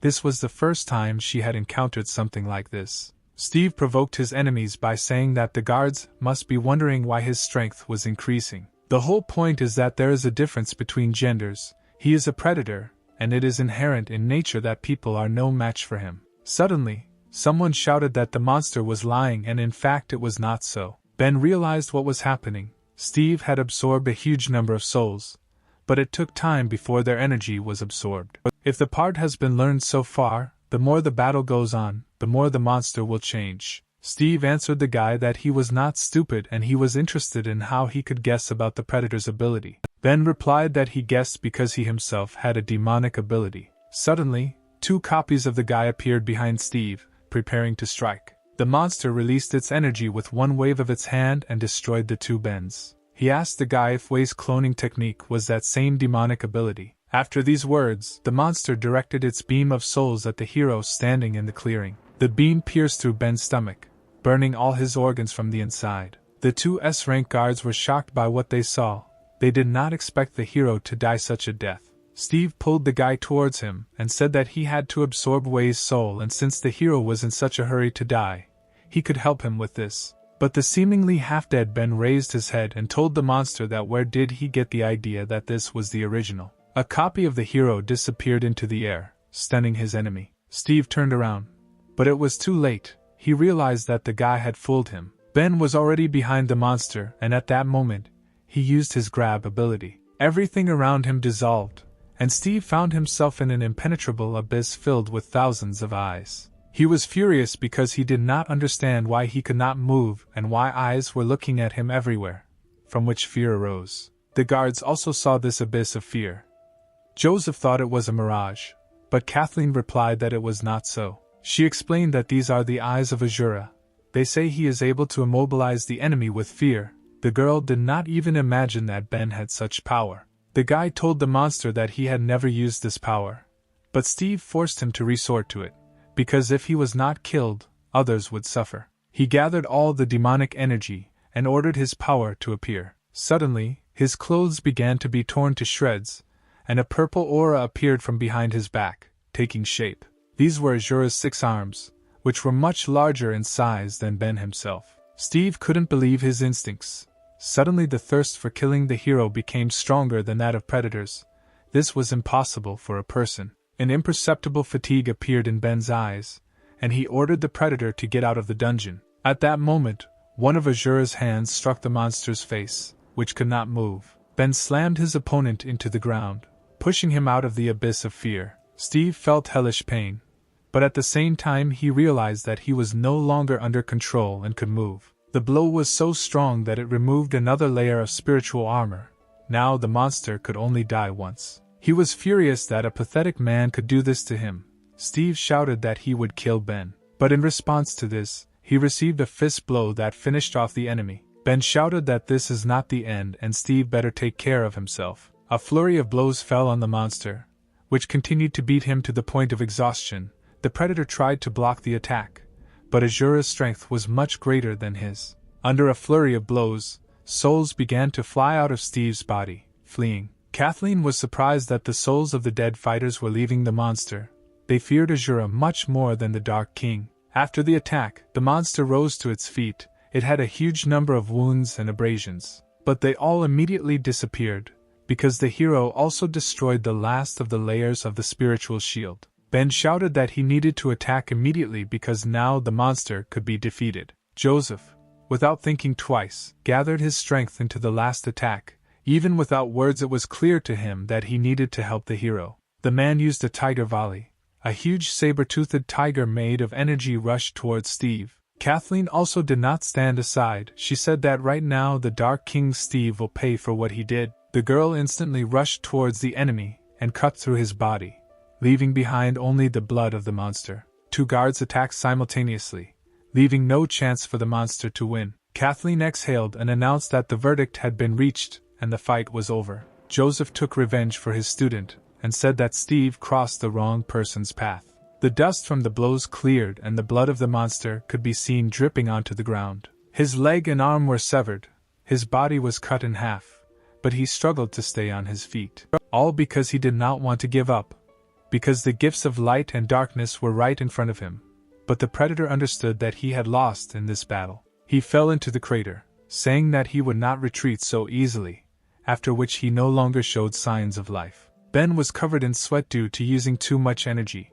The guy couldn't believe that they won. Kathleen looked at the hero, whose power was gradually beginning to dissipate. She noticed that Ben's fortitude is so great that it seems difficult for him to maintain it. Suddenly, the hands behind the guy's back began to disappear, and he closed his eyes from fatigue. After Azura's hands completely dissolved, Ben lost consciousness and began to fall down because nothing else held him in the air. Kathleen, without thinking twice, jumped towards the hero in order to grab the guy before he landed. She managed to grab Ben, and this made the girl blush a little. Now the guy was very close to her face, and she could take a closer look at him. Embarrassed, the girl turned away and noticed that if you looked closely, Ben was very handsome. Joseph interrupted the awkward pause and asked Kathleen why she was blushing, if she really hurt herself when she caught the guy. The girl, as if nothing had happened, abandoned Ben and replied that Joseph was talking nonsense because she had the most ordinary complexion. The man was stupid,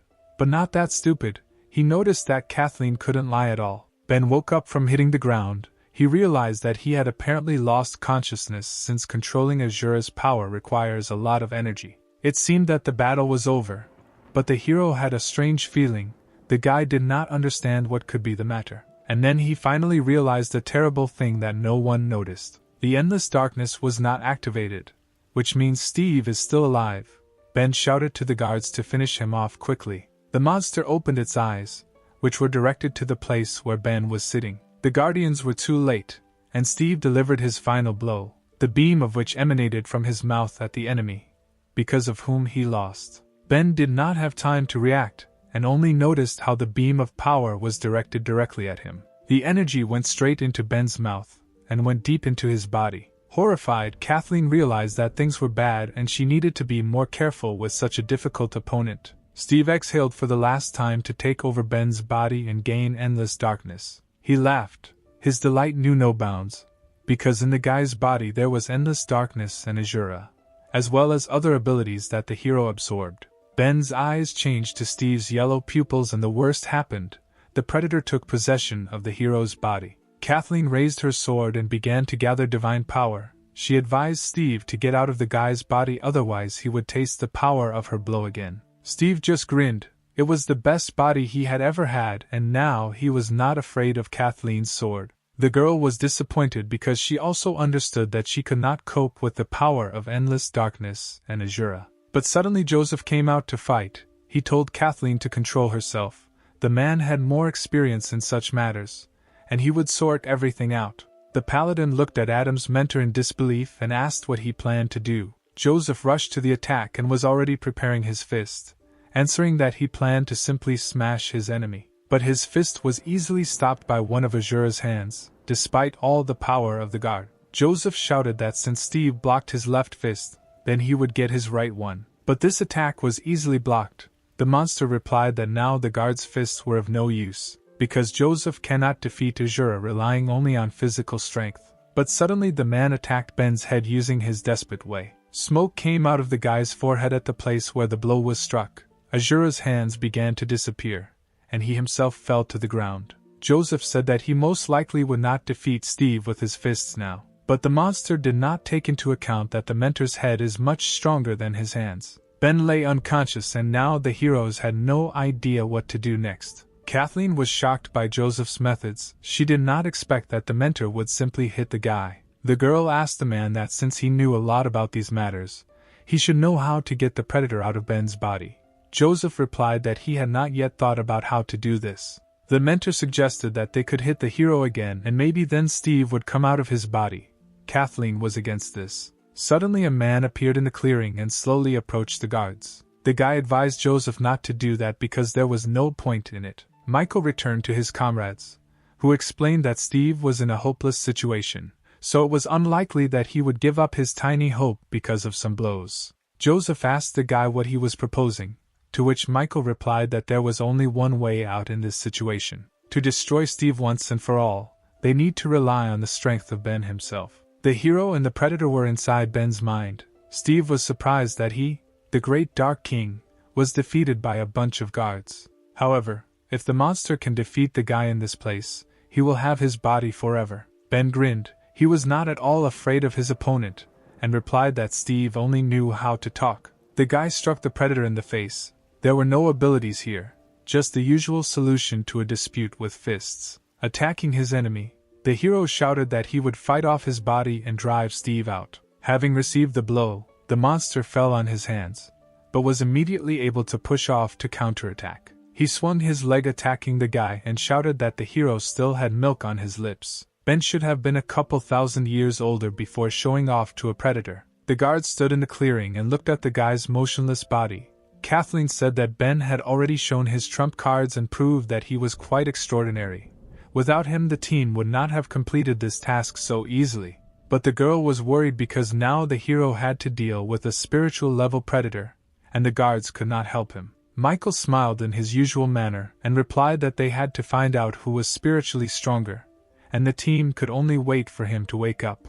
Joseph asked the question that was flying in the air. What if Steve wins? What should they do then? Michael replied that then it would be clear that Ben's soul was completely enslaved, and they will have to fulfill their duty as guards, namely to kill the monster. There was a struggle inside Ben. Steve said that the guy was still inexperienced because there was a spiritual world here. Therefore, no abilities are important here, but only the strength of your own spirit is important. The monster pointed at the guy and asked what he could do on his own without Azura's abilities and endless darkness. Ben thought about the monster's words. He thanked him for reminding him of this. The guy remembered how his body was paralyzed and all he could do was think and reflect, and most importantly, fight for his life. Steve was surprised at how the hero's energy began to change dramatically and increase in size. The guy's big spiritual eyes appeared from the impenetrable abyss. Ben told the monster that since spiritual strength is important here, he sympathizes with Steve, because the monster ran into the wrong person. The predator was amazed. He had never seen someone's spiritual power be so great. The monster assumed that this was a trick, but this could not be true because in the spiritual world it is impossible to use abilities. For the first time, he succumbed to fear. Steve didn't understand why the guy was so strong. Ben replied that the monster just didn't know what the hero had to go through. Previously, he could not even dream of moving his arms, and this body was difficult for him to achieve. Therefore, Ben will never allow a stranger to take him away. Steve shouted that he was not afraid of the guy, because the monster had done this millions of times and would do it again. The Dark King had never lost in the spiritual world, and therefore he believed that he would win this time too. The huge hand of spiritual Ben fell on Steve. The monster tried to hold back its onslaught. The predator held on with all his might and said that his good name would not be ruined by any person. But Ben was serious. He told the Dark King not to be arrogant. Suddenly Steve felt a strong pressure on his body that he was having a hard time holding back. His spirit began to collapse, and the monster realized that he could not cope with such power. Ben in the real world rose into the air and a purple aura began to appear around him. Joseph was surprised that the guy was floating in the air, but Michael seemed to know what was going on. The guard explained that the hero's levitation is a confrontation between a guy and a predator, and now the battle is in full swing, which means that the team will soon find out who will wake up. Suddenly, another person appeared in the clearing, moving at high speed towards Ben. It was Dean Lee, who pointed his sword at the guy and replied that he doesn't care who wakes up, because Steve killed his subordinates, and Ben is always getting in the way. The old man considered that now he had an excellent chance to finish them both off with one blow. The guards were surprised by Lee's appearance in this place. They did not understand what he was going to do. The dean struck his blow and blood was shed. At that moment, at the other end of the forest, Jenna felt her pulse quicken. The girl became worried and suggested that something was probably happening to her owner. Scarlet blood from the old man's blow flowed onto the dead ground. But it was not Ben's blood, but Kathleen's, who caught the dean's sword with her own hand. The girl saved the guy and said that after they left the Protoss, she had the feeling that someone was following them. The paladin did not expect that the old man would decide to appear right now. Her face was stern, and she asked Lee why he needed to kill the guy. The old man thought that Kathleen risked herself to save the hero. Apparently not only Kevin is able to fight back the dean. Lee had the feeling that Ben, for some enchanted time, everyone was helping him. He shouted that the guards call themselves S-rank, but still believe that the boy is capable of defeating Steve. Instead of letting the predator get endless darkness, it would be better to finish him off while there is an opportunity. The old man continued to insist that the team kill the guy and complete their task, and Kathleen's hand clenched the sword more and more from these words. The dean's blade could not stand it and broke from the paladin's strong grip. Her hand was bleeding very much, but she was furious after hearing the old man's words. The girl replied that Lee was wrong and Ben would not lose. After the guy wakes up, the dean shouldn't lay a finger on him, otherwise he'll have problems. Meanwhile, the battle in the spirit world was coming to an end, and the clothes on Ben's body began to dissolve into thin air. The guy thanked the girl for her words, and Kathleen heard this and blushed. The girl realized that it was Ben's voice and began to turn to look at him. Still, he was able to defeat Steve. But then she saw a charming picture in front of her. Standing in front of her was Ben, who had a completely naked torso. He looked like a strong man from fairy tales. The guy turned and asked what condition the girl's hand was in.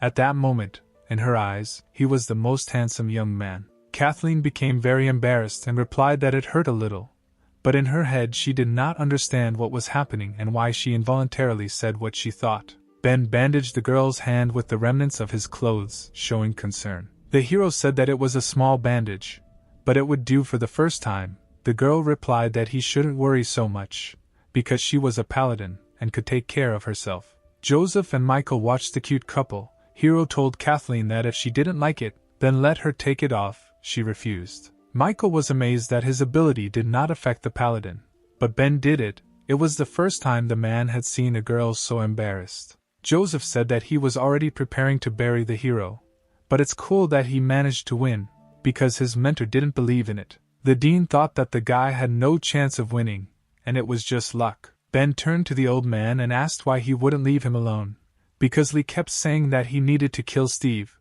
but in fact it turned out that he wasn't worried about him. The hero invited the guard to settle old scores once and for all, since he came. Suddenly the dean stepped back. He didn't understand why he wanted to give up his will and was afraid of the guy's aura. The old man assumed that it was all because Ben managed to absorb Steve's energy. The hero continued to provoke the dean, asking why he was hesitating, because he so wanted to kill the guy. Lee found a weighty excuse. He said that an S-rank guard cannot fight people just like that, because this is already a duel and at least 10 witnesses are needed so that Count Dracula does not bring him to justice.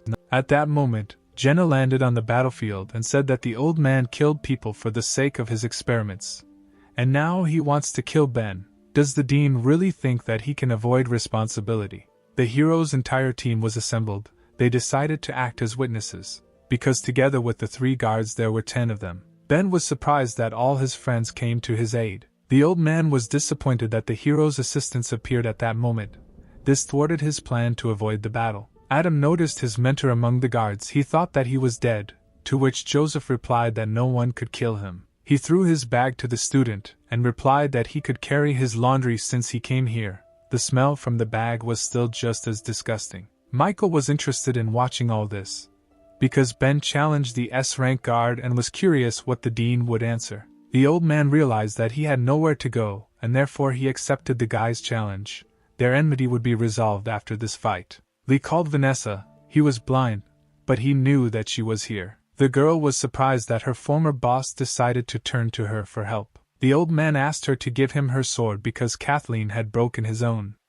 Lee didn't want to stir up the past, but simply get a weapon for a fair fight. Ben asked the paladin to also borrow a sword, but the girl was surprised by this because the guy had never fought with him, and the dean was no worse a swordsman than Kathleen. The hero replied that he wanted to defeat the enemy on his own field, because he had already performed the old man's techniques many times, and besides, the energy of Steve's souls was still being absorbed. He turned to the girl and told her not to worry, because the guy was confident in his victory. After some time, the 2 sworn enemies prepared for their decisive battle. The old man said that he knew that someday this day would come, but he didn't think it would be so soon. It wouldn't be easy to win because the dean considered the guy no equal to himself. In addition, Ben does not know about Lee's real ability, because he has not shown it yet. The dean gripped his sword tightly and prepared to fight the hero. A green aura began to form around him. He said that he earned his position thanks to his skills and it was stupid to challenge him.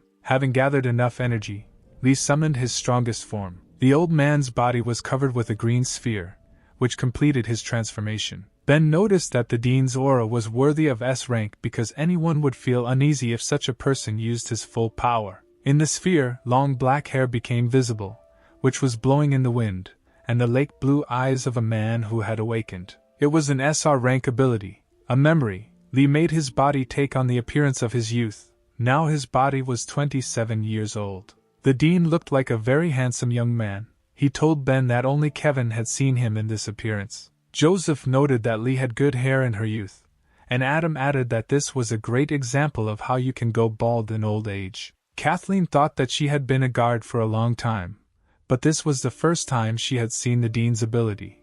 Most likely the old man was serious since he decided to use it. Ben couldn't even imagine that there was an ability that could restore youth.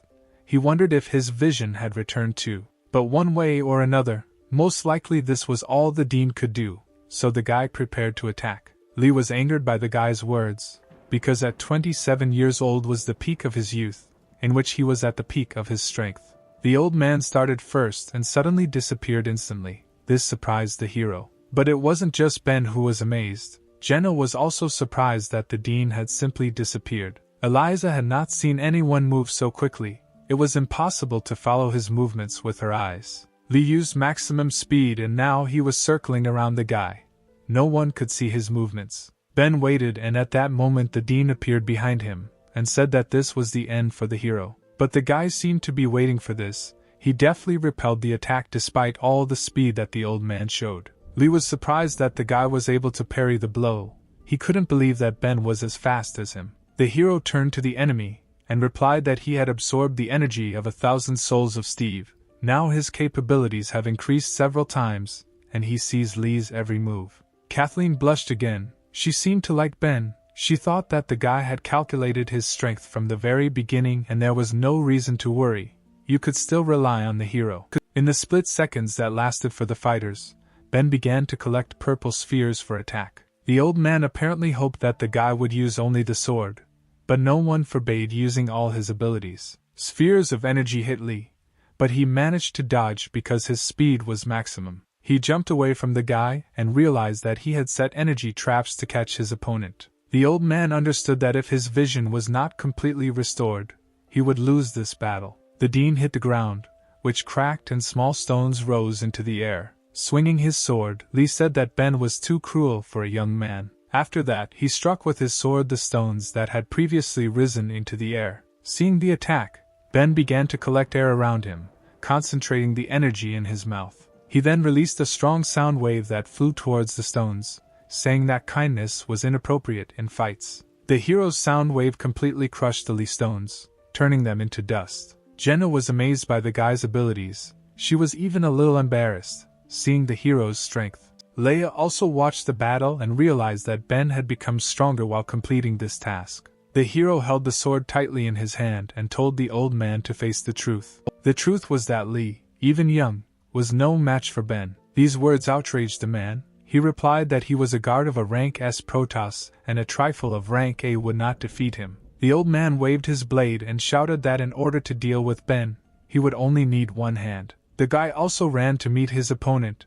It was time to check who was stronger. The two fighters collided and from the outside it seemed that the hero had struck his opponent with one blow. Eliza was surprised at Ben's speed, because he moved in an instant, and Lucy still could not understand who won. The hero's pupils turned white. He was kneeling with a blade clutched in his hand. Suddenly, a cut left by Lee's blade appeared on his chest and blood poured out of the guy's chest. The man also froze in this position and there was not a scratch on him. But suddenly he had a cut, but a larger one, which touched his entire hand holding the sword. His arm began to fall away from his body, and his pupils were as white as Ben's. It was Azura's evil eye. Using this technique, Ben made it impossible for his opponent to move. He instantly stopped Lee's sword. The old man fell to his knees because he could no longer fight without his hand. The dean could not believe that he had lost. Ben's comrades began to rejoice at the victory, because now it was clear that the battle was over. Joseph asked Adam why these people were so young, but already so strong. Unlike his student, the guy replied that Ben's teacher was simply much stronger than Joseph. Kathleen ran up to the hero, seeing a huge cut that ran across his entire chest. The girl became embarrassed and said that she was a paladin, so she could heal the guy. But Ben shouted at the guard not to come because this was not the end. Rising heavily, the guy said that he saw with his own eyes how the dean turned his subordinates into predators, secretly trying to create an artificial one, and did not even disdain himself. The hero's assumption turned out to be correct. Agony was a reagent for turning into a predator. Ben turned to his opponent, telling him not to pretend to be dead, because the guy had recently seen such a trick. The old man laughed. He recognized the strength of the hero because he did not expect to lose here. The blind man added that for the sake of his goal, to unite people and predators, Lee must kill Ben. The old man shouted that everything he had done and would do was for the sake of the Protoss. There was a powerful explosion that was similar to the sphere in which Lee transformed when he became young. Ben was shocked by such power, and he also smelled a very strong smell of blood. Jenna knew this feeling. It was the same as when she fought with the god of thunder, but the dean's energy was much stronger. Vanessa folded her hands and prayed that the old man would give in and not be so stubborn. When the sphere dissipated, something huge appeared in front of the heroes, not resembling the former guard. Kathleen noticed that this ability is not from the human world. The old man comes out, and in fact secretly conducted experiments on himself. An artificial predator appeared before them, a huge creature that was covered with eyes, and its hair was like threads and went deep into the ground. Eliza was horrified by what she saw. She could not believe that this creature was Deanly. Adam was also shocked by what he saw. This creature looked even more terrifying than a spiritual-level predator. Jessica, although she was a former predator, found the creature disgusting. The monster opened its mouth and slowly began to repeat Ben's name. Then it said that it wanted the guy to die, and the eyes on its body looked at the hero. Seeing the monster in front of them, the guards stated that they had originally assumed that this fight would be between the two. But when they saw Lee in such a form, they could no longer remain indifferent. Joseph said that the dean of the Protoss Guard but himself fell to the very bottom. The mentor added that if the old man did not stop, then he would not babysit him. The monster was like a silent statue that did not seem to hear the heroes, but only continued to repeat Ben's name. Joseph was infuriated by the monster's offensive behavior, because he did not pay attention to the guard. Ben approached the men and explained that if you look closely, you can understand that Lee has lost his mind. Apparently this was a side effect of the transformation. But even after losing consciousness, he did not forget the guy's name. Apparently he really wants to get endless darkness, and will not stop until he kills the hero. Vanessa confirmed Ben's words. The dean's experiment failed. He needs endless darkness to make a breakthrough in research. But the girl herself sees this appearance for the first time and doesn't know what to do with it. Most likely, you shouldn't count on the old man's human essence. Therefore, having summed up all the data, the girl said with tears in her eyes that there was only one way out. Joseph pointed to himself and said that if you need to kill a monster, then Vanessa is an expert in such matters. Suddenly the monster went on the attack. He began to concentrate energy in his largest eye on his chest. He still repeated Ben's name, and fired a beam straight at Joseph. The man managed to react, and jumped away from the deadly beam. Joseph used the path of the despot, and went straight to the old man's face, shouting that now he was his opponent, not Ben. He was still annoyed that no one was paying attention to him, so before striking, he asked if the old man dared to answer him. The answer was quite simple. The monster raised its hand to the man and folded it into one finger strike. The old man hit the man like a small annoying insect, but the force was so high that Joseph instantly flew to the other end of the forest. Seeing such a sight, Adam began to worry about his mentor, because he was his closest person. Landing firmly, the man began to stand up and noticed that after the transformation, Lee became much stronger than before. Joseph escaped with minor bruises. He was lucky that his skull was solid, otherwise it would have been very bad. The monster did not stop at one target, so now the same energy began to concentrate in all the eyes that were on its body. Ben immediately realized what was happening and shouted that the dean was going to attack everyone indiscriminately. The monster shouted that he would kill the guy and launched a volley from all his eyes at the creatures around him. Impact after impact, the rays hit the ground, reminiscent of the fall of hundreds of bombs. Eliza tried to dodge one such laser, but suddenly she felt a sharp pain. Her leg was pierced by a piece of wood, and because of this the girl could no longer move. Suddenly she noticed another deadly ray flying at her. Eliza prepared for death. She understood that she could not dodge because of her broken leg. But death did not come for her, and the girl did not understand why the beam stopped at the moment when it was supposed to overtake her. Opening her eyes, she saw something she did not expect at all. Kevin stood in front of her, holding all the energy from the beam with one hand, thereby protecting his daughter. The man waved his hand to the side and changed the trajectory of the deadly projectile, which flew into a tree. The girl's hysteria brought tears to her eyes and she asked Kevin why he was here now. The savior turned and replied that his daughter need not be afraid of anything as long as her father was nearby. Dean Lee, in the form of a monster, continued his volley from his eyes and shouted that he would kill everyone now. The shells flew at all team members and everyone dodged as best they could, but each time it became more and more difficult. Someone called Dean Lee in a loud voice, causing him to stop attacking and tremble. His eyes turned to the little man who came to the aid of our heroes. Kevin asked the old man why he needed all this. Did the dean really want to be sighted and with a chic hairstyle down to the ground? Because when one thing disappears, another always appears. The mentor's face was stern, and he added that it was very difficult for him to see his old friend through this appearance. Lee slowly turned his head and continued to tremble as if he was afraid of Kevin's words. Kathleen also noticed this fear.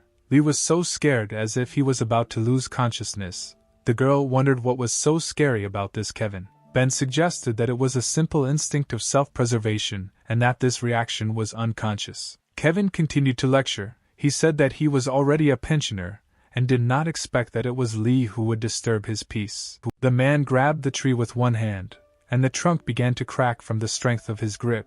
At that same second, the tree completely tore into pieces, leaving behind only a stump. Kevin held the whole tree with one hand and said that the old man had injured his daughter, and this was unforgivable. Therefore, he asked not to judge him because the dean asked for it himself. Michael had heard that Kevin was the strongest of all the guards and for the first time saw him in action. The guy considered it a great success. The master pushed off the ground and instantly found himself in the face of a huge monster. In one hand he held a tree, and the other hand was, as always, in his pocket. At that moment he was preparing to attack. Kevin said that Lee gets this blow for injuring Eliza and hitting the monster's head with a tree. Unexpectedly, but from such a force of impact, the monster's head instantly crashed into the ground. Because of such power, the ground began to crack around the landing of the head, and huge vibrations began to emanate throughout the forest. Joseph was amazed by the master's strength, because with just one blow he slammed the old man into the ground. Michael could not believe his eyes. The guy considered the powers of these two guards to be incommensurable. Eliza looked at her father and smiled. The girl was proud that Kevin stood up for her. Suddenly, a blue shield formed around the girl, which scared her at first. There was no need to be afraid. It was Ben's protective barrier. The guy decided to protect the entire team. He also asked Kathleen to heal Eliza's wounds. The paladin looked at the large cut on Ben's body, because of which the guy could hardly stand on his feet, and thought that he needed help more than the others. Suddenly the monster rose from its knees after the blow and began to concentrate energy in its eyes. It furiously wanted to kill everyone who was here. At the same moment, the tree that Kevin was holding flew into his main and largest eye on his chest. The man was floating in the air after the throw. He asked his friend if the old man had regained his sanity. But apparently this was not the case. Kevin looked sternly at the monster, and said that now he will help Lee learn from his mistakes. The master went on the attack. His blows and movements were so fast that outwardly it seemed as if a huge whirlwind was spinning around the monster. Michael was an S-rank guard and had high speed himself, but even he couldn't keep up with Kevin's attacks. Within a couple of seconds, the monster felt terrible pain and screamed, each eye on its body bleeding from the blows. Leia was amazed. The master was able to destroy every eye of the monster at the same time. It was truly amazing. Ben had not seen Kevin's strength before. He was amazed that the man managed it in an instant, which is why he was nicknamed the strongest guard. The master carefully landed on the ground and said that he and the dean were colleagues, so the man did not want to kill him. The monster was on his knees bleeding, and Kevin turned around and told the old man not to do that again. But the exhausted monster did not want to give up. He said that everyone who was here would die. A green ball of energy began to form above his head, increasing in size. When the power has reached its maximum, Lee shot all that energy at Kevin. The sphere was approaching Kevin, who was peacefully walking forward, and it seemed that a couple more seconds and the strongest guard would die. Eliza shouted to her father to dodge the attack. The girls seriously panicked. Suddenly, at the very last moment, the master turned around and spat his straw, which he had been holding in his mouth all this time, towards the ball. The massive attack stopped and looked like a ball that had been stuck with a needle and was about to burst. The guards were shocked that Kevin was able to stop the dean's dying blow with just one straw. Ben noticed more. He saw that Kevin not only stopped the attack, the master also struck back. The energy-filled straw cut the enemy charge and headed towards the monster. At that moment, the creature that once was the dean realized that there was no way for him to evade. The straw pierced Lee's head. The blow was so powerful that only the lower part of the huge skull remained. Kevin exhaled with disappointment, and said that if the old man had not taken the wrong path, he would have made a good guard. But alas, the master had to stop an old friend who craved forbidden power. Kevin thought that if he had not done this, the dean would have become like those 5 guards. Having finished thinking about the battle, the master saw in front of him a team that he could protect. Stunned Joseph, Michael and Adam stood in front of him. The master asked what these three were doing here. The heroes saw the guard's strength and after that did not want to contradict him, so Joseph timidly replied that they were not doing anything. Kevin calmly turned around and replied that since there were no more problems here, he needed to leave because he had another important matter. Eliza was indignant that her father would just leave the girl here. She asked what kind of important matter was waiting for the master. Kevin turned around and replied that Ethan had milk tea at half price today, so he didn't want to make a difficult choice between his favorite drink and his daughter. Flying to get his tea, he shouted for Ben to take care of Eliza. The guy was frightened by the strength of the great guard, so he agreed with fear in his eyes. After some time, Kathleen began to treat Eliza's leg, at which point the bride noticed something strange in the sky. Energy began to be released from the body of the dead Dean, so much of it that it seemed as if purple snow was falling. Kathleen said that Lee lived a long life and this energy contains all his knowledge. If Ben absorbs it, he will certainly become much stronger. One of the spheres landed on the hero's hand, but he blew it away, not wanting to accept this gift. Kathleen jumped up and was surprised that the guy just took it and scattered it. The girl asked why he did it. Ben replied that he had already absorbed the power of tens of thousands of Steve's souls and it was still difficult for him to assimilate them. His body could not withstand more energy. Besides, all this power is Kevin's trophy and the guy felt that he had no right to take it. A little more than a month has passed since our hero's first task. He was in his estate. The sun was already rising outside the window. It was 6 in the morning. Someone woke Ben up. The guy rubbed his eyes and asked who dared to interrupt his light sleep. Opening his eyes, he saw a gorgeous picture. In front of him was Jessica's magnificent breasts. The girl was sitting on the guy and wild passion was visible in her eyes. It was she who woke up the hero. Ben was embarrassed and asked the succubus not to overstep his boundaries. The girl moved closer and said that everything was fine, she just couldn't bear it anymore. Jessica had been watching the guy all night and finally had the opportunity to sneak into his bed unnoticed. The hero thought that although the girl had regained her human nature, she had not stopped being lustful.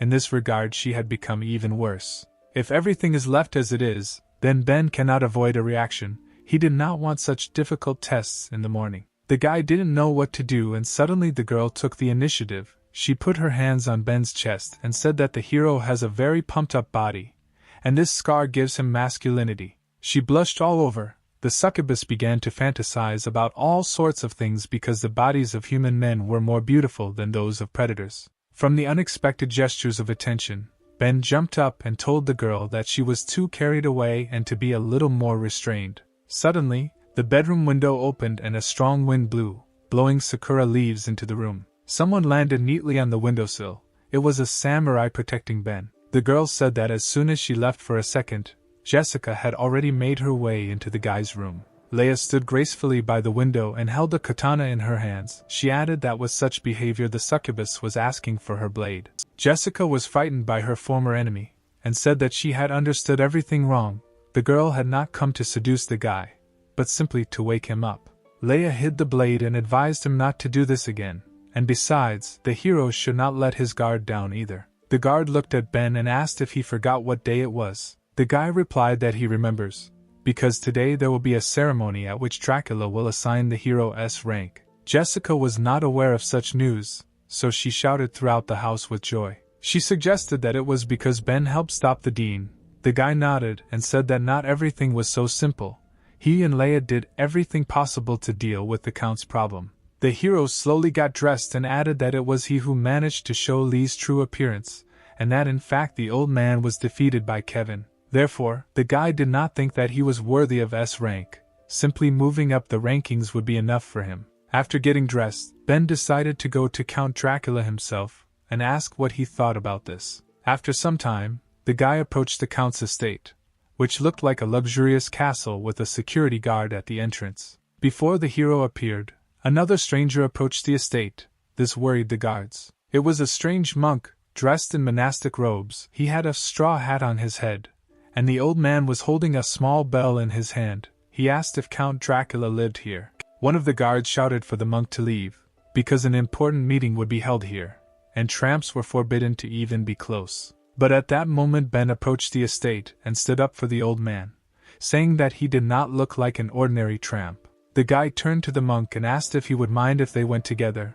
The old man thanked the hero. Ben didn't know how to address the stranger, so the old man pulled the rope to take off his hat. The monk showed his face and said that his Buddhist name is Kunai, and he is an S-rank Protoss guard. The hero made the same welcoming gesture as the old man and also introduced himself, saying that he was glad to meet the monk. The guards recognized the master. There were rumors that the monk left the society for several years to seal the sword and never attended such events. The doors opened and the heroes were allowed into the estate. The monk was surprised at how impressive Dracula's house was and didn't understand why such luxury was needed, because a house is just a place to relax. The old man also asked Ben if Leia was his friend and how the girl was doing now. The guy was surprised that the monk knew her. Kunai replied that he and Leia were old friends, but had not seen each other for many years and had lost touch. The hero was wondering if the old man had really changed his custom and came to the meeting only to ask him about Leia. Suddenly, their conversation was interrupted by a mysterious figure who called out to Ben. The stranger asked if this was the guy who returned the gift of light and defeated Steve. And also, isn't this the same hero who is not inferior to Dean Lee in fencing skills and became the youngest S-rank guard in history? A graceful girl sat on a blade that was floating in the air. She wondered if all these rumors were about this guy. The warrior said that she was very interested in Ben after all these stories. That is why the girl wanted to check for herself what the hero was capable of. She made a gesture with her fingers and ordered her swords to appear. Suddenly, bright stars appeared in the sky and quickly approached the earth. Ben was amazed by such a greeting. He did not expect that he would have to fight in the Count's estate. Hundreds of blades began to fall from the sky, ready to strike the hero. At that moment, a bell rang in the air. It was a monk who told the guy not to worry. Because of the sound that the bell made, all the blades evaporated into thin air. The old man did not want to offend Ben because he was Leia's friend. The hero was amazed that the monk stopped such a strong attack so calmly. The stranger was disappointed. She told Kunai not to poke his nose into other people's affairs, because the girl did not come to test his abilities. The monk replied that today was the day Ben would be promoted, not the time for fighting. The stranger said that the old man was very boring, and at that moment a barely noticeable beam appeared on her face. To the girl's surprise, a huge arc of light was heading towards her. The blow immediately threw the offender off her blade, but did not cause any damage to her. The arc of divine light was so powerful that,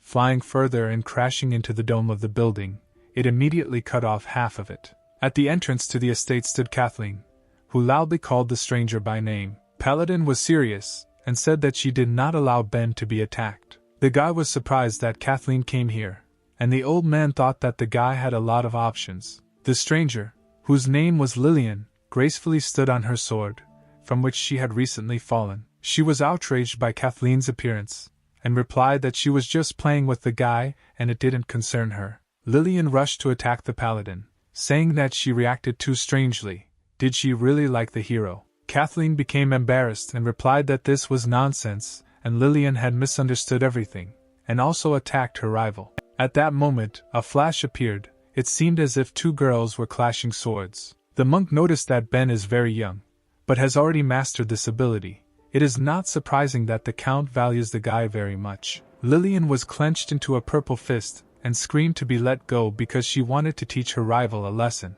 Kathleen was also blocked. She replied that the girl's words did not affect her at all and that Lillian would have no mercy for attacking Ben. This flash was the call of the hands of Azura. The guy was holding two warriors who were arguing among themselves which of them was better. Ben realized that the girls were old enemies and he was wondering why this happened. The monk explained that the fact is that Protoss is not their home. These two were from two warring countries. The guy turned to the old man and was surprised that there were other countries. He believed that Protoss was the only place where people lived. The monk began his story. Once upon a time there were many states on their continent, but due to attacks by predators, many of them fell into decay and ceased to exist. Several small states remain. Protoss supports them financially and also protects them, for which their best warriors become Protoss guards. Paladin Kathleen was the strongest warrior in the country of knights. This country looked like a city from the Middle Ages with castles and paladins in armor. Fencer Lillian arrived from a mysterious eastern country where female fencers live. She is also the head of the sword school there. A figure in a red robe emerged from the estate and watched as the girls argued among themselves. It was Count Dracula along with Michael and Joseph. He stated that he had not gathered everyone here to watch them fight. But the warriors continued to swear. This began to irritate the Count. He shouted for everyone to calm down quickly, which scared all 4 participants in the brawl. Suddenly, the Azura's hands split, and Ben was surprised by this, because the Count said only a couple of words. Not only the guy felt the pressure on himself, but other warriors too. The hero noted that apparently Count Dracula is on a completely different level of power. Perhaps he is as strong as Kevin. Suddenly a helicopter appeared in the sky and was approaching the estate. The helicopter landed in front of everyone gathered, and Ben thought that most likely it was Daniel's mother. Mary exited the transport impressively. She noticed that everyone had already gathered, but did not understand why. Because only Ben would be promoted. The woman cast a cold glance at the guy. Clearly she was not happy to see him. Ben was a little scared and assumed that the woman was staring so intently because the hero had defeated her son in a duel. The meeting began and Count Dracula announced that since everyone was assembled, we could begin the discussion. Ben whispered to Kathleen not to be angry, because he only grabbed her because things were getting tense and the guy didn't want the fight to get out of control. The girl became embarrassed. She thought that Ben was already gossiping with her, which means their relationship had reached a new level. It was too fast for the beauty. The Count continued his speech. He noted that Ben distinguished himself in the task of returning the gift of light, and also helped stop Dean Lee. Therefore, the governor decided to promote the guy to S rank and make him a guard of the 10th squad. Mary was struck by this information because her son was in this detachment. The woman hoped that the hero would be enlisted in another detachment. The Count looked at those present and asked if anyone had any objections to his decision. Mary smiled sweetly and replied that there were no objections because she did not want to be at enmity with such a strong guard. Kathleen knew what the hero was capable of, and she believed that S rank was his level, especially since the guy is the youngest S rank guard in history. Lillian saw what Ben was capable of.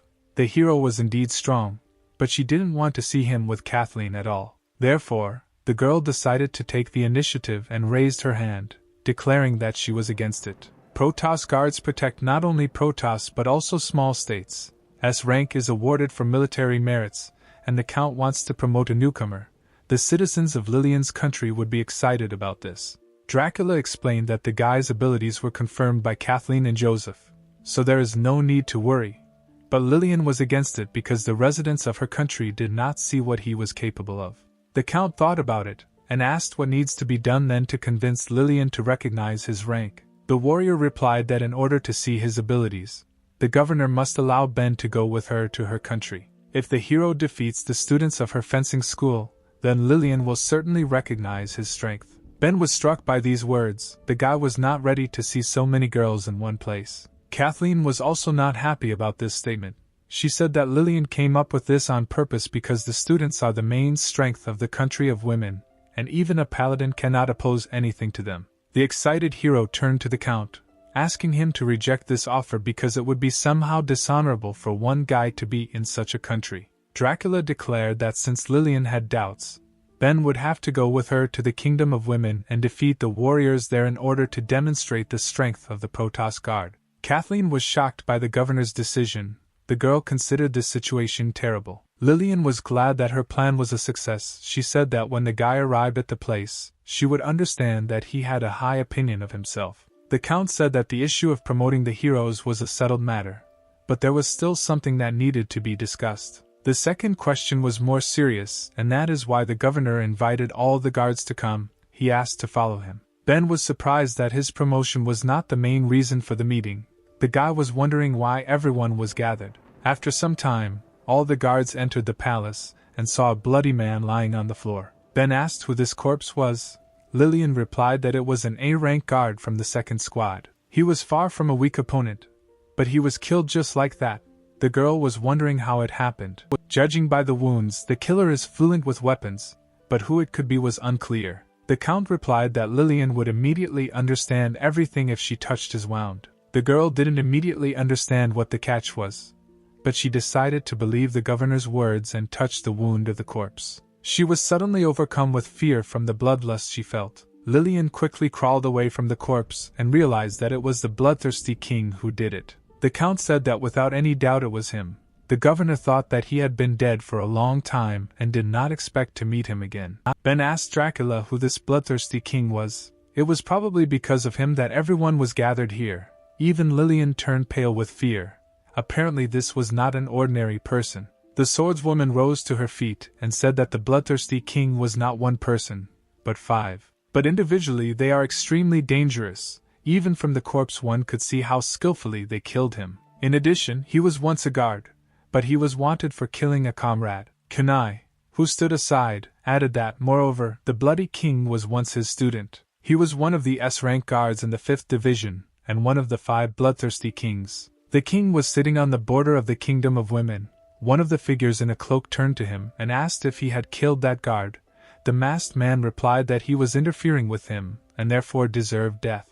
The figure replied that the king had overdone it because killing the guard would attract unnecessary attention. The mysterious man said that he did not return to follow the stranger's plan. He returned only to reclaim what once belonged to him. The king returned for the demonic sword, which was now in the room hung with seals. After the meeting, the heroes began to disperse and Kunai asked Ben to stay behind because he wanted to ask him something. The heroes stopped, and the guy asked the monk how he could help him. The old man clasped his hands together as if he was beginning to pray and asked Ben to tell Leah that the monk had opened a small temple in his hometown. If the girl is not busy, the old man invites her to come there and talk. Ben bowed before the monk and said that he would definitely convey his words to Leah. Their conversation was interrupted by Lillian, who called Ben. She reminded the guy that after he had talked, he must return to her and not forget what he had to do. Lillian will wait at this place and hope that the hero will not try to escape. Kathleen tensed from the warrior's excessive interest in Ben.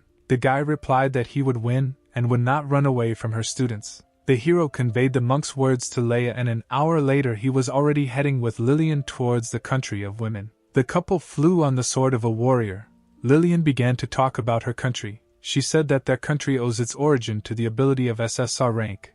This ability is very unique and can be taught to others. But for some reason, only women belong to these others, so after a long time, only they remained in their country. The girl also added that, of course, she had met men in the Protoss, but this was the first time she was returning with one of them, so she asked Ben to be more gentle with her. But the guy sat and didn't seem to hear what Lillian was saying and didn't pay attention to her words. The girl was amazed that the hero did not react at all, because she was the first beauty of her country, and the guy could not help but pay attention to her. Ben was thinking about the monk at that moment. He noticed how the master spoke respectfully about Leia, and the guy was wondering what he wanted to talk about with the girl. Most likely this was connected with the past, and did this mean that the old man wanted to talk about his student? But suddenly the hero's thoughts were interrupted by something soft that touched his back. Lillian's lush breasts pressed against the back of the guy, who could not understand what kind of pleasant sensation he was experiencing.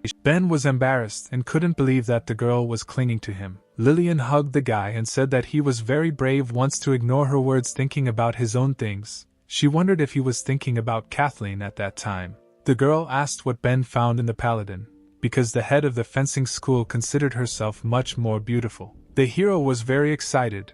He couldn't believe that Lillian was flirting with him, which means most likely her students are the same. Ben tried to free himself from the hug, but the girl continued to ask who was more beautiful than Kathleen or her. Because of this commotion, Lillian lost control of where she was flying and the couple headed straight into the river. The girl lost control and the couple fell into the water with a crash. Ben emerged from the water and was glad that he learned to swim in elementary school. But then he saw a picture that made him forget about the fall and the cold water. In front of him were mountains and houses of different sizes.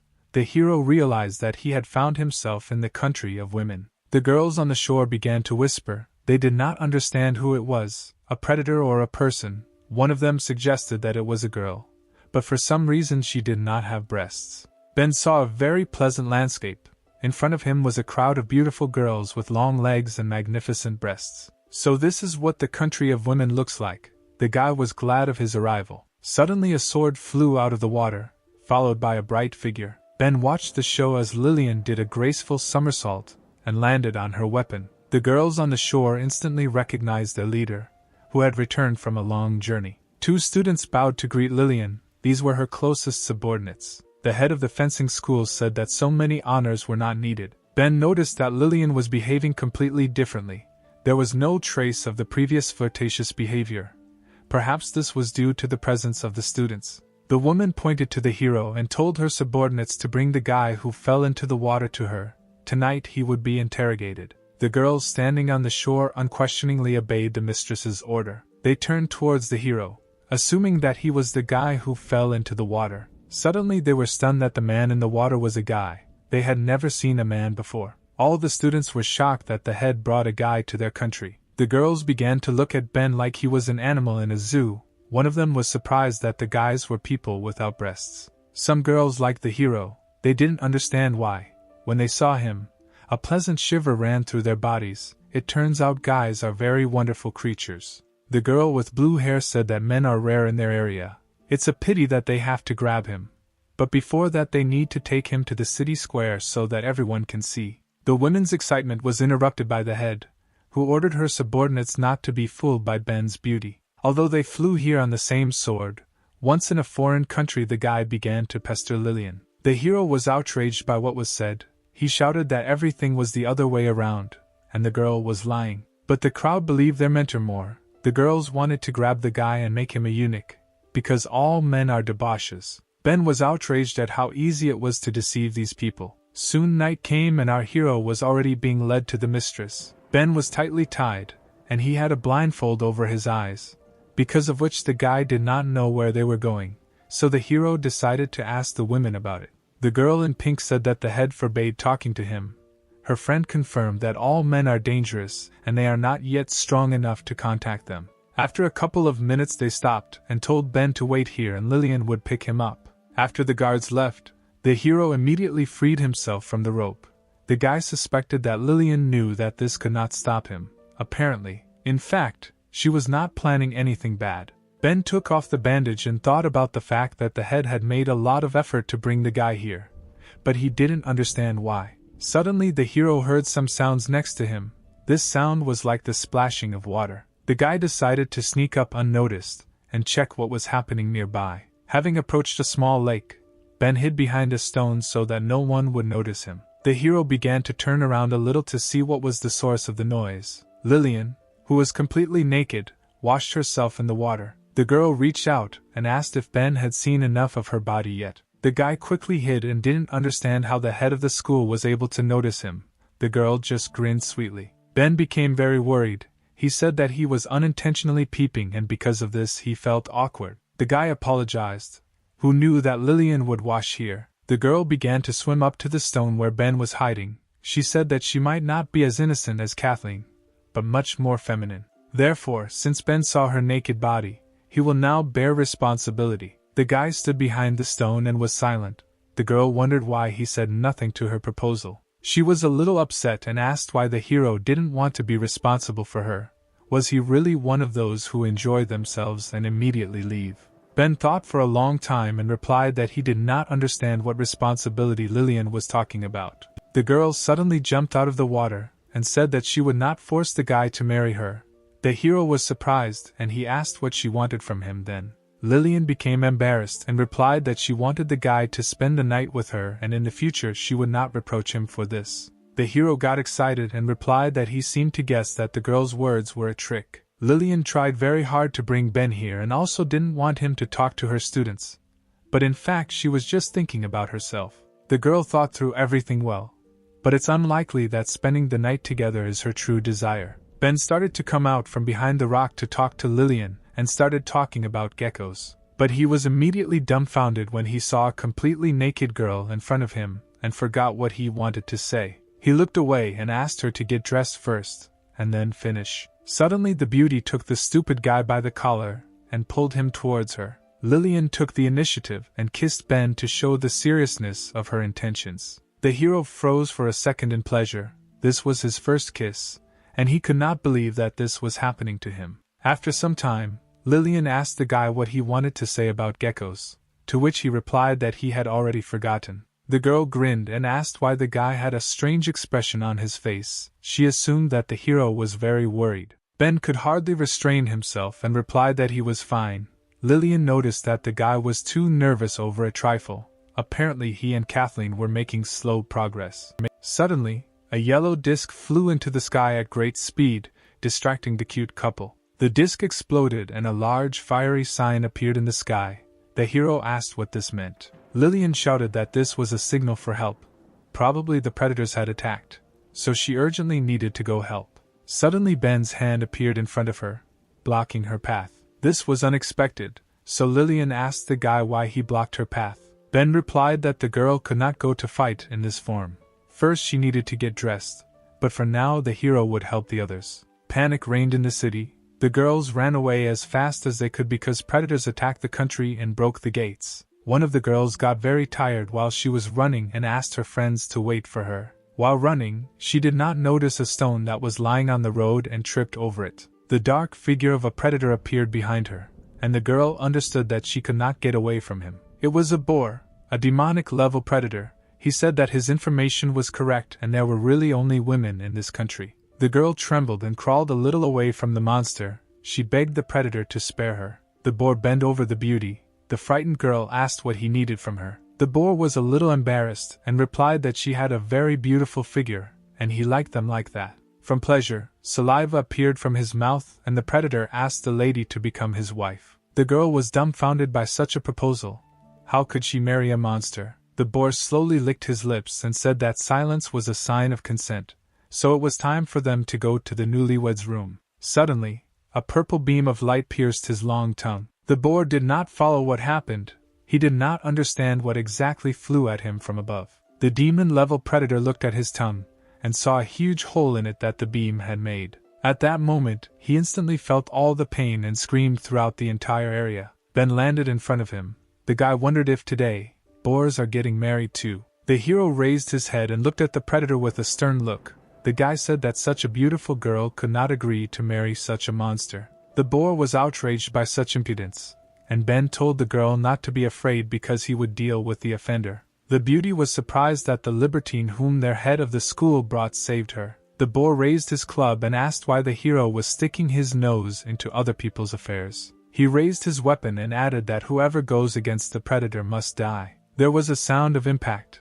The monster fell into a ferocious rage and began to destroy the place where the hero stood. The monster shouted that such a pathetic person could not stop him, so this is where he will die. Having finished the series of attacks, the predator thought that not even the slightest piece was left of the guy. The boar was sure that the offender was finished, so it was time to return to his victim. The predator said that he needs more than just one beauty, but also all the local girls. But suddenly his fantasies were interrupted by someone's voice, who said that the boar apparently flies in dreams. It was Ben, who stood on his club and was already preparing his blow. The hero said that he would help the boar wake up and face reality. The monster was surprised that the guy survived his series of attacks, but it was too late to dodge. Ben shot his energy from his fist at the monster. Due to the power of the ability, the predator's head instantly came off. The girl whom Ben protected was amazed that the hero was able to defeat him because this predator killed several guards, which means he was very strong. The failed husband fell to the ground with a roar, and could no longer disturb anyone. Ben asked the girl if she was okay, to which she replied that she was a little hurt, but nothing serious. The beauty smiled sweetly and noticed that the hero did not look like how Lillian described him. She was wondering who he was. The guy turned to the girl and replied that his name was Ben and he was the new Protoss guard. The shocked girl was very happy to see the hero, because he was the same Ben who defeated Dean Lee. She didn't think that she would be able to meet this guy, much less that he would save her. The girl considered herself very lucky. Ben did not expect such a reaction. He was surprised that someone here knew him. After some time, the hero asked the girl if she knew how many predators had attacked the country. The beauty replied that at least 100, and they also had their own leader. Skeletons appeared in front of the couple in torn rags that resembled people's former clothes. It was a horde of skeletal predators who were already standing on the threshold of the country, and behind them stood a huge figure of a skeleton wearing a crown. The skeleton in the crown had 3 faces. It was a spiritual-level predator who asked Ben if he had killed the head of the boars. The guy grinned. He was clearly not afraid of his opponent, so he replied that it was his doing. The skeleton king shouted to his minions. He gave the order to gnaw the hero to death. At that moment, hordes of skeletons went on the attack. There were so many of them that from above, it seemed as if a horde of ants was crawling towards Ben. But this did not scare the guy. He began to concentrate the lightning around himself and advised the girl to move a little further away so that she would not be hit. The hero knew that he could deal with so many small fish in one blow. Ben put his hands forward and a huge charged ball formed in front of him. The king continued to order. He told his servants to go ahead and not be afraid of anything, even if they died. But at that moment, even he realized that the growing danger was too high, so he gave the order to evade. An explosion thundered. Ben released Azura's anger from the sphere.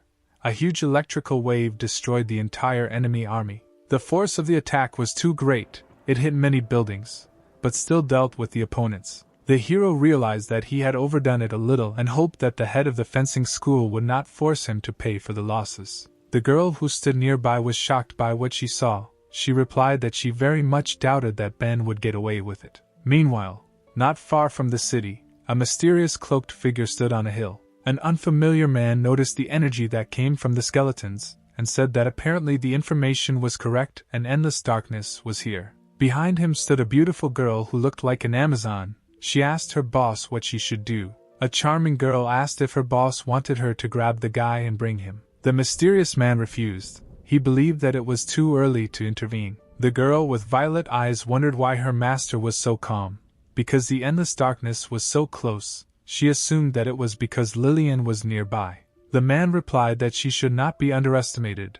Even though she is only 18 years old, she is the head of the fencing school and the entire country of women. Not everyone can achieve such heights. In fencing, the girl is not inferior to the level of the two strongest Protoss guards, and maybe in some places even surpasses them. Moreover, the stranger had never met anyone braver and more assertive than Lillian in his entire life. Meanwhile, a horde of goblins was approaching the other entrance to the country of women. They did not want to give up all the prey to the boars and skeletons. One of the main monsters told his comrades to be more gentle with girls because no one needs mutilated bodies. But as soon as he stood on the entrance step, one of Lillian's swords fell in front of him. The girl landed right next to her blade and began to examine the surroundings. Next to her, she saw only bloodied and mutilated students who had fallen victim to the attack of predators. The picture she saw seriously angered Lillian, who was already ready to show her enemies what she was capable of. The enraged girl shouted that if the monsters want to enter her country, then let them try to defeat her first. She stood in front of a huge horde of monsters and vowed that she would personally slaughter each of them. These words made the crowd of monsters laugh. They could not believe that such a fragile girl would interrupt them. One of the ghost-level predators said that this time there are several tens of thousands of them here. She cannot defeat such a number of monsters. The predator added that even if the head of the fencing school was here now, they would eat her alive. But because the girl was very beautiful, the monster offered to become his wife in exchange for life. He asked what the woman thought about this. But at that moment he received a lightning strike with a sword. Feeling a sharp pain, the monster realized that it was not an ordinary student standing in front of him, but the head of the school herself. Lillian was unperturbed. She was not afraid of the blood that gushed from the monster. The horde began to panic. The predators were sure that the head of the school was not in the city, and there was no one to defend the country. The girl was serious. She said that the monsters should not even think about running, because she would catch up with everyone and kill them. A battle ensued. The monsters' heads flew off one after another. They could not match Lillian's speed. The predators who stood behind the crowd saw a fountain of blood shooting into the sky. They were wondering what was happening on the front line. Some monsters realized that they could not cope with the girl and shouted to their brothers to run away as quickly as possible. The girl continued to crush the opponents, and shouted that the entrance to the country was under the protection of Lillian. The horde of monsters, once confident of victory, rushed to run, thinking that the girl had gone crazy. After some time, Lillian stood around a mountain of corpses. She dealt with everyone who wanted to enter her country. In total, she managed to cope with 80,207 monsters alone. Footsteps were heard behind her. Someone was coming down to her from the entrance to the city. Ben said that Lillian held up well, was able to fight off so many monsters on her own, and even counted the dead. The guy added that it's not for nothing that the girl is famous as a virtuoso fencer. But it seems Lillian was not pleased with the hero's support. She asked the guy not to flatter her. The girl believed that because of her negligence, the country was now in devastation and many of her students had died. In addition, the city is full of predators and you shouldn't linger any longer. You need to deal with everyone who entered the country. Suddenly, Ben grabbed Lillian's hand as she was leaving, preventing her from leaving. The girl immediately blushed at the hero's touch. She was wondering what he needed. Ben said that it is not necessary to kill predators in the city. Lillian was surprised by such words. The hero explained that he and her subordinates dealt with them, and the sanitary detachment had already taken care of the wounded. Besides, he had already developed a thorough plan for protecting the city. Ben simply realized the misfortune of this country, and he wanted to help the head of the fencing school with her problem. Lillian was amazed that the hero dealt with all the monsters so quickly, and already made decisions on every issue. The guy headed into the thicket of the forest and called the girl with him, saying that they had one more important matter. Lillian asked what kind of business awaits them. Ben replied that they need to avenge the dead and destroy the lair of monsters. The girl stopped the hero and said that she could not go with him now. The fact is that she is the head of a country of women and is responsible for her students, so she cannot just leave somewhere. Ben replied that he understood her concern, but she only had 2 reasons to worry at the moment. The first reason, if the predators attack now and she leaves, then who will protect the city? And the second reason was the terrain, so the girl is not sure that she will be able to find the refuge of the predators. Lillian was amazed. Everything really was as Ben said. She thought that the guy could read minds. The hero explained that he cannot read minds, but this is already clear judging by the fact that Lillian wants to stay here. But wealth and honor are achieved through risk. Lillian did not understand these words. She had not heard anyone say that. Therefore, Ben suggested that there were only 4 options for the development of further events. The first option, that they defeated the predators, will not give them the opportunity to return here in the near future, but others will want to take advantage of the current bustle. But if they see that Lillian has returned, they will not dare to poke their noses in. The second option, judging by the outcome of the battle, both sides suffered losses, so the enemy will believe that they stayed here to recuperate, and in the meantime the team will reach their lair and suddenly attack. The third option, Ben can specifically release one of them to follow him, so the heroes will know where the predators live. The fourth option, predators are herd creatures. They need to feed on people or weaker relatives in order to become stronger. Therefore you can rarely find them in large numbers. They must have some common reason to unite. Having described all the options for the development of events, the hero said that the choice remains with Lillian. Will the head of the country close his eyes and follow his heart? Because she probably wants to take personal revenge on the culprit of what happened. After listening to Ben's story, Lillian said that he was right and that she had underestimated the guy. Therefore, it was decided to go into the thicket of the forest, find the den of predators and kill each of them. After some time, not far from the country of women, a conversation was heard in a small cave. One of the predators trembled before the leader and reported that during the round, he saw with his own eyes the head of the fencing sect. The monster followed her, and she went to the Protoss.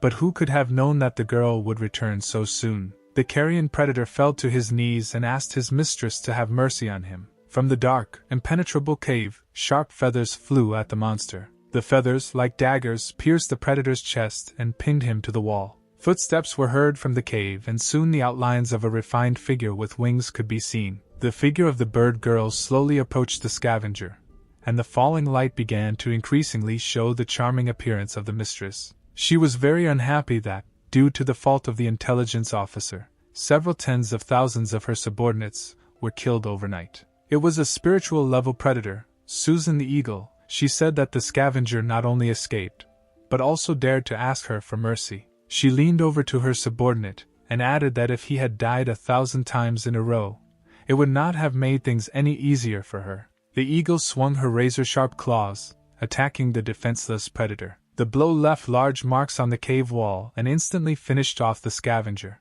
The girl thought about the strength of the head of the fencing school. She decided that she should remember the name Lillian. At that moment, a strange noise was heard. A dent began to form on the wall of the cave, and something was approaching the predator. The wall collapsed and Ben jumped out of it, finding the leader of the attacking monsters. The hero rejoiced at the find, and the eagle was surprised that she saw a man while in the country of women. The predator asked the guy who he was and how he managed to find her lair in such a wilderness. Ben grinned and advised the girl to relax because he was just showing the way. At that same second, a blade flew at the predator with great speed, and the hero added that the one who wanted to communicate with her was behind him. The predator saw a huge sword in front of her eyes. At that moment she realized that the battle was about to begin. The girl covered herself with her wings and was thrown back by the force of the blow. The predator crashed into the wall, and the swords bounced back to their owner, but did not injure the enemy. The dust from the falling stones cleared,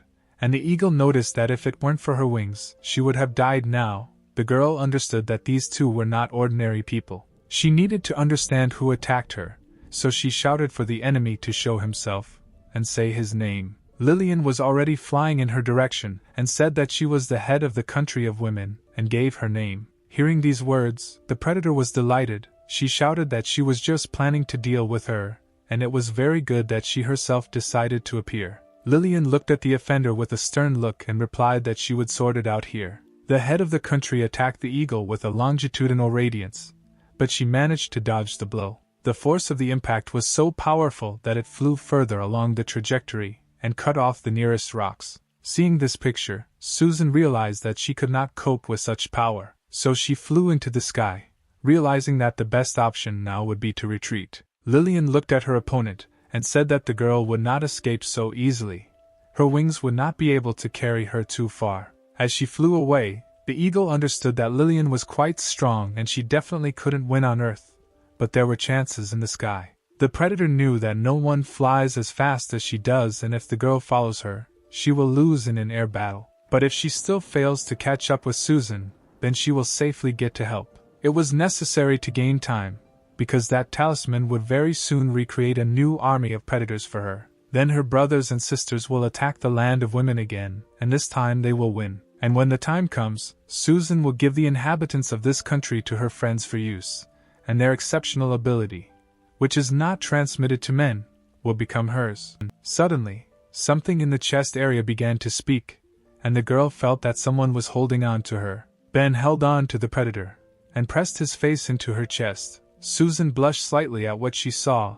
The guy asked him to fly slower, because otherwise he wouldn't be able to resist. Susan was in shock. She didn't understand when the hero managed to grab onto her because she didn't even feel anything, and the guy replied that he had been here from the very beginning. But seeing how the eagle was giggling stupidly to herself, I did not dare to disturb her. The girl screamed at Ben to let her go, otherwise she would kill him. The hero looked at the lush chest to which he was pressed and said that he could not unclench his hands because the earth was very far away. Besides, Susan is like a super-fast air taxi. If he lets her go, she will immediately disappear. Whether she could kill Ben still needed to be seen, and at that moment the girl felt that something was wrong. She began to feel strange, as if all the strength began to leave her body. The girl began to tremble and moan, asking the guy to let her go. The two enemies fell like stones down to the ground, and Susan added that if he did not let her go, she would no longer be able to resist. There was a roar from hitting the ground.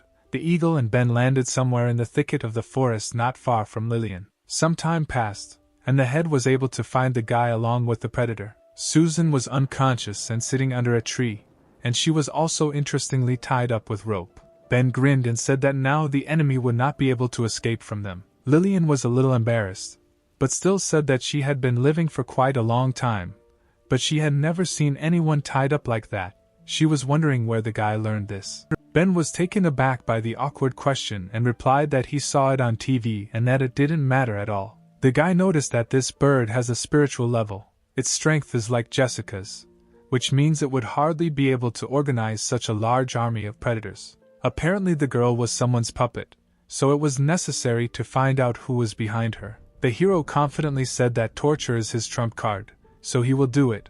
Lillian doubted his words. Ben began to wake up the eagle by hitting her cute face. The girl did not wake up, and the guy continued to wake her up, saying that he had not absorbed all the power, so let Susan not pretend to be dead. Little by little the eagle began to come to her senses and slowly opened her eyes. But suddenly she looked at her chest, and this picture shocked her. The girl saw that she was tied up in a rather unusual way and could not move at all. Outraged, Susan began screaming at Ben, asking what he was going to do with her. The guy smiled flirtatiously and said that he had not done anything yet. He just needed to tell who ordered Susan to attack the country of women, and then the hero promised not to touch her. The eagle calmed down a little, but was embarrassed that she was in such a position, She replied that she would not say anything because it would do her no good. Suddenly, Ben slammed his hand against the tree next to Susan and said that the girl already knew about his ability. As soon as he touches a woman, suddenly her strength begins to leave her,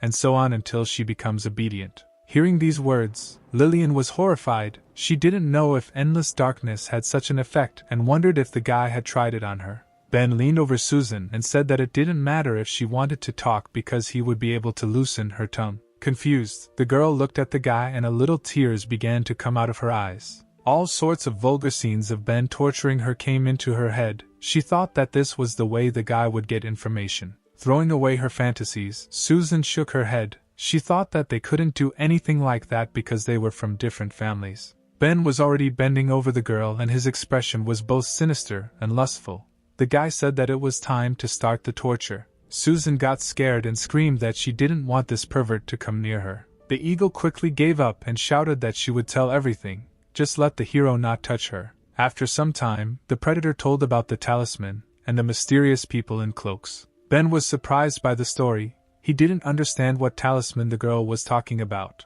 Susan said that the morning talisman was given to her by a man in dark robes. She could not see his face and did not know who he really was. But the talisman actually works. It requires blood to activate, after which it will summon predators at a level lower than the creator. Ben theorized that the black-robed figure had caused Susan to attack the land of women. The girl replied that this was not so. She believed the words of another predator and voluntarily went against the country of women. Ben thought that this predator was most likely a demon of the mountain pass, and the guy in black wouldn't just give the eagle a talisman. She was simply used, and she had no idea. The hero told Susan that he did not notice any talisman in her home.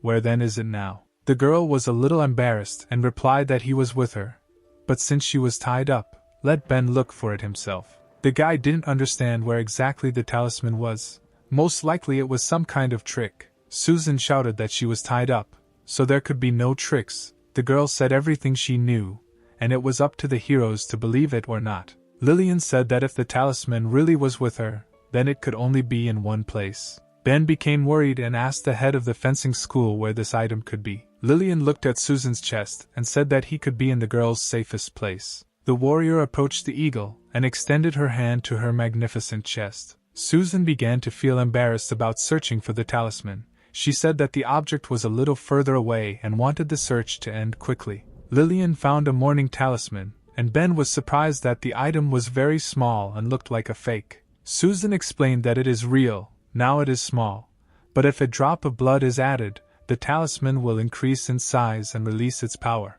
Lillian hid the talisman in her safe place, and Ben said that the talisman was their only clue, although Susan was taken advantage of. But she was the one who harmed the country. Therefore, until they figure out how the talisman works, the girl will be in the country of women, in prison, where she will be tortured. Lillian asked Ben to wait. The guy asked what the girl wanted to add. Lillian was embarrassed, and said that she did not want to return today, and that this matter could wait until tomorrow. Night fell. Susan, tied up, slept under a tree, and our heroes sat on the shore of the lake. There was a rather romantic setting, a beautiful view of the mountains and peacefully croaking frogs. Ben was worried because it was his first time in such a situation. The guy decided that he needed to come up with something to talk about so that it wouldn't be so awkward. Lillian took the initiative, straightened her hair and turned to the hero. She thanked the guy for today. When Ben was next to her, she felt calm in her soul. The hero said that there was nothing to thank him for, because they only found a talisman and a bird, nothing more. Lillian replied that she brought Ben to the country of women only to annoy Kathleen. But the guy not only did not protest, but also helped them when trouble came. The previous master of the school handed over her post to Lillian when she was 18 years old. In addition, the responsibility of defending her country fell on the girl's fragile shoulders. Neighboring countries were destroyed one by one and Lillian worked hard to keep her city going, a burden that had become too much for her to bear over the past few years. Ben listened to the story and thought that the girl had to go through something that is difficult for other people to imagine, because becoming the head of an entire country at 18, and even in difficult times, is very difficult. Lillian stretched and joyfully stated that although today had been a busy day, for the first time she felt very light. The girl lay down on the green grass and asked Ben if he knew why it was so easy for her today. The thing is that for the first time in her life she met a guy she could rely on. Ben got worried and told the girl to repeat her words because he didn't hear them. Lillian sat down, looked at the hero and repeated that she had met a guy you could rely on. Ben pretended not to understand what she was talking about. The hero asked if she was talking about him. Lillian got down on all fours and said that this was a stupid question because he was the only one nearby. The girl added that it was her first time spending the night away from home, so she asked the guy to be more gentle with her. Ben was shocked and replied that the head was behaving inappropriately, and events were developing too quickly. Lillian blushed and said that her mentor once told her that men were bad people and could not be trusted. But it was a lie, because her words had nothing to do with the truth. The girl was silent for a while, and then asked Ben why he didn't feel anything for her. At that moment, the guy's heart was beating so fast that it seemed like it was about to jump out of his chest. The situation was very awkward. Ben did not suspect that the head of the country of women had such a side. The hero looked at Lillian's large breasts, and didn't know what to do. The guy thought that if, seeing such forms, no feelings arise, then can he even consider himself a man? Ben swallowed with excitement, and thought about Kel's seal. The guy didn't know if he could overcome it. But the hero ran out of patience. He could no longer restrain himself at the sight of such a beautiful girl next to him. At the same moment, he was struck by a hellish pain that swept through his entire body. Ben fell to the ground and began to sway from side to side, holding on to his most important place on his body. Seeing this situation, Lillian said that it turns out that a guy, when he thinks about something vulgar, his body is pierced by pain from which he wants to die. The girl suggested that the hero was affected by the seal of the lizard's technique. Ben was surprised by what he heard. He asked Lillian how she knew his symptoms, because people don't talk about such things left and right.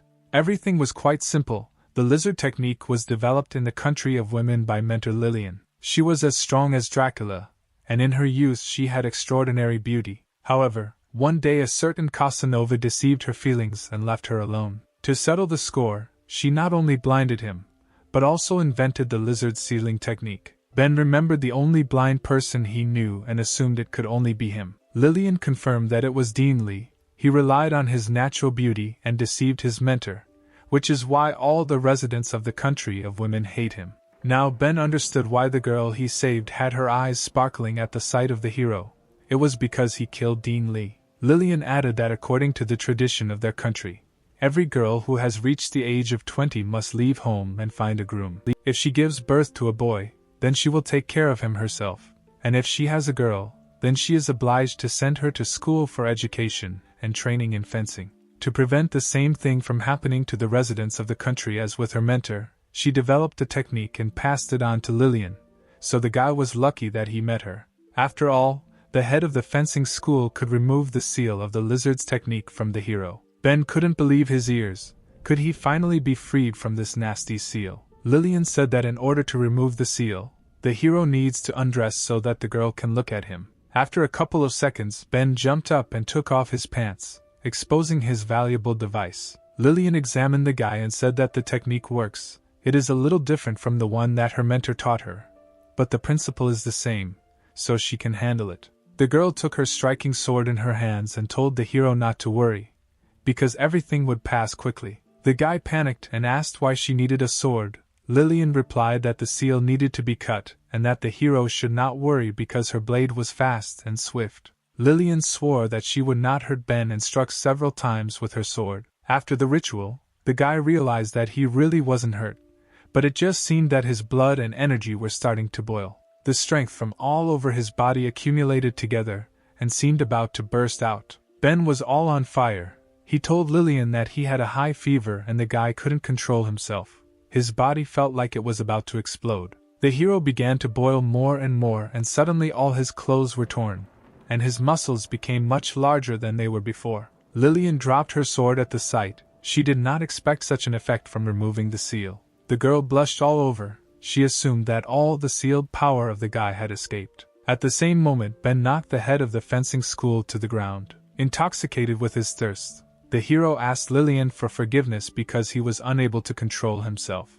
The girl tensed from such a surprise and told Ben to do as he wanted with her. Having come to his senses a little, The hero asked if it was really possible to do this with her. Lillian replied that she was ready. Susan sat by the tree and heard passionate moans from the couple, who succumbed to pleasure. The eagle was wondering what they were doing there, and had they forgotten that she was still here and heard everything. Meanwhile, in the protos, Kathleen sat on top of the wall and thought about what had happened. The girl was worried about Ben, and she was wondering what he was doing there right now and whether he missed her. Kathleen was worried that the hero was alone in a country of women, and whether they would do something bad to him. Discarding vulgar thoughts, the paladin decided to save the guy from this hell into which he was dragged. Kathleen jumped off the great wall with lightning speed and went straight to the land of women. The girl wanted to save her lover at all costs, so she flew at maximum speed. Meanwhile, in the clearing where our heroes were, day came and a scorching sun appeared in the sky. Naked Lillian rose to her feet, reached for the sun and was glad for the new day. She enjoyed the warm rays and noticed that her mood was much better today than before. The girl looked at the sleeping Ben and thought that she had not imagined that the guy was so good. Perhaps it was because he had been sealed for a long time. At night the hero was like a tiger, and for a very long time they did not go to bed. Ben began to wake up and held in his hands the soft silk that felt like the skin of a goddess. Having come to his senses, the hero looked at the fabric and realized that he was holding stockings in his hands. Memories of how he filmed all these things with Lillian immediately came into his head. The lovely girl was already lying next to him, and told Ben that last night he completely satisfied her. Ben became worried and replied that it was all because of the removal of the seal. The power surged and his mind became clouded. For some time he was not at all aware of what he was doing. Lillian sat closer to the hero, saying that nothing bad had happened and that the guy should not worry. After all, now the beauty believed that she belonged to him, and the hero could not deny it. Therefore, if the hero deceives her and leaves for another, she will again put that seal on him. Meanwhile, in the vicinity of the protos, an orange car was racing along bridge number 7. Jenna was sitting behind the sports car, driving Leah somewhere. To avoid getting bored on the road, Jenna decided to talk to Leah. She asked how long the girl had known Kunai, because she had never heard the warrior talk about it. Leah was not particularly happy about where she was going and replied that the monk had once been a servant in her family. Jenna was struck by what was said, because the old man was an S-rank guard. It turns out that Leah was from a rich family. But the girl replied that this is an old story and he was not yet a monk. The fast car stopped at the foot of a small temple where old man Kunai lived. The girls got out of the car and Jenna said that they would wait for the master here, and then go to the head of the country of women. Leah had no face. Jenna noticed this and asked if her friend was okay. The girl noticed that the warrior was somehow sad, despite the fact that they had arrived in her native land. But suddenly Jenna saw a terrible picture of the area and everything immediately became clear to her. The village where the girl lived as a child was completely destroyed and now resembled only an abandoned area. Leah closed her eyes and old memories that she had long forgotten came flooding back to her. In her memories, the girl saw her parents, who were killed and lay bloody on the ground. Little Leah sat near a mountain of dead relatives and begged them to wake up. Suddenly, a man began to approach the little girl, holding a blade in his hand that exuded a dark aura. A tearful Leah heard footsteps and turned to the strange stranger. The guy was covered in the blood of his victims, and said that he needed to kill all his relatives to sharpen the blade in battle, and the girl remained the last victim. Therefore, the warrior waved his sword and said that it would not hurt because his weapon was fast. Leah's thoughts about old memories were interrupted by a monk who greeted the guests. The old man did not believe that Leah would come to his temple. He said that he had been waiting for her here for a long time. Jenna was glad to meet the master, and also greeted him, but Leah dryly asked why the old man was looking for a meeting with her. Kunai replied that his life was coming to an end, but he still had one business left in this world and therefore he wanted to entrust it to Leah. Meanwhile, in the clearing where the cute couple was, day had already come and the heroes had to return to the country of women. Lillian made shorts for Ben out of feathers, which at least somehow hid his dignity from the eyes of other girls. The guy was not particularly pleased with his outfit because he was quite embarrassed to look like that. Lillian said that the guy was to blame because he was so overwhelmed with strength that his clothes came apart at the seams and the beauty could not afford for the hero to walk naked in front of her students. The head blushed and said that she couldn't wait for them to return and she would take measurements of future clothes with her own hands. The girl wanted to measure the neck, chest, waist, hips, shoulder width. Susan looked at the dreaming girl and assumed that, judging by the flowing saliva, she did not hesitate to paw him for the sake of it. After some time, our heroes were already heading to the city. Ben was leading the captive and Lillian was flying nearby on a sword and telling Susan not to even think about resorting to her tricks. Otherwise she would subdue her for the blow. Approaching the borders of the country, a voice was heard asking the students what they had done with Ben. The guy thought this voice was familiar. Kathleen was serious, and said that if she didn't see the hero today, there would be a conflict. The students replied that he had left with the head and was out of town. Suddenly, a man's voice called out to Kathleen, which immediately made her feel embarrassed. The girl blushed all over and realized that it was Ben. It was his voice. The beauty turned around to make sure that it was the hero, and then she saw a pleasant sight. The girl saw beautiful, strong muscles that were like those of the guys from her imagination, and beads of sweat flowed down the hero's expressive six-pack abs. Ben stood as if nothing had happened and asked why Kathleen had come. Was she really looking for him here? Kathleen did not hear him. She was boiling more and more with love and thought that she was dreaming all this. After all, she saw Ben's naked body and at that moment blood began to flow from her nose. The paladin trembled and fell to the ground, covering her face with her hands. The hero became worried when he saw the blood and thought that the girl was wounded. Lillian grinned, thinking that the pursuit of her man had led Kathleen all the way to the door of her house. After all, the paladin was very persistent. An hour later, our heroes moved to the house of the head of the fencing school. Kathleen woke up in bed and thought about how embarrassed she was about passing out in front of Ben. The guy was sitting next to him and noticed that the girl had woken up, which made her immediately blush. Ben held the soup in his hand and said that Kathleen had lost a lot of blood and had lost consciousness, so the guy prepared her soup from dates and lotus seeds. It is good for anemia. The hero sat down closer and offered to eat while the soup was still hot.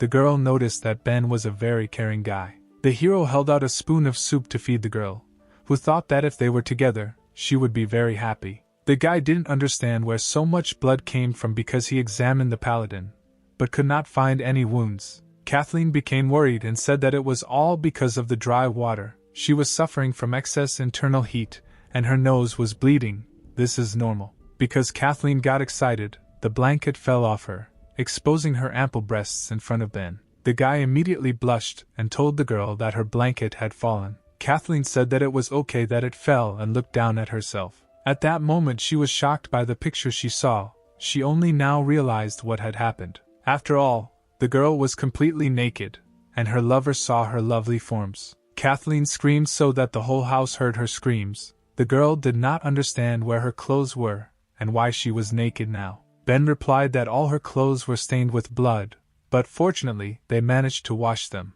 Kathleen covered herself with a blanket, and asked the hero if he had done anything to her when he saw her naked body. Ben turned away and replied that he had simply made her soup and had no other intentions. It seems that these words disappointed the beauty.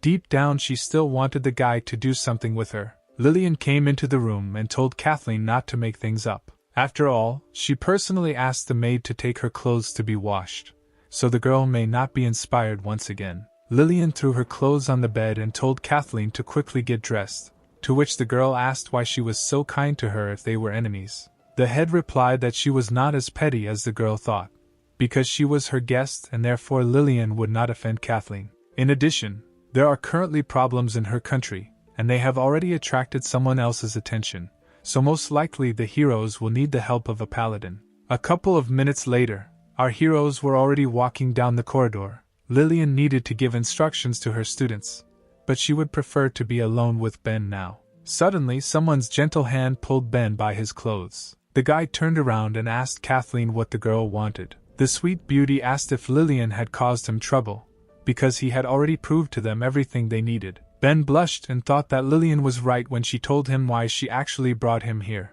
Kathleen even came to him and the guy realized that she really liked her and did not want to upset the girl. The hero smiled and replied that he had already figured out how to settle everything here, so Kathleen needn't worry. Jealous Lillian turned to the cute couple and asked what the two of them were whispering about. Kathleen stated that she asked Ben if the warrior was using her powers as head to complicate his life as a guard. Lillian replied that she would never do that because she loved him dearly. Kathleen was indignant and asked what kind of expression Lillian makes when she thinks about Ben. Is she really up to something? Lillian got angry and said that she thought about what she wanted and that Kathleen should not interfere in her own affairs. Ben put his hand to his face, disappointed that the girls had not lived in harmony for 5 minutes. After some time, our heroes left the house, where Lillian's students were already waiting for them. The girls noticed that Ben was also here. Yesterday he helped them a lot, and besides, the hero defeated Dean Lee, and it was not clear why the head called him dissolute because he looked like a very good young man.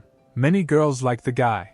They thought he was very handsome and strong, and wanted to be closer to him. Lillian interrupted the whispering by ordering everyone to shut up and listen to her. The head said that not long ago they were attacked by a huge number of predators. Victory was theirs, but there were many wounded, so they couldn't relax. The girls must unite and defend their country because it is small, but the students must not allow others to push them around. If they are attacked, they must destroy the enemies. The students raised their hands and shouted that they would defeat all the offenders, and they would never return to their country. Ben noted that Lillian deserves to be called the head of the country because in just a moment she raised the morale of her subordinates. One of the students approached the hero and asked the guy to pay attention to her. The girl embarrassedly asked if Ben remembered that he saved her yesterday.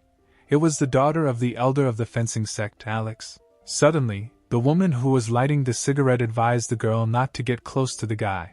And besides, the stranger wanted to discuss something important with the head. Lillian turned to the woman and asked if she had found any clues in the case that the head assigned her. The stranger slowly exhaled the smoke from her cigarette, and replied that she had found everything she needed. It was the elder of the fencing sect, Betty, who said that the morning talisman was associated with the legendary Grand Master Harry who committed suicide. Lillian frowned when she heard the name and demanded to know everything Betty knew about it. After some time, our heroes were already sitting in the head's house and listening to the report. Betty said that the previous chapter had already fought with him, so she knew something about the man. He owned the most complex ancient Western techniques. His strength was the creation of magical artifacts, which are now commonly called talismans. He possessed an extremely nefarious SSR rank ability that allowed him to take away people's abilities and then put them into a talisman item. To make the talisman special, he looked for unusual abilities, and as a result, every country put him on the wanted list. Harry was not only a talented master, but also a collector of talents. The better the ability, the more interesting he was. Lillian understood what the elder was getting at and assumed that based on what was said, they could only attack because of one person. Disappointed, Ben pointed at himself and realized that everyone was referring to his abilities. Betty replied that it was because of the hero that the predators attacked, and it was he who brought trouble to their country. Yesterday's attack could have been entertaining, so Ben needs to leave the country as soon as possible, otherwise they will be in even greater danger. Kathleen was indignant and asked what was the point of dragging the guy here then, and now driving him away. Betty calmly replied that she was telling it like it is. Dying because of one guy is a bad trade for the country. Lillian sternly asked the elder if she thought that the leader was a coward who would cling to her life. This does not even take into account the fact that Ben protected them from predators yesterday, and besides, he is her man. It doesn't matter who the master is, even if God himself comes, no one will lay a finger on the hero. Kathleen supported Lillian and said that she was also ready to swear on her life that she would protect Ben. Alex also did not stand aside and said that Ben is their benefactor and her mother is mistaken. The guy needs to be protected and they cannot turn away from him. But suddenly the two girls understood the full words that Lillian had said. Kathleen turned to the head and asked when Ben managed to become her man. Lillian grinned and remembered that the paladin still did not know what happened. Kathleen asked what she needed to know and where the chapter had already dragged the hero.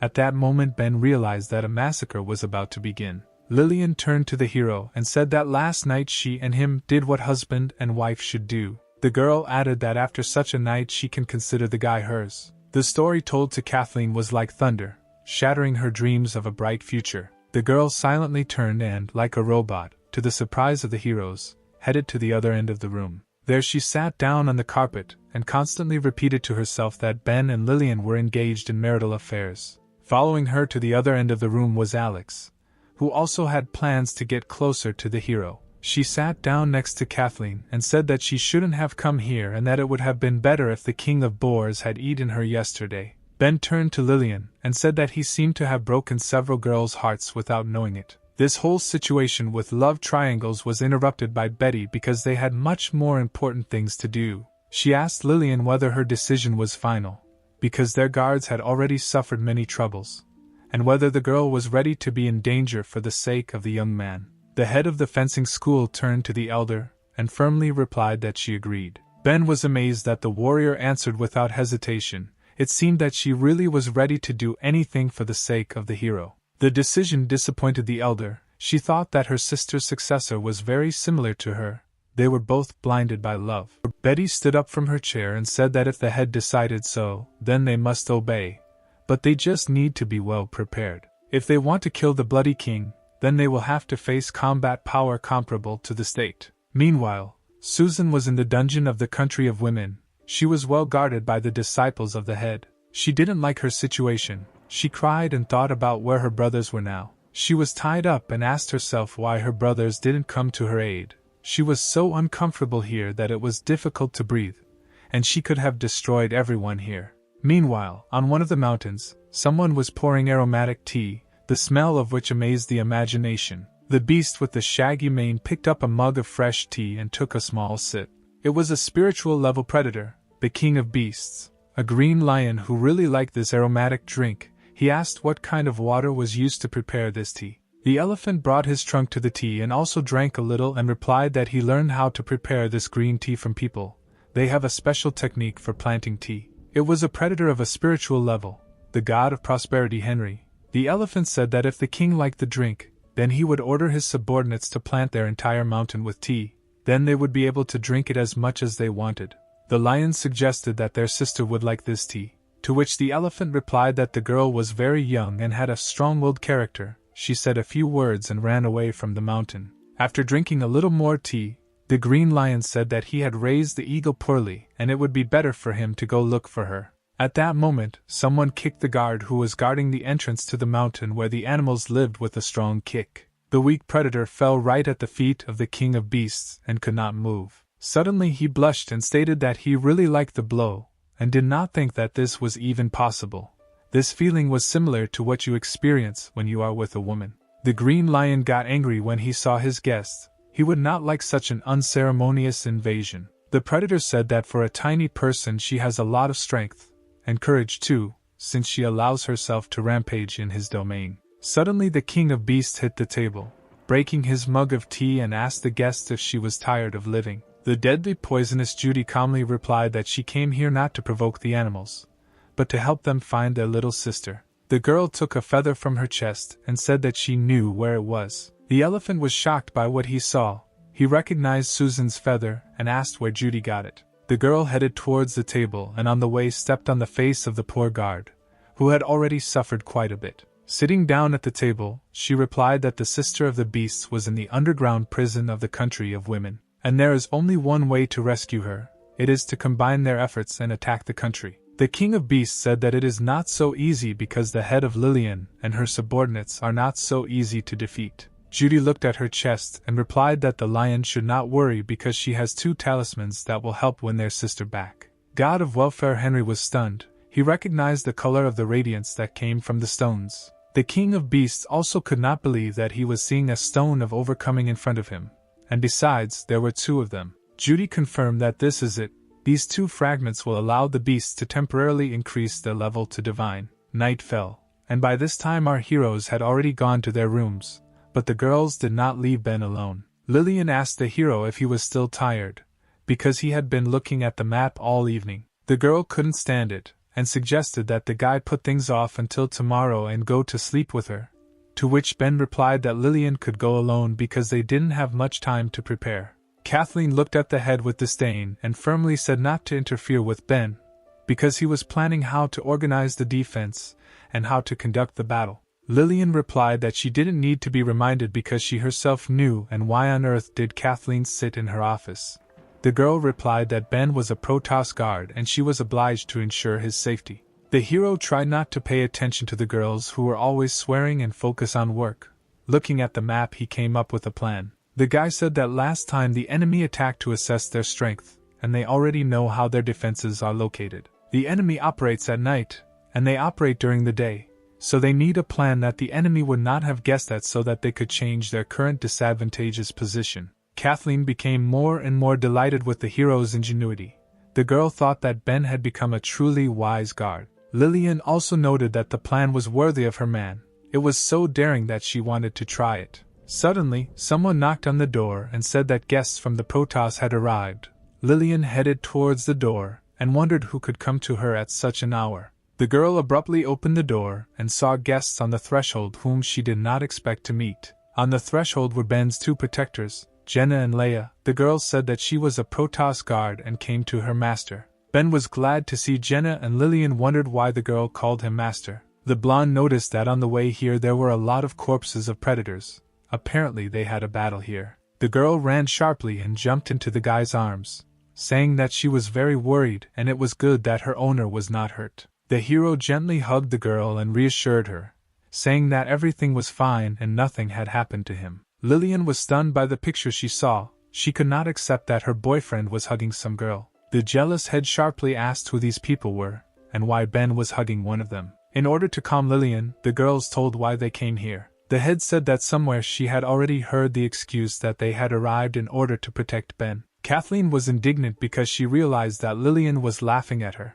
Ben confirmed the words of his friends, saying that they had come to protect him, since ever since he ended up in the Protoss, they were the ones who took care of him. Jenna always silently paid for the guy and explained how everything works in this world. Leia guarded the hero from the street every night and took care of his safety. The girls are not only Ben's bodyguards, but also his friends and family. Lillian noticed that the hero is a highly moral guy, and you shouldn't be jealous of him over trifles. Jenna said that not only she and Leah, but all the sisters like the owner, and therefore they follow him according to their hearts. Lillian became wary when she heard about the other sisters. She asked if there were other bodyguards. The hero turned pale, because he understood that something would happen when Jenna told everything. The blonde said that she was the first, then Leah, Sarah and Lucy joined after Vanessa and Jessica moved into their house.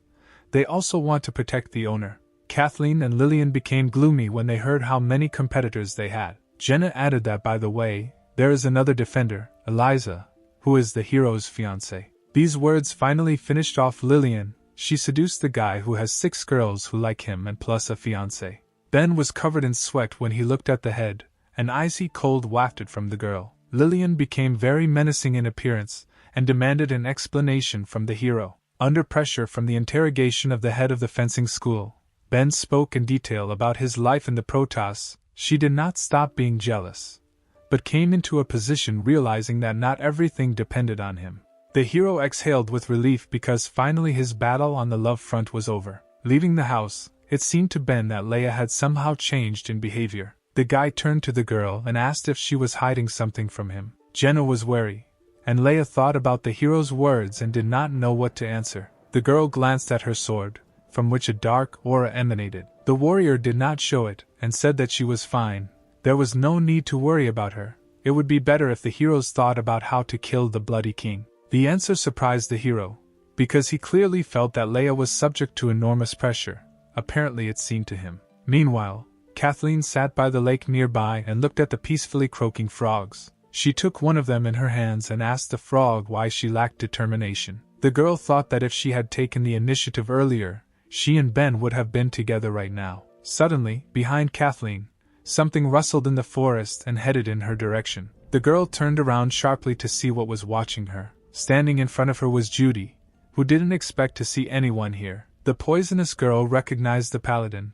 She was wondering what she was doing in the country of women. She did not expect to meet such a difficult opponent here. Kathleen got to her feet and realized that in front of her was not a resident of the country. She asked the girl who she was and why she was walking around here in the dead of night. Judy realized that the paladin had no idea who she was and therefore she had a chance to leave. The predator said that she was just passing by and that the girl should not pay attention to her. Judy turned around, trying to leave, and said she wouldn't bother Kathleen, but the girl asked her to stop. The paladin took out her sword and said that the stranger emanated the smell of a high-level predator.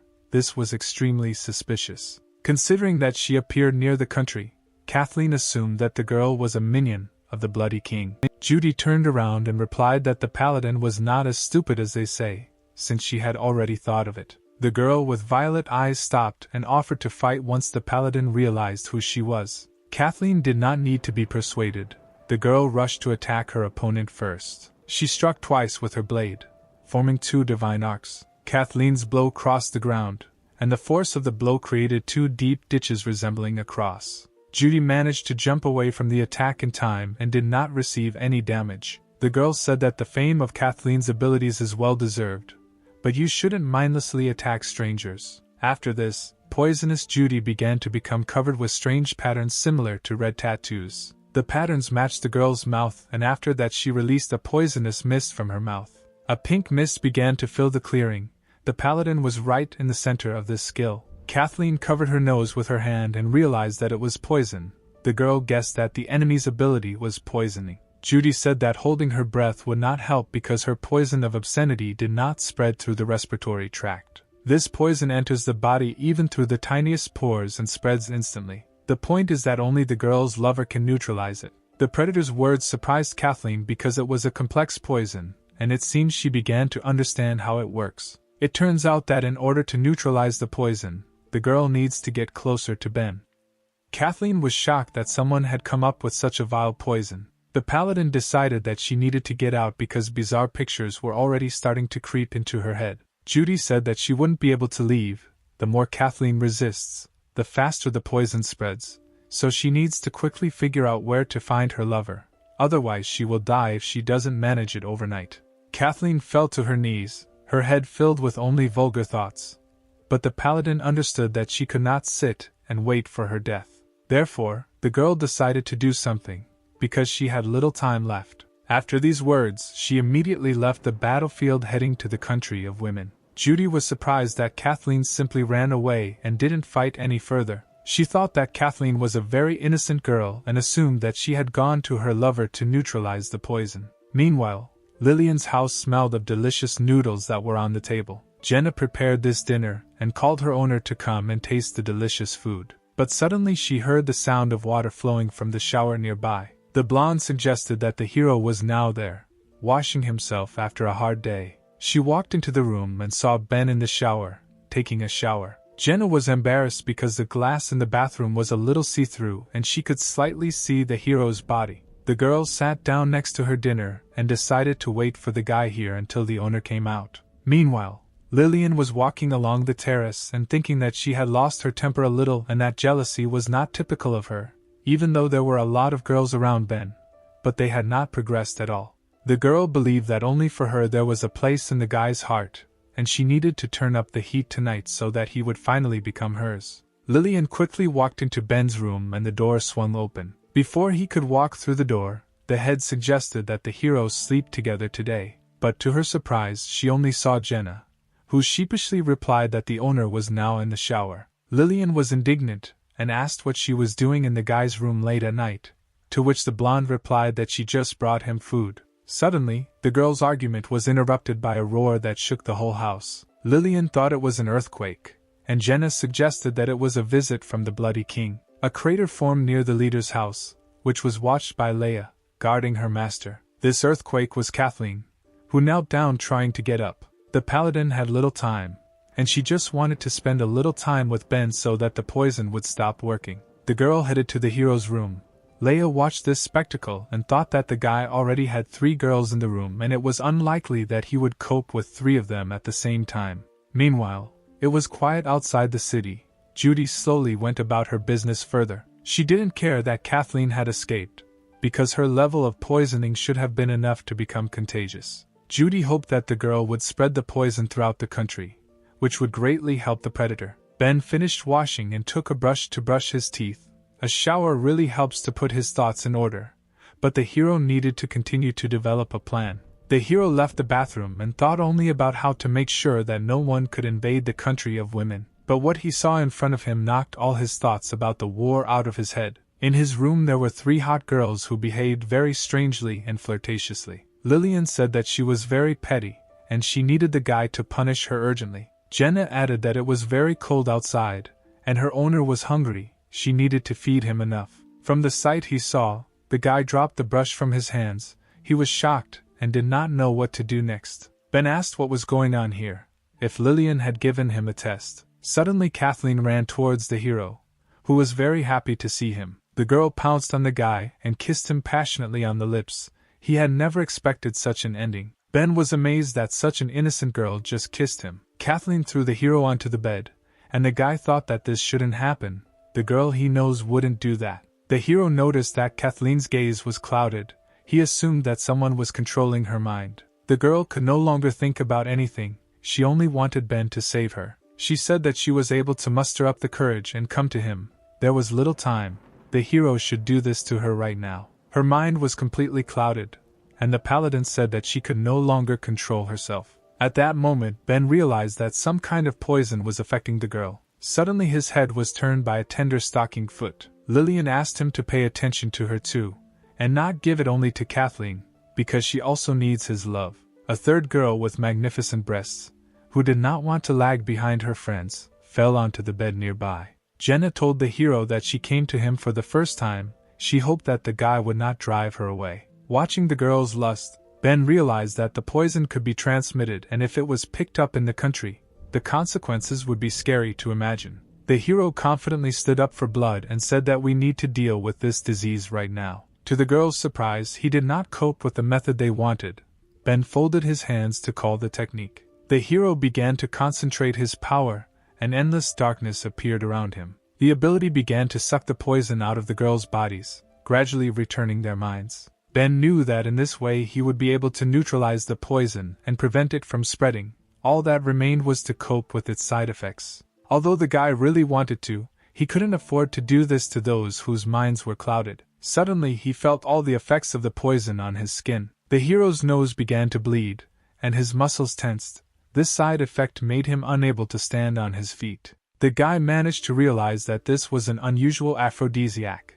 If you resist its effect, it will only get worse. Ben lost consciousness, and all the girls were able to come to their senses and began to try to wake up the hero. Lillian began to worry about the guy. She did not want to become a young widow. Jenna didn't understand what happened to Ben, but it seemed that the hero began to come to his senses a little. Kathleen explained that this was all because of the poison that the guy had absorbed in order to save them. Lillian ordered the girl to save the guy because she was a paladin, to which Kathleen replied that her abilities would not help here. The fact is that in order to neutralize the poison it was necessary to mix yin and yang. Kathleen said that it was her fault and therefore she would save him herself, and suddenly took off all her clothes. The girl stood in her underwear. She decided to help Ben get rid of the poison in the only way she knew. Lillian was outraged that Kathleen decided to figure everything out herself, because the hero helped them all out. Therefore, the head decided that they should all help the guy get rid of the poison. Jenna and Lillian also immediately got rid of their things.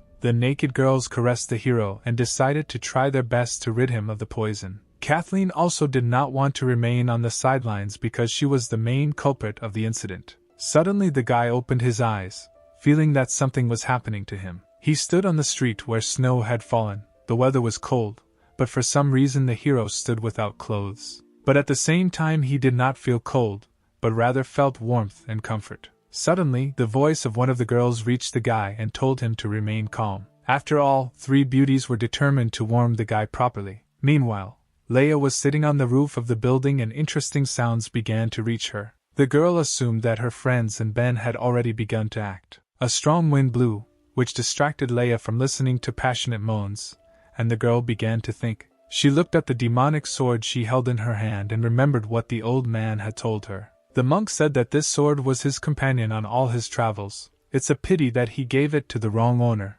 As a result, his mistake became irreparable. All these years, Kanai was next to the sword. Every day he prayed to save him from cruelty. But now the old man's time is running out, so he wants to give the blade to Leia because her soul is pure, as before. The girl replied that this sword was soaked in the blood of her family, and a couple of lines of prayers could not wash it away. Leia believed she could still talk some sense into her brother, just like when she tried. The warrior turned around and said goodbye to Kanai, advising him to get rid of the sword. The monk said that it cannot be destroyed because it contains the souls of Leia's family members. The old man's words interested the girl, and she asked to tell him what he meant. The monk said that the sword was nicknamed evil spirits not because it is capable of leading astray. The most important reason is that the souls of those who died from him will fall into his slavery. But nothing can grant eternal life.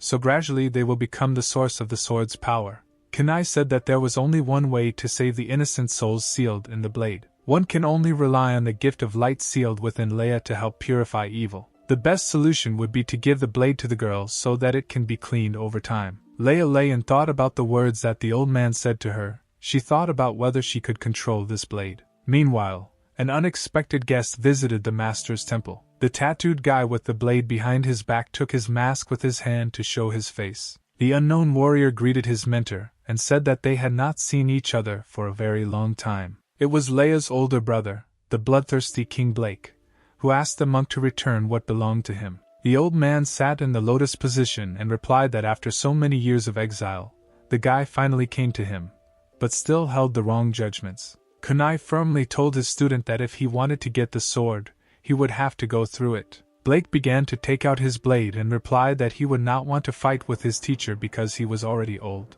and the old man should take care of his health. After these words, the guy directed his attack with his blade at the monk. The purple arc of energy that the sword released crashed into the monk's divine shield and began to crack, trying to break through it. Blake said that this is a worthy answer for his teacher. It is not easy to pass such a defense with a sword strike. The arc burst, and the old man replied that his once momentary human weakness led to the guy going astray. For Kunai, now was the opportunity to correct the mistakes of the past, and most likely this opportunity could be the last in his life. The monk's eyes glowed with yellow divine light, and the old man asked Rebel Blake to die again. The teacher and student stood opposite each other and prepared to fight to the death. Blake noted that this was the first time he had seen such power of vision in his mentor. Apparently the old man was determined to kill him. Kunai replied that since the rebel came and found him, no other outcome was foreseen for him. The old man began to concentrate his internal energy, and said that this time his hand would not tremble. The monk waved his hand towards the rebel, from which a sign of power flew out. Blake was not afraid of the attack because he knew what his master was capable of, so he put his hand forward to hold it back. A huge golden figure crashed into the guy, but he could hold back the force of the attack. Blake didn't put much effort and told his teacher that he was weaker than last time. The shine in the monk's eyes intensified, and he replied that the guy was too arrogant and should not be like that. The golden figure doubled in size and the pressure on Blake became much stronger. The guy's face changed. He realized that this was the Arhat of the Buddha. Apparently the old man still had something to surprise the rebel. The monk's attack began to put more pressure on the guy. From such force he began to move back, and the cracking of bones was heard in his hand. At that moment, Blake could not withstand the pressure and fell from the mountainside. While the guy was falling into the water, he thought that his arm was broken. But it's good that it was his left hand, which means he can still control the blade. The monk did not want to let Blake go. He followed him and said that his student had deviated from the fighting style he had previously followed. The old man hung in the air and said that real martial arts do not depend on the sharpness of the blade. All the power of martial arts was contained only in the heart. A huge amount of energy was concentrated around the monk, which he released. Kunai added that only when the guy realizes these words will he be able to worthily bear the title of warrior.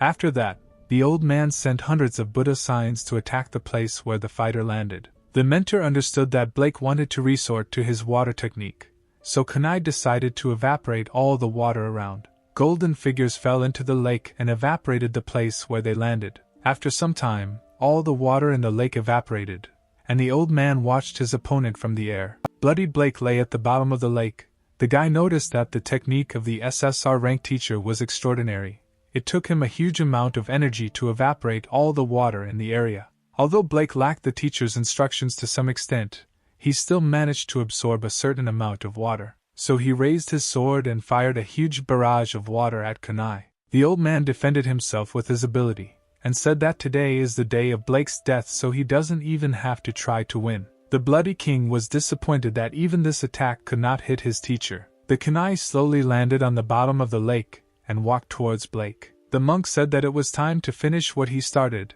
He advised the student to die and become part of the land of his homeland. This was the last good deed that he could do for his teacher. The Kunai said that the guy had harmed 206 people and 7 Protoss guards in his life. His atrocities could not be forgiven, and in the name of the Protoss representative the old man sentenced him to trial. Before pronouncing the sentence, the monk asked if the rebel had any last words before dying. Blake smiled because the monk seemed too pompous when he made his speech. The student asked his teacher if it was he who made him so cruel. Blake pointed to the village and asked the old man to take a closer look at it. The rebel said that he alone could not do this. If it weren't for the old man's words, he would have lived like any other person. He would have had the opportunity to inherit his father's business, as well as fulfill his duties as a brother. But unfortunately, everything went wrong when Kunai handed him a demonic sword. Blake asked the old man if it was fair that he alone was blamed for the destruction of the village. The old man exhaled in disappointment, and said that he was mistaken when he assumed that the guy could resist him. It was his fault. And in order to pay for his mistake, the monk decided to commit suicide after the death of his student. Blake grinned. The guy laughed at the fact that the monk was confident in his victory. Behind Kunai, a hole appeared in the ground, in which something was moving towards the old man. Blake said that the monk's self-confidence would destroy him and attacked him with his sword from behind. The old man did not expect such an ambush and did not have time to dodge. The blade pierced his chest. The bloody king stood still and laughed at the fact that he managed to outwit his teacher. Kunai turned around to see what hit him. He didn't understand what happened or who did it. Behind the monk stood a copy of Blake that looked like dark matter. At that moment, the old man realized that from the very beginning of the battle he had two opponents. The copy of the rebel pulled out his sword, revealing a mortal wound, and the monk fell to the ground, swaying. Blood gushed from his mouth. The monk could not believe that this would be his end. The old man lay on the ground in a pool of his own blood. He was in pain from the fact that he could not correct his mistake. Blake approached the monk's body and apologized. Everyone who happened to see his second face was already dead, and Kunai was no exception. Before his death, the dying monk asked if he could ask his disciple a question. The old man said that the guy knew very well that his Buddha block was capable of repelling any attack on its own. So why was Blake confident in the success of his attack from behind?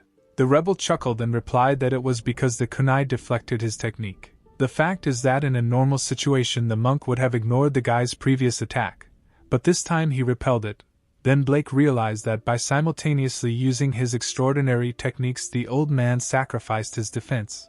Kunai closed his eyes and was surprised at the guy's ingenuity. Before he died, he smiled, realizing that at least his student had not underestimated his teacher's abilities. After some time, it began to rain, accompanied by loud peals of thunder. The sky cried. Having lost another guard, the student buried his teacher and stuck his broken arm next to him. Blake arrived at the temple where the legendary demonic sword was located. The guy stood at the entrance and felt his call, which came from this temple. Blake held his shoulder with one hand, where once was the hand that he had cut off for himself. All his years in exile as a rebel, his existence had been miserable in anticipation of this sword. The guy entered the temple and couldn't wait to get his treasure back. Opening the door, he entered the sealed room in which the legendary sword was kept. But to his surprise, he was not there. All the efforts of the bloody king were in vain. The picture he saw made his cheekbones ache. His rage knew no bounds, yet the old man was able to outwit him. Meanwhile, somewhere in the land of women, Leia sat on the roof of Lillian's estate. The girl was guarding her owner despite the weather. Suddenly she sneezed and was surprised by it. She thought that she had never been sick. She had a bad feeling as if something had happened. The girl got up and thought that this was all nonsense. A new day was dawning and her watch was over. She decided to go take a warm bath. Meanwhile, warm water began to gurgle in Ben's room. The guy woke up and decided to wash himself after a hot night, and a side effect of the technology. Ben stood and thought that last night, it seems, he did something bad, and the guy was wondering what the girls would do when they woke up. The hero raised his head to look in the mirror, and was surprised. A red trail similar to the one Kathleen brought yesterday came out of his mouth, and his body began to be covered with pink patterns. It seemed that the poison was activated by the ability due to the fact that Ben absorbed it. So now this ability was in his collection. The hero smiled because he had acquired an interesting skill and thought that every cloud had a silver lining. When he fell into the Protoss, he constantly relied on the power absorbed by the endless darkness. Only because of this was he able to stand on par with other S-rank guards. But Ben clearly felt that after Dean Lee, the absorbed energy did not have the usual effect on him. It was similar to the mechanics of the game, where in order to raise an already high level, many times more experience is needed. If a hero wants to overcome a barrier, he must start with his own abilities. If he can master everyone perfectly, then his power will become limitless. While the guy was thinking about his strength, he came out of the bath and was surprised at what he saw. He saw a naked Jenna, who was covering herself with a blanket.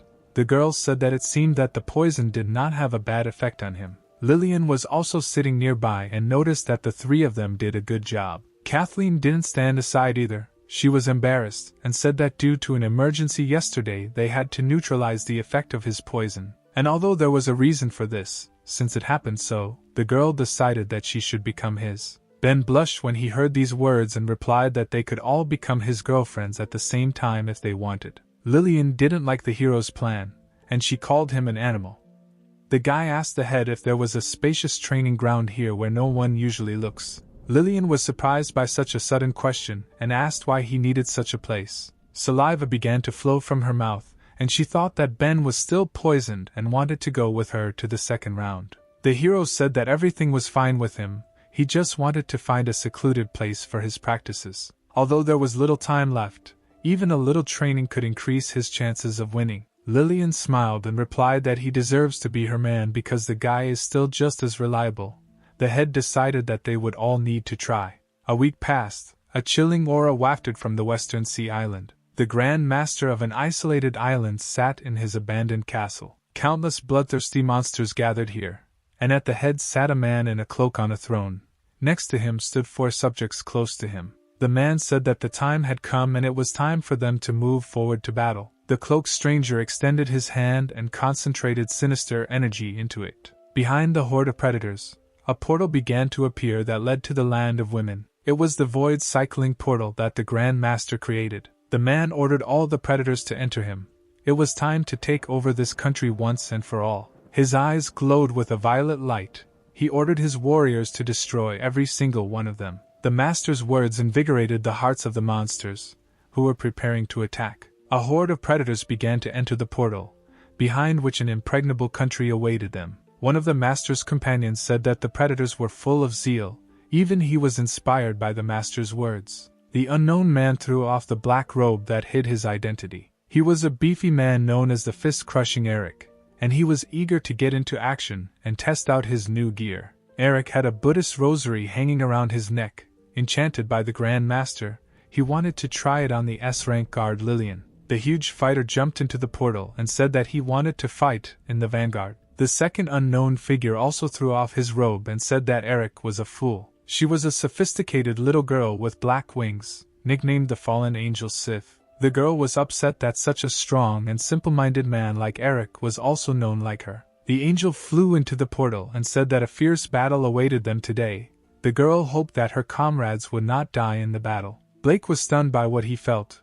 He couldn't understand whether this feeling seemed to him, or whether everything was really as he thought. The guy felt a weak aura on Eric's body, which seemed familiar to him. His thoughts were interrupted by Judy, who called the guy by name. The girl said that the guy's thoughts were on his face and asked if his wounded arm hurt. Blake coldly replied that he was fine, and that Judy should not poke her nose into other people's affairs. Such a firm answer left the girl dumbfounded. Judy considered Blake arrogant because he took her gesture of goodwill for interference in his affairs. The girl could not understand why he was so cold to her because men usually cannot resist her beauty.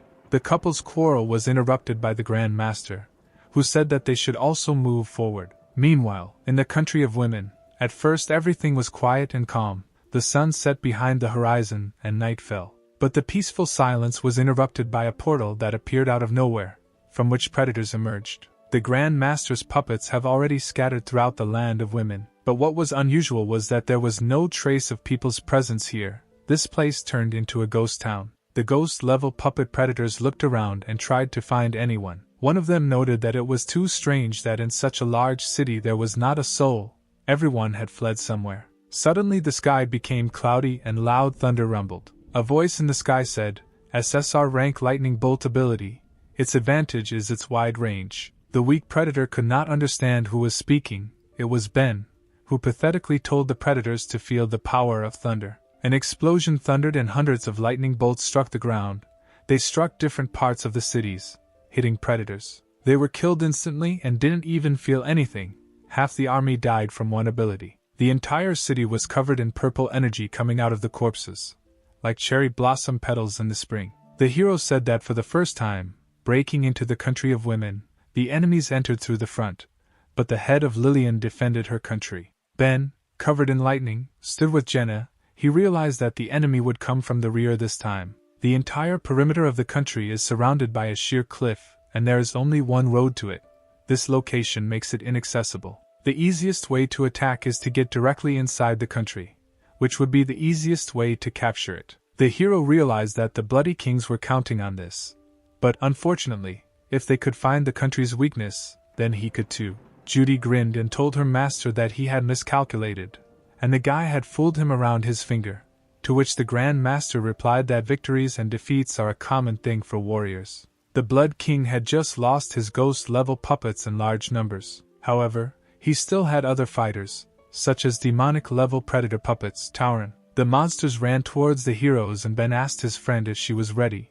The girl replied that there was no need to worry about that. The blonde rose into the air and began to concentrate her energy to increase gravity. The Tauren stopped, and were surprised that they could not move. Their bodies seemed to weigh a ton. Ben summoned 2 lightning swords and said that he trained every day under the pressure of this technique, and now he does not feel it. No matter how many demon-level predators came, they were no threat to the guy. The hero jumped towards his opponents, and his speed was so high that it was similar to the speed of lightning. The Tauren also noticed that the guy was quite fast. It was impossible to follow his movements. Ben instantly appeared on top of one of the predators and swung his sword to strike. Lightning flashed from the blade, and the unaware predator was cut in half. The guy was standing on the corpse, but suddenly a second Tauren appeared next to him, who was ready to strike the hero. The predator said that the guy was used to such pressure due to training, but now he would die, and at that moment Ben cut his opponent's stomach with a quick blow. The Tauren fell to the ground, showing no signs of life, and the hero noticed that his opponent was talking too much. Ben stood on the corpse of a monster, which dissolved into the air, releasing energy. The guy understood that the council's fears were not in vain, because bloodthirsty kings could really destroy an entire country. They have a lot of demonic-level predators under their control. Such combat power is comparable to the military power of an entire state. If they had not evacuated civilians, the consequences would be scary to imagine. Ben continued his battle and jumped on his next opponent, a huge demon-level centipede. There were a lot of them, but this was not a problem for the hero. He swung his blades to attack in the air. The guy decided to use an electric surge in order to hit more opponents than just attacking them with blows. The hero's lightning passed through the monsters, cutting each one into 2 parts. Thanks to the endless darkness, he could feed on energy while in battle. The longer he fought, the stronger he became. The number of predators did not matter, they were just food. Jenna was happy for her master. She saw the fruits of his training. The guy became much stronger. Ben sat on a mountain of corpses. All the predators that came out of the portal were destroyed by one person. However, despite the fact that the hero absorbed their energy, he was tired and could hardly catch his breath. He understood that although he had absorbed a lot of energy, it seemed that it was not enough to make a breakthrough. Moreover, the hero was physically exhausted. Ben remembered that the ability to control the earth was a useful thing. That predator could feed on the life force of the flora and fauna around it to continuously supply itself with strength. Therefore, the hero decided to also use the SR rank ability, Exploitation, because he once absorbed it too. His plan worked, and the guy's strength began to return. Even his wounds began to heal. Looking around, the hero did not see any more enemies, which means they had dealt with the consumables. Kathleen and Leia joined Ben, and now it was their turn to deal with the bloodthirsty kings. 5 dangerous enemies stood at the portal and hundreds of swords were pointed at them. It was a squad of heavenly sword riders. Lillian said that they could restore the houses, but she only had 1 man. The leader turned to her enemies and said that today this place will become their cemetery. The Grand Master told his allies that they were surrounded and completely defeated. This was a first for the bloodthirsty kings. Eric replied that it was even more interesting. That guy had been a vessel of endless darkness for a long time, and he was tired of holding back. The thug decided to finish off Ben first, and then find the head of the fencing school. A mysterious figure in a cloak forbade him to touch the hero. Eric was surprised and asked why he shouldn't do this, because he is their target. The Grand Master slowly began to lower his hood and said that their goal was endless darkness. But its energy was not enough, it needed to be recharged. His face opened. It was Grand Master Lloyd. He replied that the guy's ability now would not be able to awaken the ancestor level. Ben stood and looked at one of the 5 bloodthirsty kings and for some reason froze in place. The hero plunged into himself, because a voice inside him said that this man was the same person. He remembers his face. Ben turned around and noticed that he had not heard this voice for a long time. It was familiar to him. It was Kel's voice. Kel said that although he could not remember the specific situation, he did not forget his face. It was the face of the very man who killed the former king of the Protoss Kel. Ben realized that his enemy was Lloyd. The guy remembered their agreement to help take revenge. Kel said that the master was strikingly different from the hero's previous enemies. He was an extremely dangerous person, and even at the peak of his abilities the king was no match for him. And alas, Ben was far from the peak, so in his current state his chances of winning were 0. The guy was amazed to hear such words, but he knew that if one cannot win, then there is another way to do it. They need to join forces to win. This battle is not for the sake of him alone, but for the sake of preserving the entire country of women. Moreover, this time the hero will not fight alone, but together with his defenders. Kathleen was heading towards the enemy and thinking about what already belonged to Ben, so she was ready to give her life protecting him. Leia was interested in another enemy, her brother. The girl decided that today would be his last. Lillian began to concentrate her ability, and ordered her swords to attack. Suddenly, out of nowhere, stars appeared in the sky and seemed to be starting to fall to the ground. Lillian sat on her floating blade as hundreds of swords flew towards the bloody kings behind her. It seemed that so many swords could not be repelled, but suddenly the sound of blades hitting the wall was heard. All the swords that Lillian aimed fell to the ground without hitting their opponent. The head was disappointed. The kings used an unexpected technique that was similar to the ability of her friend. A protective sphere of wings formed around the bloody kings, which repelled the attack. These were the black wings of a fallen angel that were as strong as steel. Eric said that since he couldn't touch the bearer of endless darkness, then he would take care of Lillian. Lloyd replied that he could do what he wanted with her. The brute prepared to attack and said that everyone who is in the sky is his prey. Let the rest not interfere in this battle. The man jumped into the sky with great speed, trying to get closer to the enemy. Eric clearly saw the target in front of him. He shouted to the leader that it was time for her to taste his fist. Suddenly a strange object flew next to him, which he could not immediately notice, which is why he let it come so close. Eric assumed that it was a secret weapon since it flew past him, but then he realized that it was not so. It was a cigarette that someone threw at him with great speed. Unexpectedly for the king, the cigarette but exploded and the power of the explosion threw him away from the head. Eric fell to the ground and rolled along it, leaving a mark, until he hit a rock. The dust from the fall cleared. The thud was slammed into the rock with such force that it left a small crater in it. He was furious. The man did not understand how one cigarette but could cause such an explosion. He wondered who dared to attack him. Suddenly, someone slowly began to approach the offender, and Eric asked if this was her doing. The elder of the country of women smoked a cigarette, and replied that every rabble is not worthy to fight with their leader. The girl exhaled smoke from her cigarette, and said that she would be enough for him as an opponent.